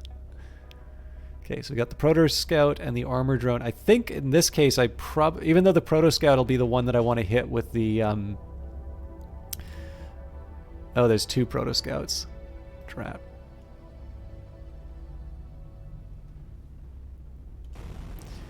I wanted to take out the Armor Drone. Okay, well, screw you anyway. But yeah, so regardless of whether or not it's actually the case, I am really intrigued by the feeling that these are built in such a way that I should have been paying attention where these missiles are coming from. All right.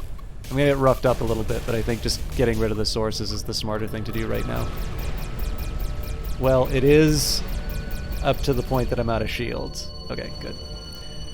But yeah, so whether or not this is actually true, I definitely feel like this game does a very good job of sort of directing me towards points of interest without like taking me by the hand and saying, thou must go here, which I think is interesting. Like I'm kind of intrigued how they pull that off. I probably just need to start getting rid of some gear.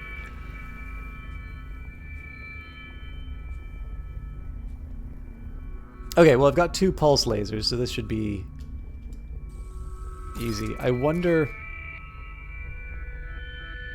if I was using the wrong pulse laser and that's why I felt it wasn't as good. Something to think about. And this energy core doesn't do me any favors, so let's get rid of you. Tuned energy core. That is actually a meaningful change in the shield output. I'm not sure I want to do that yet. Oh, but this is a better cargo unit. And I think I might get... No, maybe not. I thought I got something out of that, but... Or something that I needed out of that, but... I'm having my doubts.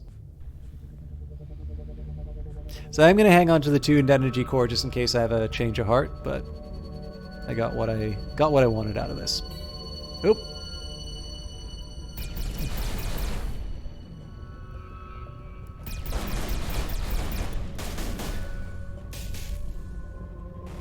Yeah, that kinetic weapon really does the magic.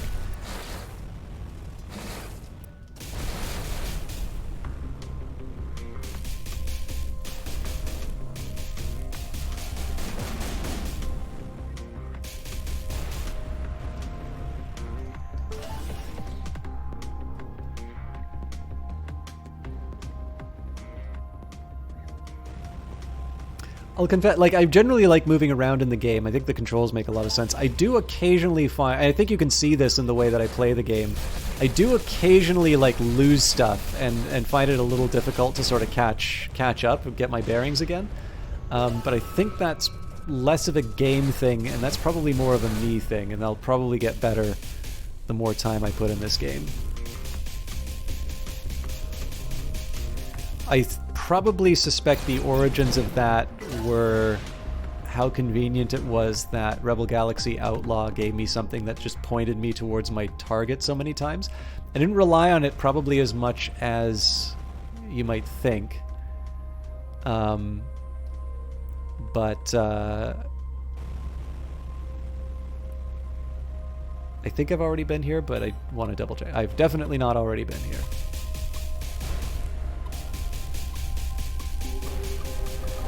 Damn.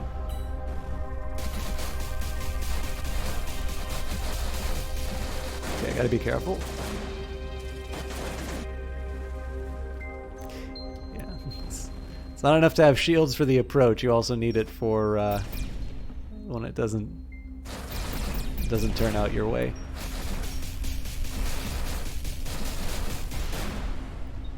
My biggest problem on that one was I wasn't paying attention to how much ammo, for lack of a better term, I have.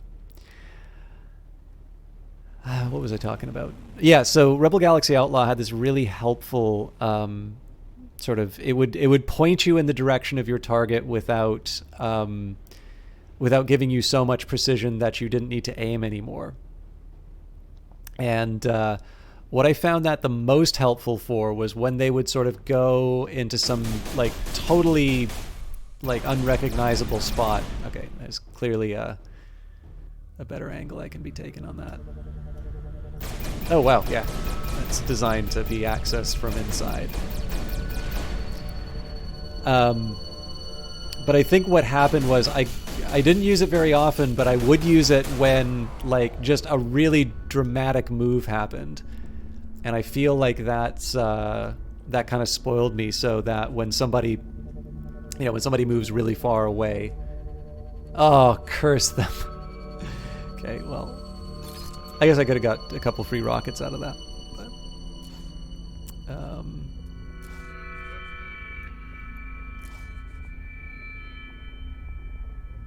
oh, right. I'm a higher level now, so I can afford to... I gotta remember when I get back home, because I got a level 6 item waiting for me there.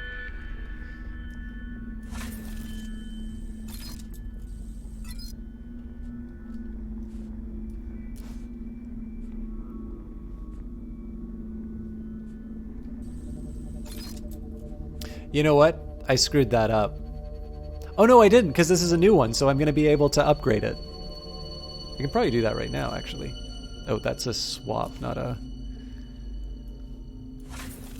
Nope. Do I really not have any medium? No, there they are.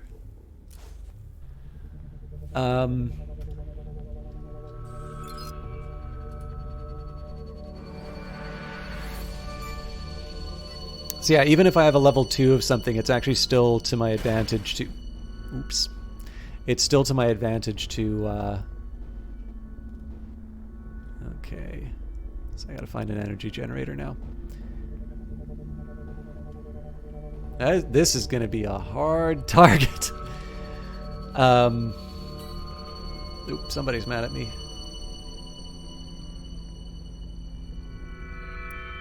Sniper. I'll admit, these are kind of neat enemies to go up against. I don't want to get hit by one of them, don't get me wrong, but...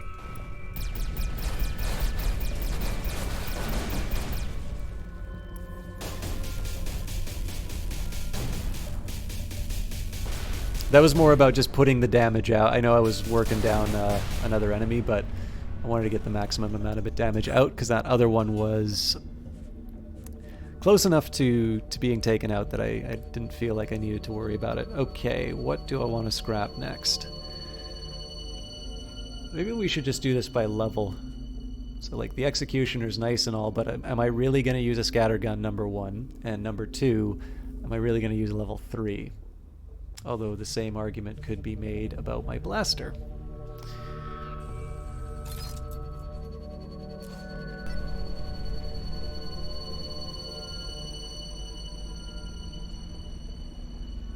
Actually, with that in mind, So if I limited my, if I said you are not allowed to use any weapon that is under-leveled, and I had to choose between the pulse. I'm an idiot. That's probably why.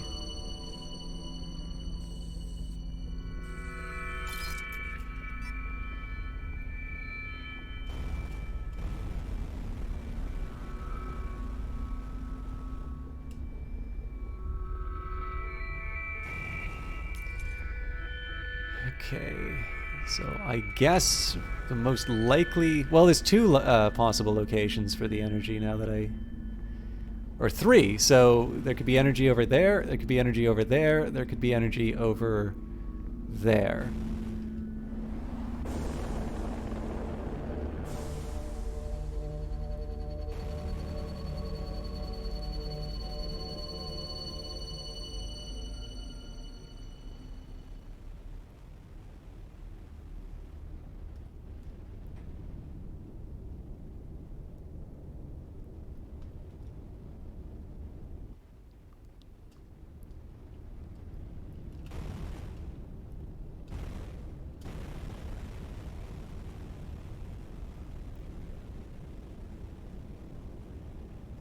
I sort of feel like I've seen parts of this before, but I might just be thinking of other similar looking parts on other ships.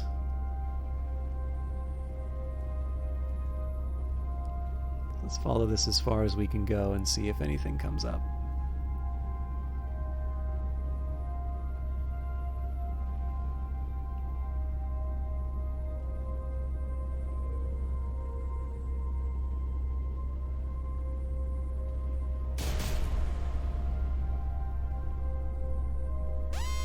Oops, run for your lives. All right.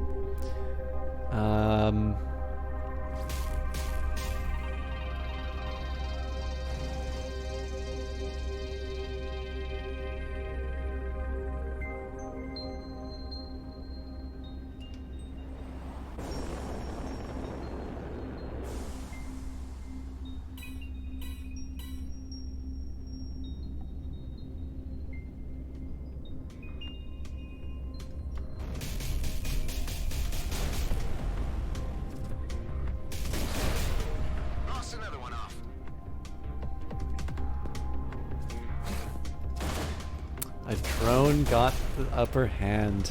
Will I ever be able to forgive myself? Okay, so again, the aim here is to try and find a source of power.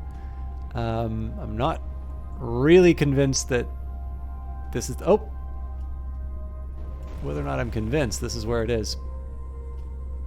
I bet this is gonna... Yeah, this is probably gonna be another nightmare to make the distance. So... Limber up.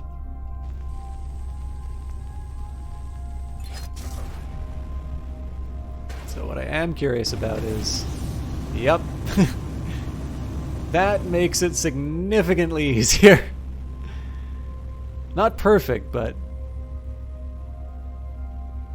Hey, no problem, Olaf. I'm sorry I can't... I'm gonna have to read the rest of that at the end of this... Oh, I am so glad I used that special ability. Okay. You're gonna head out. Thanks for the stream. Game is cool. Something you'll have to look into. I think it's your sort of space fighter, and you will have to pay attention to the next stream of this. Yeah, this is one big thing. Like, obviously... So one, generally I have a good idea about whether or not I'm going to enjoy something enough to stream it in the first place. If I'm given a key... Unless it is genuinely something that I feel I will not... Like, if I don't enjoy it and it's obvious I don't enjoy it, I kind of feel it's better for me not to stream the game than it is for me to keep streaming it. That's really the only condition under which I'll kind of only do something once. I know there's a couple things, like, so I'll be honest with myself. I didn't do Cyberpunk as much as I wanted to, and I'm sure I will get back to it. It's just, like, everybody has an opinion on that game. Everybody kind of knows what it is, and it's obvious that the game's just going to be a lot better with some time. So do I really want... And the other thing was the spot where I stopped, I happened to know that there was copyrighted music that had not been silenced. So that's actually the specific reason why I didn't stream it that quickly after the game. So that, honestly, in my view, that's on CD Projekt Red that I stopped it at the time that I did. But, they've now silenced that part out of the streamer streamer safe mode, so I do need to get back to it, but you know, the impulse to do it as quickly as possible is not there. But yeah, I mean, for something like this where I obviously enjoy it, I think it's a really interesting game. There will definitely be some more of this. I may not do it tomorrow, but I will. If you'd like, I'll be happy to let you know my plans for streaming this if you want to try and figure out what's going on. But more importantly, Olaf, thank you very much for hanging out. It's always a pleasure to have you here. And obviously your hosts and your just overall support is something that kind of helps me keep doing this. So I hope you have a good one, and we'll see you soon. Oh my God, I'm already an hour over.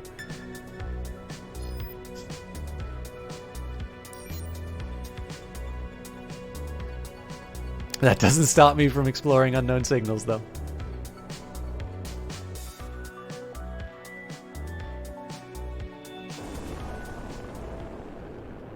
But yeah, so let's actually take a specific look at how this works. So I'm starting off with a group of baddies. This is not the thing I should be targeting, actually. It's too late now, but this thing's gonna take a while. Man, even at level 5, this thing is hard to beat. Let's get out of here.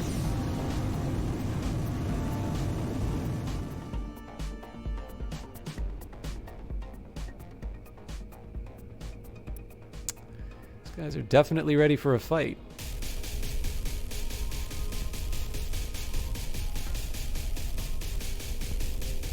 How do I find the weak one?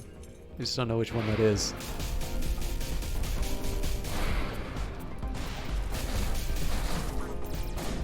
Good God. Oh, just let me shoot something.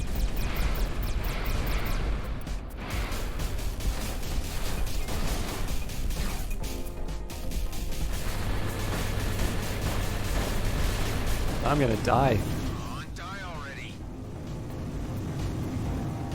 Yeah, there's something about this fight where I'm not doing the damage that I need. Okay, so we've got a drone, we've got a scout. The drone is armored to the T. Ah, there you are. I bet if I take out that armor drone, I'll get what I need.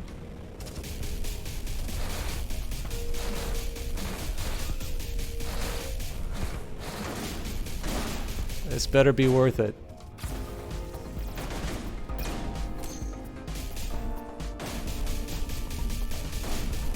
Okay, so first of all, I was trying to do the nanites, and I did the... Okay, I gotta get out of here.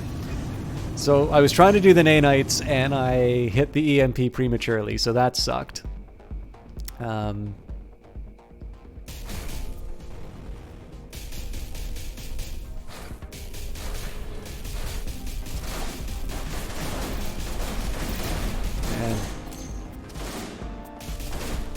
this is no good. I'm gonna lose my. I'm just gonna lose. Oh,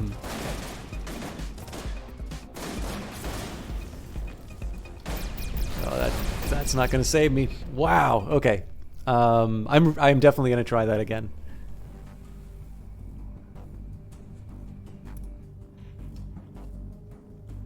That was, I mean, one that was sloppy, but that wasn't the. That was the real reason I... they just give me a weaker enemy? Yes. Okay, let's get out of here. That was actually the wrong call. I should have...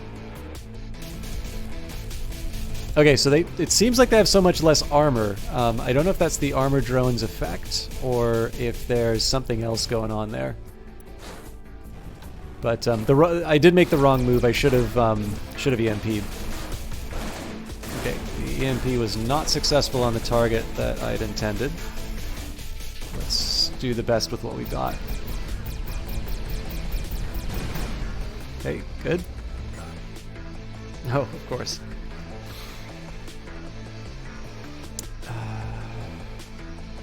I'm gonna hang on to that blaster for dear life.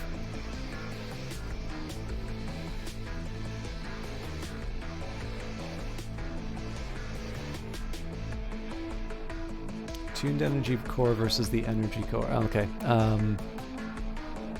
You know what? I don't need to pick it up, so I'll just think about it later. Okay, I gotta jump out.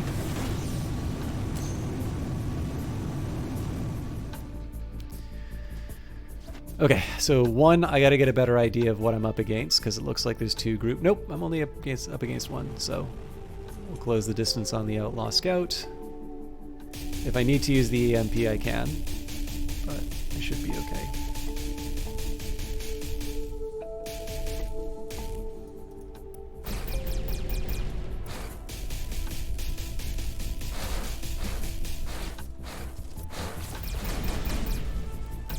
No need to take risk on the armor. I gotta rebuild that.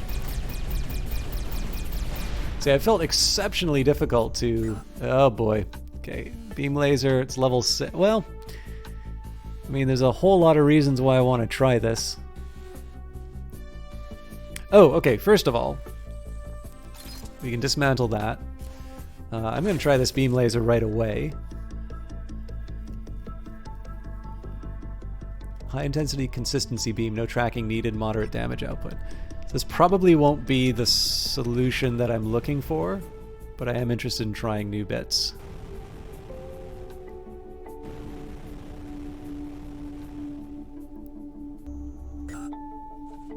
Okay, so one. I think I'm going to destroy the... Oh, see, that injector is pretty valuable, though. Okay.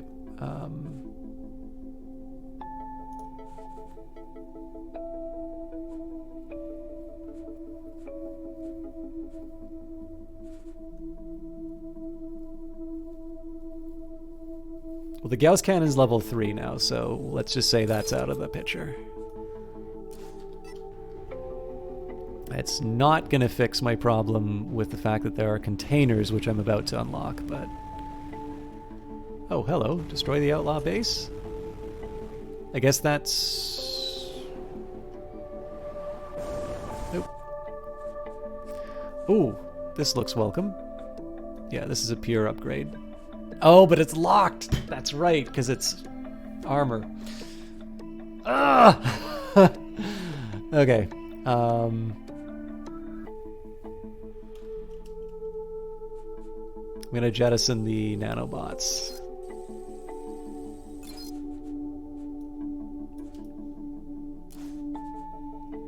And at this point, I just gotta decide what's worth more.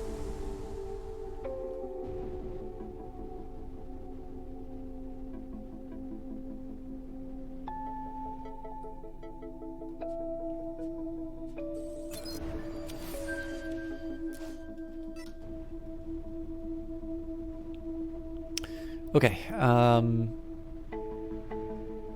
it's telling me to destroy the outlaw base.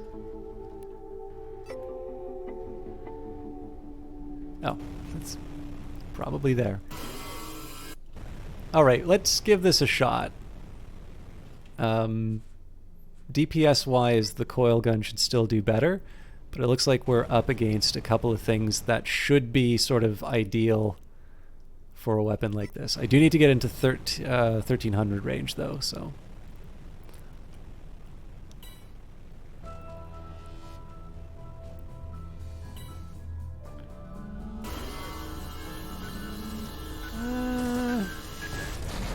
Not the best field test, but it's promising. Cross another one off.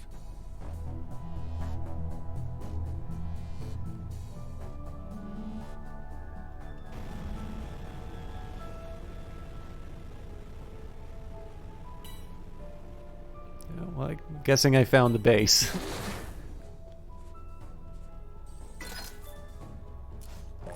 Whoa! Okay, so obviously I want to be a little thoughtful in terms of how I approach this.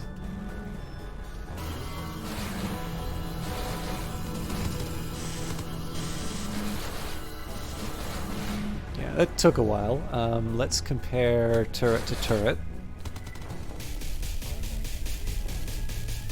Well, I mean, it's not falling all that much faster.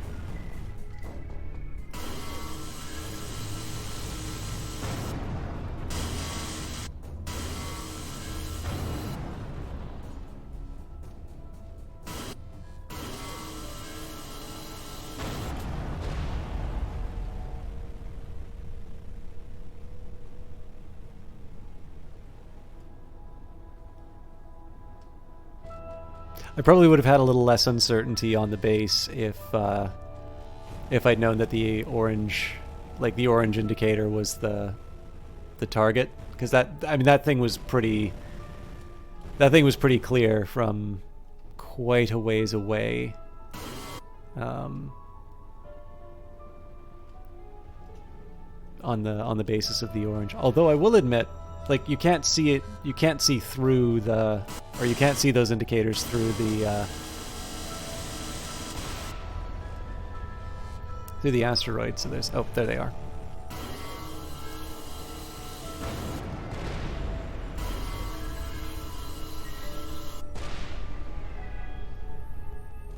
Oh, there's a boss. Okay.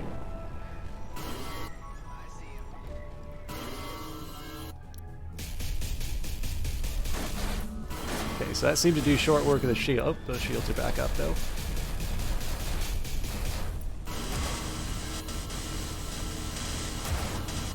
This is a fun fight.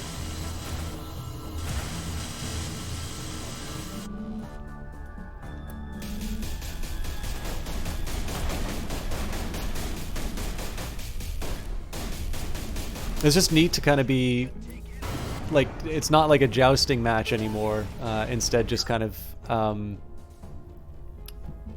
sort of weaving around each other was a neat dynamic. I feel like this is a really useful thing to pick up. The question is, what do I want to give up to get it?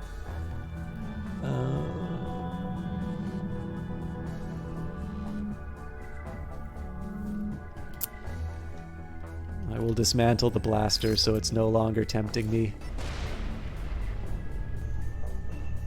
Oh, pulse laser. Well, it's an upgrade.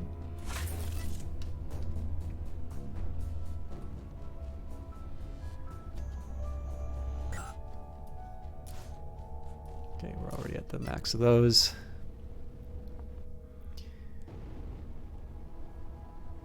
Still no Webbers. Okay, I think I don't think there's anything else for me to do here.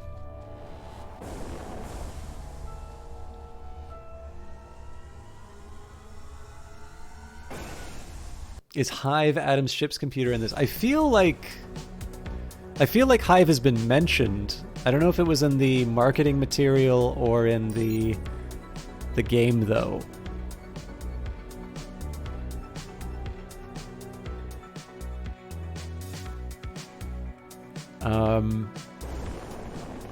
I don't know is probably the honest answer there, Valiant Cheese. I'm sorry. I suspect that has been dealt with, and I just was asleep at the switch.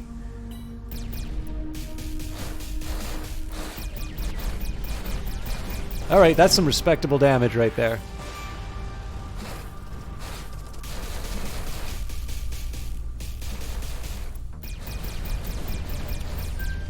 I think I found my weapon combo.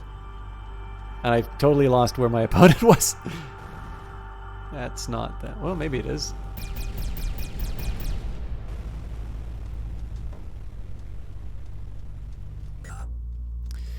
Okay, this is level 5 coil gun versus my marksman coil gun. No reason to bring that on board. What else? Okay, well, those aren't hostile yet. Oh, right, because these are the people I'm delivering to, I think.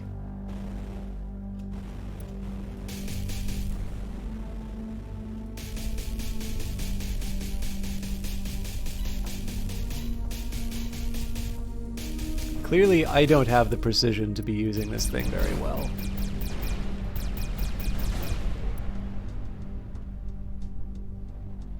Okay, unless there's a Weber in there. I don't see any reason to poke that bit. Well, they made the choice for me.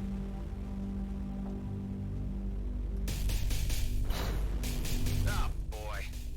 Gee whiz!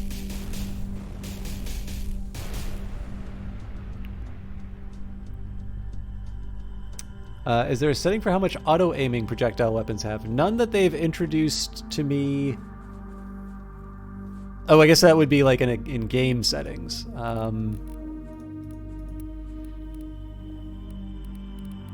By the way, it was you mentioning that there's first person that reminded me that there actually is a first person mode in this. I should try that at some point.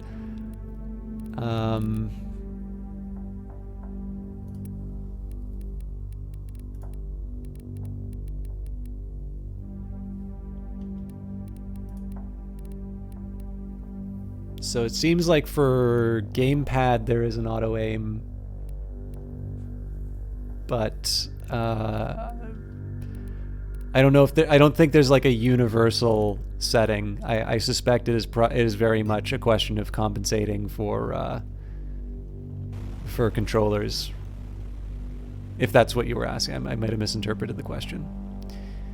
So with this many mines, it's got to be protecting something cool, right? Oh. Oh, that's right. These things were really hard to... So I don't know if there's a way for me to take this thing out, actually.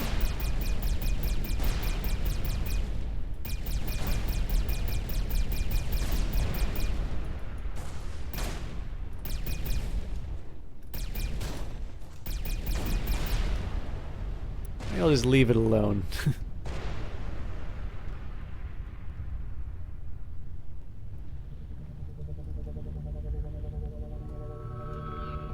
So it's well defended, it's just not clear what they're defending.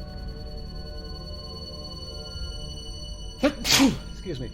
Everspace 1 is a little bit of auto-aim that will keep your reticle over an enemy if you're landing shots that haven't strayed too far. Oh, that's a nice feature. Yeah, so far as I can tell... I mean, every once in a while...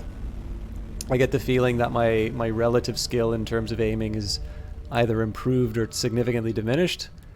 But I'm not going to lie, I feel like incompetence is the better explanation for those. Also, I'm like morally opposed to potentially blaming, like, whoa! You know, blaming something that is potentially the result of me, like, just not being good at the game on the way the game's built. Like, that really strikes... Like, there's times where that's a completely legitimate complaint. There are definitely games that have set up circumstances where you just have no hope of being able to see it through. But... I think I have a fear of misdiagnosing those cases, and that just strikes me as like the worst possible kind of sore loser behavior. So I tend to, like, for aiming stuff and all of that, I just generally assume... I mean, obviously auto-aim when it's working properly, or, you know, as intended, I just assume I'm like the most awesome player at the game ever, and the game makes sure that I always think that.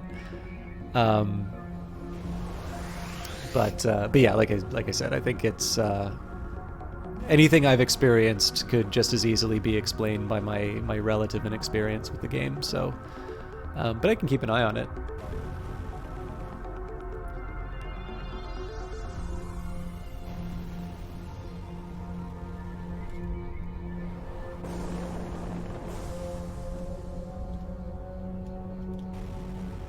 So, given all of this, I'm kind of assuming that there's a betrayal. You the guys I'm supposed to meet? You have the package? Yeah, here. This paint job will finally make us stand out. We'll see that we're not like everyone else. Am I the only one who prefers to not stand out around here? Time to head back to the trader.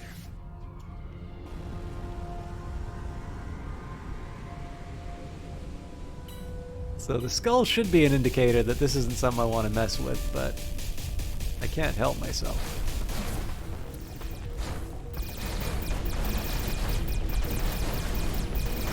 Oh, crap. Oh, this is bad. Alright, so now I know where that trouble was coming from. Oh, no, I don't, actually. But there definitely seems to be a way for them to get a lot of shields really fast. Okay, I got 7 seconds to do this dance.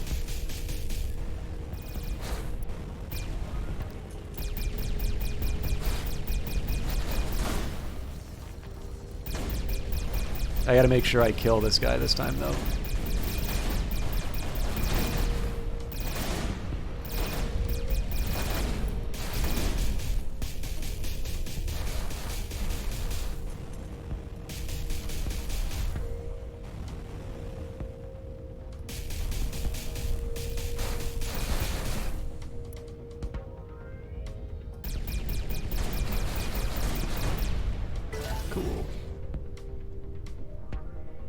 the fights are nicely varied. I definitely feel like I've struggled, but not in a... The struggles that I've encountered have not necessarily been a, like... I'm trying to think of the right way to put it. Like, I feel like I kind of own my failures on the struggles that I've had. And I definitely like that the challenge has sort of been persistent. Very good. Say, about those customers of yours. They were 2 madcaps, a scout, a sniper drone, and an elite Viper pilot? Yeah, they're quite the raggle-taggle group. It's really hard not to like them, isn't it? They're exactly the same as the guys you just made me fight. Nah, there's a big difference. Return to my shop and you'll understand.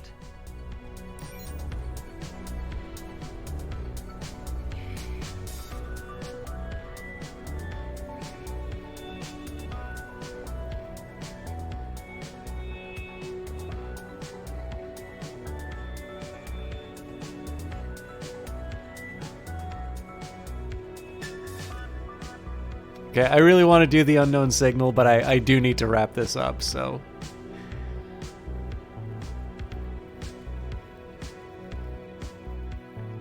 Hey, Uncle Cranky, I'm actually just getting ready to wrap up tonight, but thank you very much for stopping by. How have you been?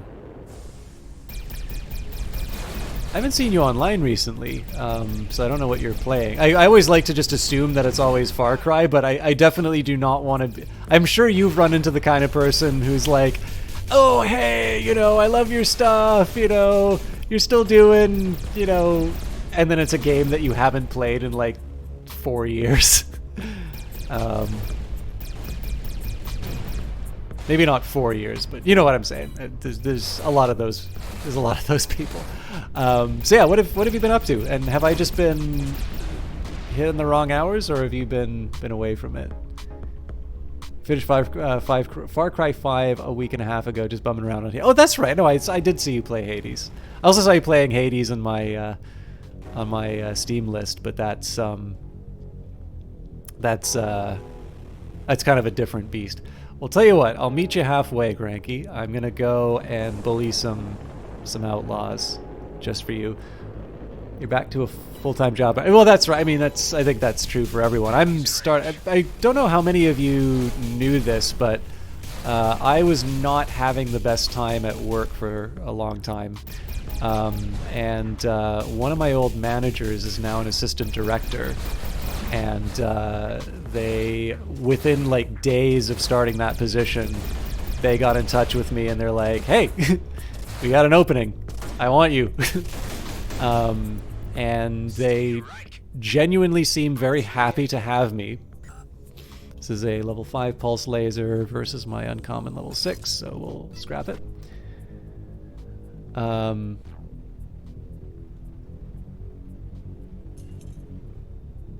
Yeah, well, that's, you know... I mean, part of that is just a lot of the work from home stuff. So I would prefer...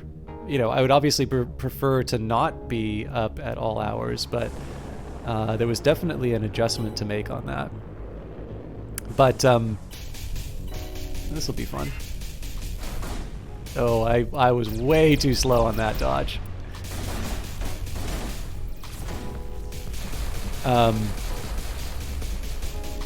Anyways, yeah, so I'm... there's a little confusion as to when I'm starting.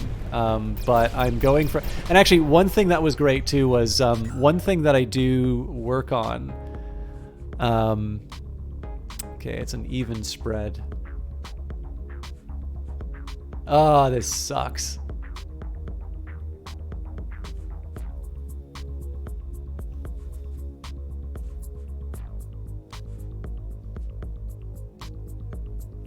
Okay, at the very least, I should equip this one. Slightly better. Yeah, I'll take... Well, you know what? I want to go for higher level stuff. But yeah, so I do quite a bit of work on... Sorry. I'm familiar with patent stuff. In school, I did quite a bit of work with patent stuff. And for the longest time, my department kept talking about, how I would work on these things. And the day after I had accepted my the position at the other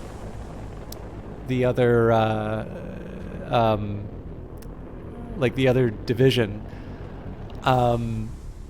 the director announced new hires, and one of them was someone specifically hired to work on patent stuff.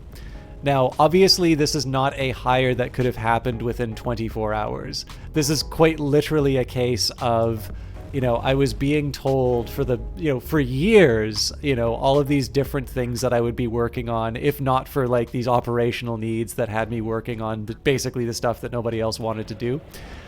I actually turned down. Here are your credits. Great. Oh, and one more thing. Thank you. You're welcome. When the two Viper pilots came by to order the paint, the first one just barged in, slammed his money on the counter, and made his proposition. While the other one began by asking if it was okay for him to dock here. When I said yes, he thanked me. Can you believe that? That's, amazing. Life out here is cruel and violent. Barely anyone treats their neighbor as their equal. So just hearing a friendly thank you every once in a while means something to me. That's a nice little... Sometimes it's the small things that really make us stand out. Yeah, right. Well, thanks for the creds, I guess. You're very much welcome, my friend. That's a nice little close to that. But yeah, so anyways, like I had turned down a really good job opportunity a couple of years ago. It was at least a year ago.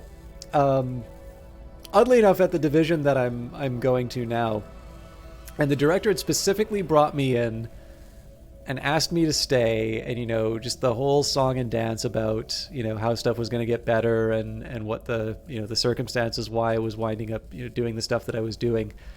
And it's the perfect ending that I know, like when I've already, because I'm definitely at this point where I'm like, it doesn't matter. They could promise me the world and I would be moving to this other place because, the assistant director at that division specifically asked for me because they know what I'm capable of doing, which is worth a heck of a lot more than promises that things will change.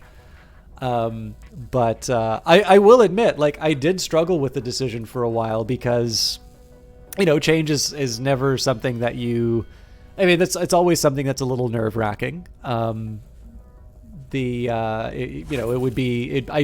love to pretend that I'm impervious to, those kinds of concerns, but I think it's very natural to be maybe a little nervous about a situation where you're not quite sure what's on the other end.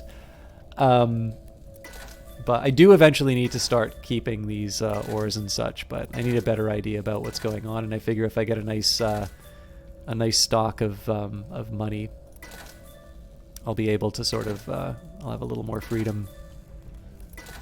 Anyways, yeah. So I am slightly mad at myself that I did have a little bit of stress as to whether or not I was making the right decision, because of course in the background while I'm doing all of this, someone is being hired specifically for the type of thing that not only do I have domain experience in, but the thing I was specifically told that I would be working on. In fact, not only that, something that I was told when I brought it up at the beginning of the work from home stuff was not as much of a priority because of COVID issues. So either that has changed, or it is possible that that's a hire looking a year out.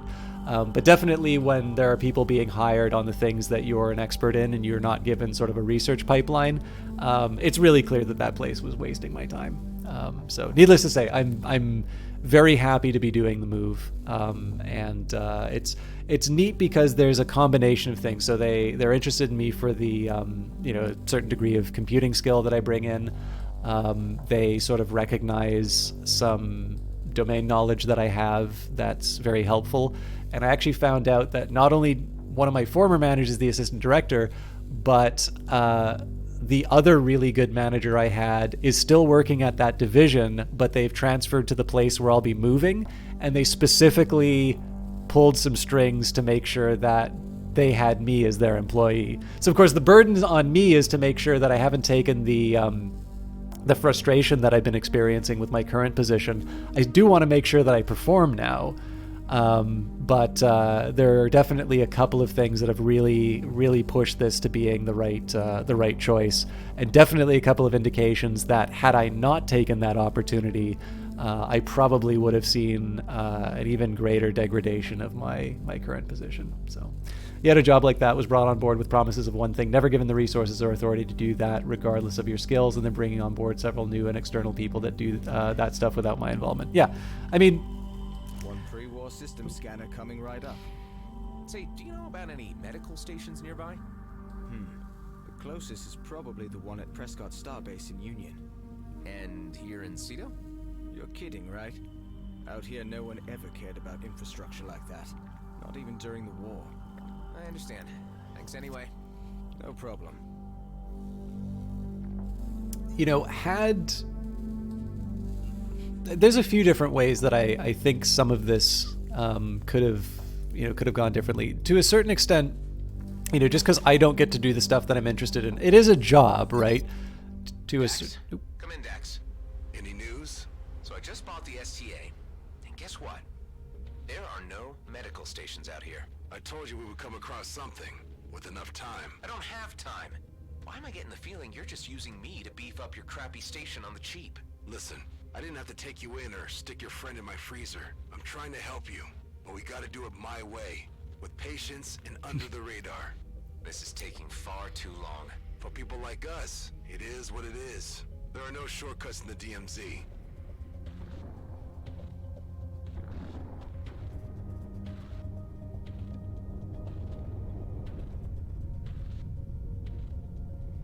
You still there? Talk to me. Yeah, I'm here. A delivery convoy for G&B just jumped in. All automated, barely guarded, and completely packed. I'll be damned if they're not hauling a medical pod.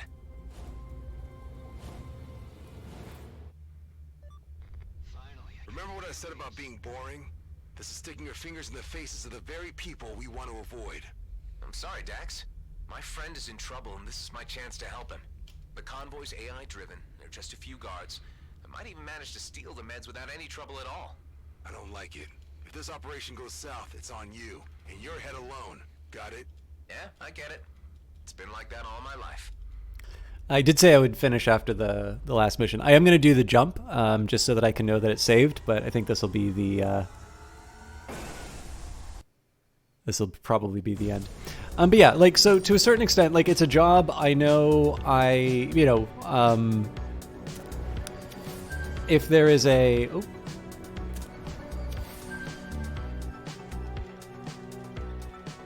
Cool. I didn't even know this was a thing. You know, I wasn't hired to work on that point in which I'm experienced. So there is, you know, it is reasonable to say, it's like, okay, well, look, if they want to hire a specialist, I wasn't hired as a specialist. But given, okay, well, it looks like I'm...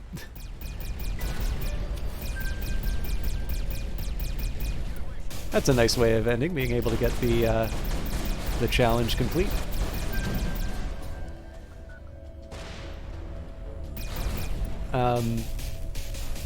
But like, given the fact that I was like, it's not just that I turned down a position on those promises, but the fact that the individual who made those promises was the one ultimately responsible for the hiring decision. Like, at that point, there really is no explanation. What the hell just gave him his armor? There really is no explanation to it other than the fact that, you know, they needed me for one set of things that nobody wanted to do.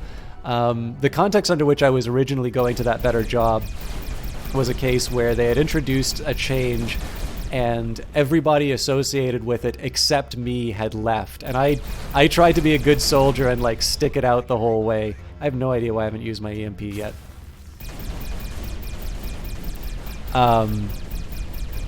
So yeah, like as to know that context was really galling. I was so like, it was kind of clear that that person's word didn't mean a whole lot within a few months. But like I really just had to laugh when that announcement came through, because like that was the moment where it's like, why was there even a question? Basically was the point that I had for myself.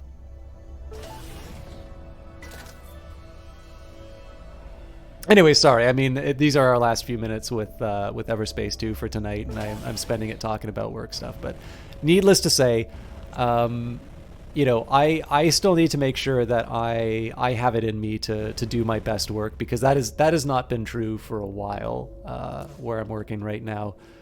I would never want to belong to any club. Relitz Ghosty, second of his or her name. Thank you very much for the follow. I'm glad you've been enjoying this enough to do that. I will admit, it's been rare that I've been seeing those follows. A lot of the follows have been coming offline because of YouTube recently, which is surprising. I'm interested in that change, but there's definitely been some changes to the Twitch algorithm, which have adjusted the follow numbers and such. And yeah, I didn't want to spend like the last few minutes of the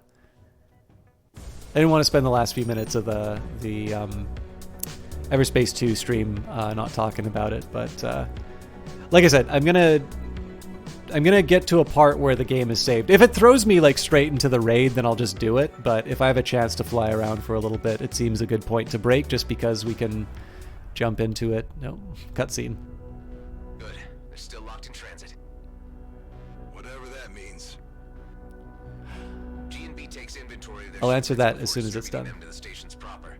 That gives me time to look for the medical pod. And security? Don't worry.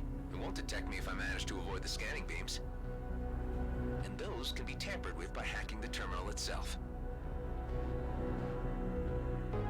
Okay, looks like it is throwing me in. I've been enjoying this very much. So Three candidates for where they might carry their medical equipment. you get some extra extra content, but I'm not going to complain about it.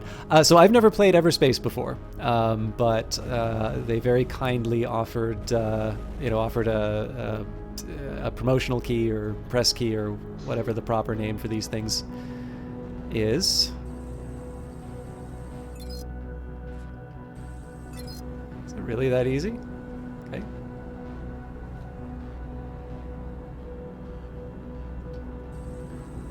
It mentioned hacking at some point, but 5 barrels of socks. Let's slow things down a bit. This should give me a few I mean, seconds. that wasn't the hardest thing to get past anyway. I appreciate the opportunity to raid in peace, though. Oop. Oh God. This is gonna get bad in a second. Space. Yes. Okay. Yeah, maybe I should cool it on the mocking for a little bit. But yeah, so I've never played Everspace before. It's not an MMO. It does seem to have a pretty open.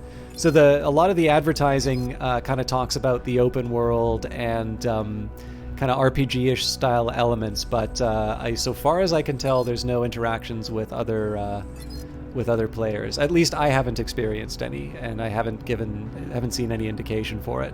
But being unfamiliar with the first game, and really just kind of picking this thing up, or accepting the key rather, on the strength of the trailer and the fact that it sort of seemed like an interesting sort of space game. I really, I've really been enjoying it. It's a gorgeous looking game. It is in early access, which I know is not always everyone's cup of tea, but for me, it's been thoroughly enjoyable. Ooh, careful! Don't be stupid.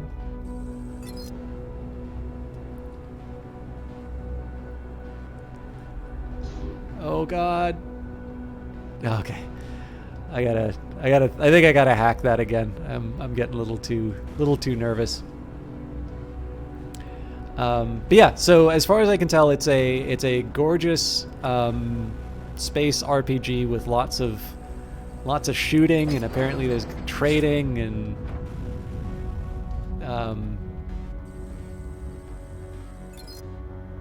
big plans. Some random tech. Why not? I do like the exasperation in the voice acting. That's kind of fun. Second game is being so different from the first makes it a tiny bit tricky to talk about the identity of, given that it's not final release state. Yeah, I mean, that's it. They talk a little bit about how they've involved their community in the process of development, and it does really seem like there are people familiar with the original game who have been involved in earlier stages of development than the early access. I mean, authorization for medical equipment. well, that's promising. Great. Dax? Yeah? I just found the med pod, but for some reason it's under higher security. Do we have lock breakers in our hangar? If I can get this thing to base, I might be able to crack it. We may have something, but how are you planning to move an entire pod through supralight? I am not. That it will do all by itself. Just have to get my hands on that main server.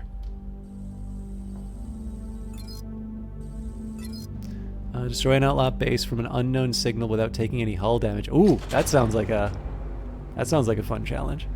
But yeah, so I mean, I think they're talking about 18 months in early access. So I'm assuming, there are definitely some changes that can happen in this, but I'm going to assume that probably the form it's taken is a pretty good indicator of the direction that they're taking.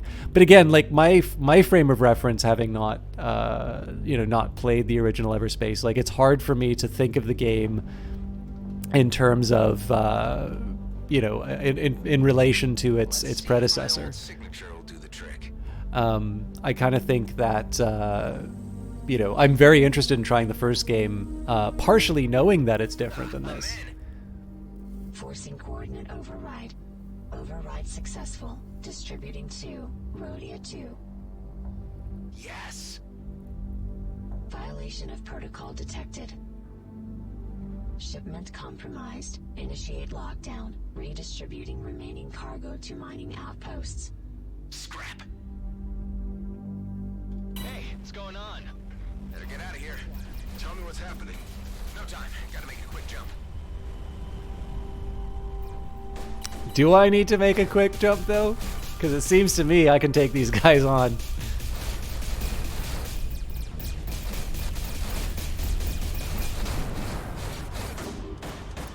Okay, taking unnecessary damage.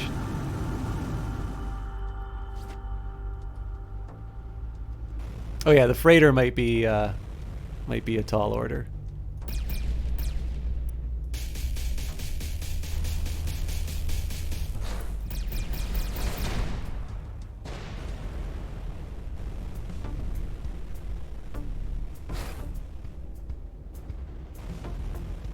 Okay, at this point I'll just jump anywhere. But yeah, I don't know. The weird... Your pod just arrived. Perfect. Get your ass back here ASAP. You and me need to have a word. For unreleased games, it feels like it'd be really easy to learn something about the sequel and anticipation go, oh, I'll pick up the first game, and have wrong expectations going into that and have them skeptical when considering the sequel in its finished state. Yeah, I don't know. I'll have to see. But yeah, oddly enough, the terms I was talking about in this game were actually like very Diablo-ish for a while. Lots of taking out. Lots of sort of taking out enemies so I can pick up some scrap or to pick up a better weapon. It's neat. Like, I think the thing that's so neat about this is I've never it's hitting all of the points of a cool sci-fi space fighter game. But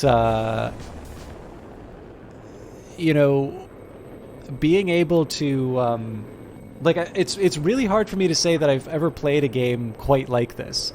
There are some things that I really like about it that were in Rebel Galaxy Outlaw, but I wouldn't immediately compare this with Rebel Galaxy Outlaw. I'm actually really struggling to think what the best comparison would be for me. You know we're trying to keep a low profile. How did you reroute this thing anyway? With my G&B signature. Look, I had to do something for Ben. It'll be fine. You'll see. I'm not happy about this at all. Let's see what you got then. There's a whole medical lab in here. We can strip it for parts and ditch the vessel somewhere after.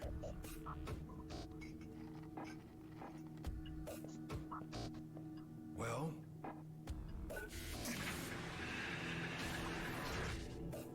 looks like you've gone and stolen yourself a doctor.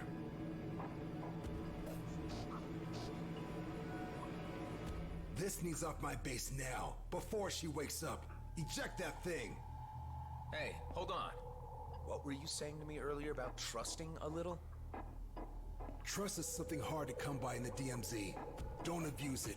How are you so sure she'll turn us in? 'Cause she's GMB. She'll reveal our location first chance she gets. She's a doctor.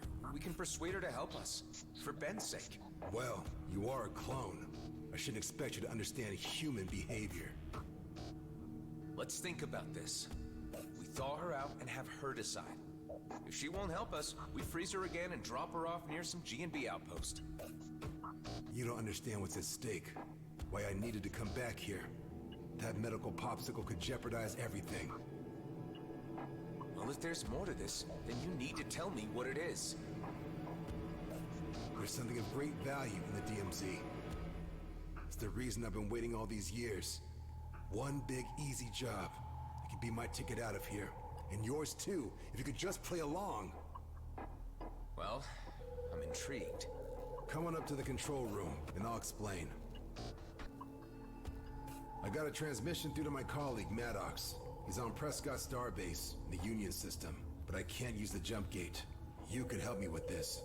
That's where this mysterious job is? Not quite. Like I said, it's where Maddox is. There are others involved, and I can't do the job without them. Look, who are these colleagues of yours? And what is this job anyway? All you need to know right now is that it's a time-sensitive operation, and it'll be worth your while. Okay. So you want to use the jump gate? Exactly. And your GMB signature can get me through. Look, I know you want to know more, but it's too dangerous. I like you, and I'm offering you the biggest opportunity of your life. And I'm willing to go along with your plan with the ice nurse in the hangar, up to a point. If she proves difficult, I want her out in the vacuum. Find me a way to Prescott Starbase, and you'll get your ticket out of the DMZ.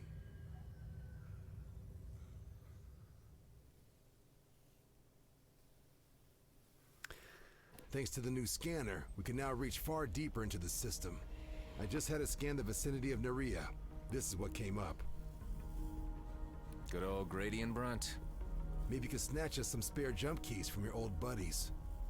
I can't head back to my former station, but maybe Nephthys planes could work.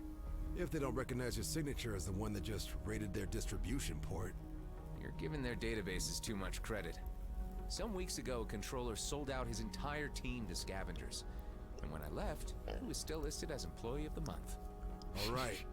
Before you go, you need to promise me one thing. What's that? If you can't get the keys, come back here, and we'll figure out something else. Just don't bring back an entire team of Frozen Gate engineers. I'm going to be very disappointed if the answer to that bit of dialogue is coming back with a single gate engineer. I guess that's one for the suggestions box. Okay.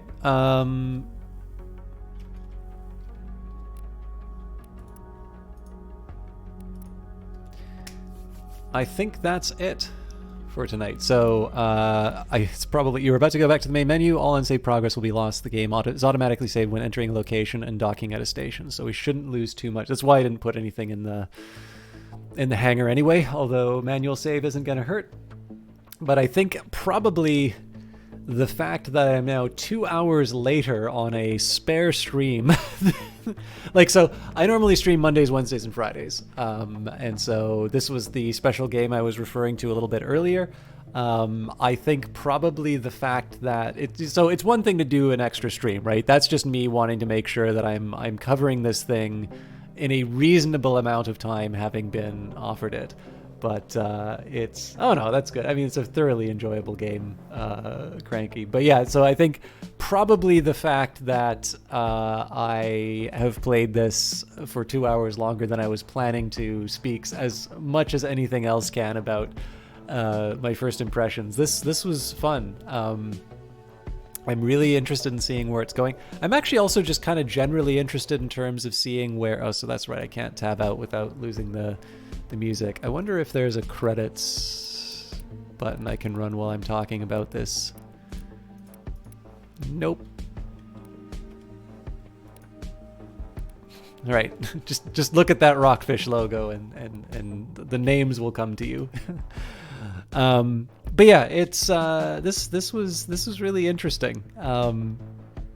Now, I'm going to confess I don't have a really clear idea on when I'm going to be able to play it next. So the usual routine, Mondays are usually dedicated to strategy, and it will be Phantom Brigade probably for the foreseeable future, although I will allow for the possibility of Industries of Titan as well. I realize that's a bit of a stretch in terms of strategy. Big reason to do Phantom Brigade right now is that has gotten the new patch. So that is the second major patch the game has received, and I'm really looking forward to that one. And then we've also been doing Hollow Knight. The response has been incredibly warm to Hollow Knight. We did that on Wednesday. So my usual is Monday, Wednesday, Friday. This means Wednesdays and Fridays are open for me on the regular days to do Everspace 2. So I have every intention of doing more of this game. I have every intention of doing a lot of this game. But one of the big features of this is that because it's in early access, a little bit like Industries of Titan and Phantom Brigade, because it's in early access and there's going to be changes that happen to it over the course of development, it does also allow me to do a slightly more disjointed schedule than something like, say, Hollow Knight, where people have said basically, stream this as much as you can and I'll show up and watch it. So if you are interested in knowing when I will stream it next, I do always say what I'm streaming on Twitter. You can follow that at twitch.tv, or sorry, at twitter.com/systemshock. If you just want to know when I'm streaming next, and if the game isn't that interesting to you or I'm not doing a good job, I always love and appreciate the follows. They've been a little harder to come by lately, but I've been very grateful for the ones that have been coming in. And I won't lie, with a couple of exceptions, actually yesterday was an exception, I've noticed that like the backseating and stuff like that has kind of gone down. So, it'd be nice if there was a lot of growth for the channel, but I do consider sort of the quality of that growth a factor as well. If in the end a lot of people are coming in who are ultimately making the channel not that fun to be in, that's not really what I'm looking for. So thank you to those who did that, and I'm glad that was enough to carry on. As for you, I hope some of you consider Everspace or give it a shot. If it's not quite at the point where you're ready to pick it up, I do always recommend wishlisting it, because that is one of the best ways that you can, one, indicate interest to a developer, helps them with their planning, but more importantly, when a special event does happen for the game, either a discount or sometimes major updates, it does mean that Steam is bearing the cost of contacting you, as opposed to the developer trying to take extra efforts to reach out. So, obviously every developer needs to earn their sale or earn your attention. But I really do like advocating for things like wish lists and that, because, at least for those of you that read the blog that I did for Kit Fox and such, it is something that people pay attention to. Now, if you can just give me a second here, I'm finding someone to host tonight. I get the feeling that Everspace 2 is very popular. I don't take attendance, Valiant Cheese. I am actually working on some other data articles, though. So one involves a lot of data. I need to scrape a lot of data, and the site is making it quite difficult. Okay, so here's a question for you. I have an idea of who I'd like to host. I would be interested in... I do also kind of want to pass it off to Everspace, because it's actually not quite as many people streaming this as I thought. So even if you weren't participating in the channel, Is there someone here who would like to see more Everspace and have me host someone? Because all of these people I'm not familiar with. My preference would be to host someone who I know because I think they're very enjoyable. But I just wanted a thought, if some of you may be here specifically for Everspace and may specifically want to see another Everspace stream, I don't necessarily mind doing a raid. I generally like doing that for the game. The only thing is I don't know that too many people. Need to bounce out, so no opinions here. Okay. I think in the absence of, and I'll a strong view on Everspace. If you do want to watch more Everspace, there is the Everspace link down below. You can click on that and check out some more of this game. And but as it is, Night Valian is current support the fam. Oh, so you want to reel it, Ghosty? You'd like to see more Everspace? I don't mind doing that. I especially like finding smaller streamers who do these games. So can I get that as you would prefer me to do an Everspace one though? I just wanted to make sure that I got that correctly.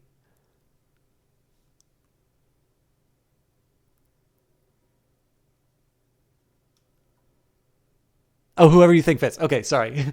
my bad. Yeah, so again, there's if you are looking for more Everspace, you can click on that. It'll give you the different tags.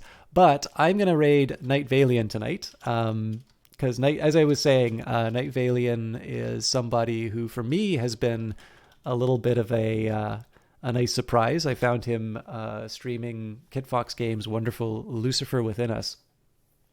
And he's currently doing Ori and the Will of the Wisps. So he's been doing a great job with that game. And, I did give him, I kind of shouted him out a little bit earlier. So it's a chance for you guys to see a very relaxed stream, somebody who I think definitely I've enjoyed sort of falling asleep to. And for those of you who are just starting your watching on Twitch, I know that he's going to be streaming a little bit longer. So thank you again for everybody watching. Thank you for most of you for coming along on the raid. I'm going to shut up. I will be streaming tomorrow, but probably not Everspace 2. But I do want to get back to it as soon as I can. So I'll see you all then. Have a wonderful time at Night Valians.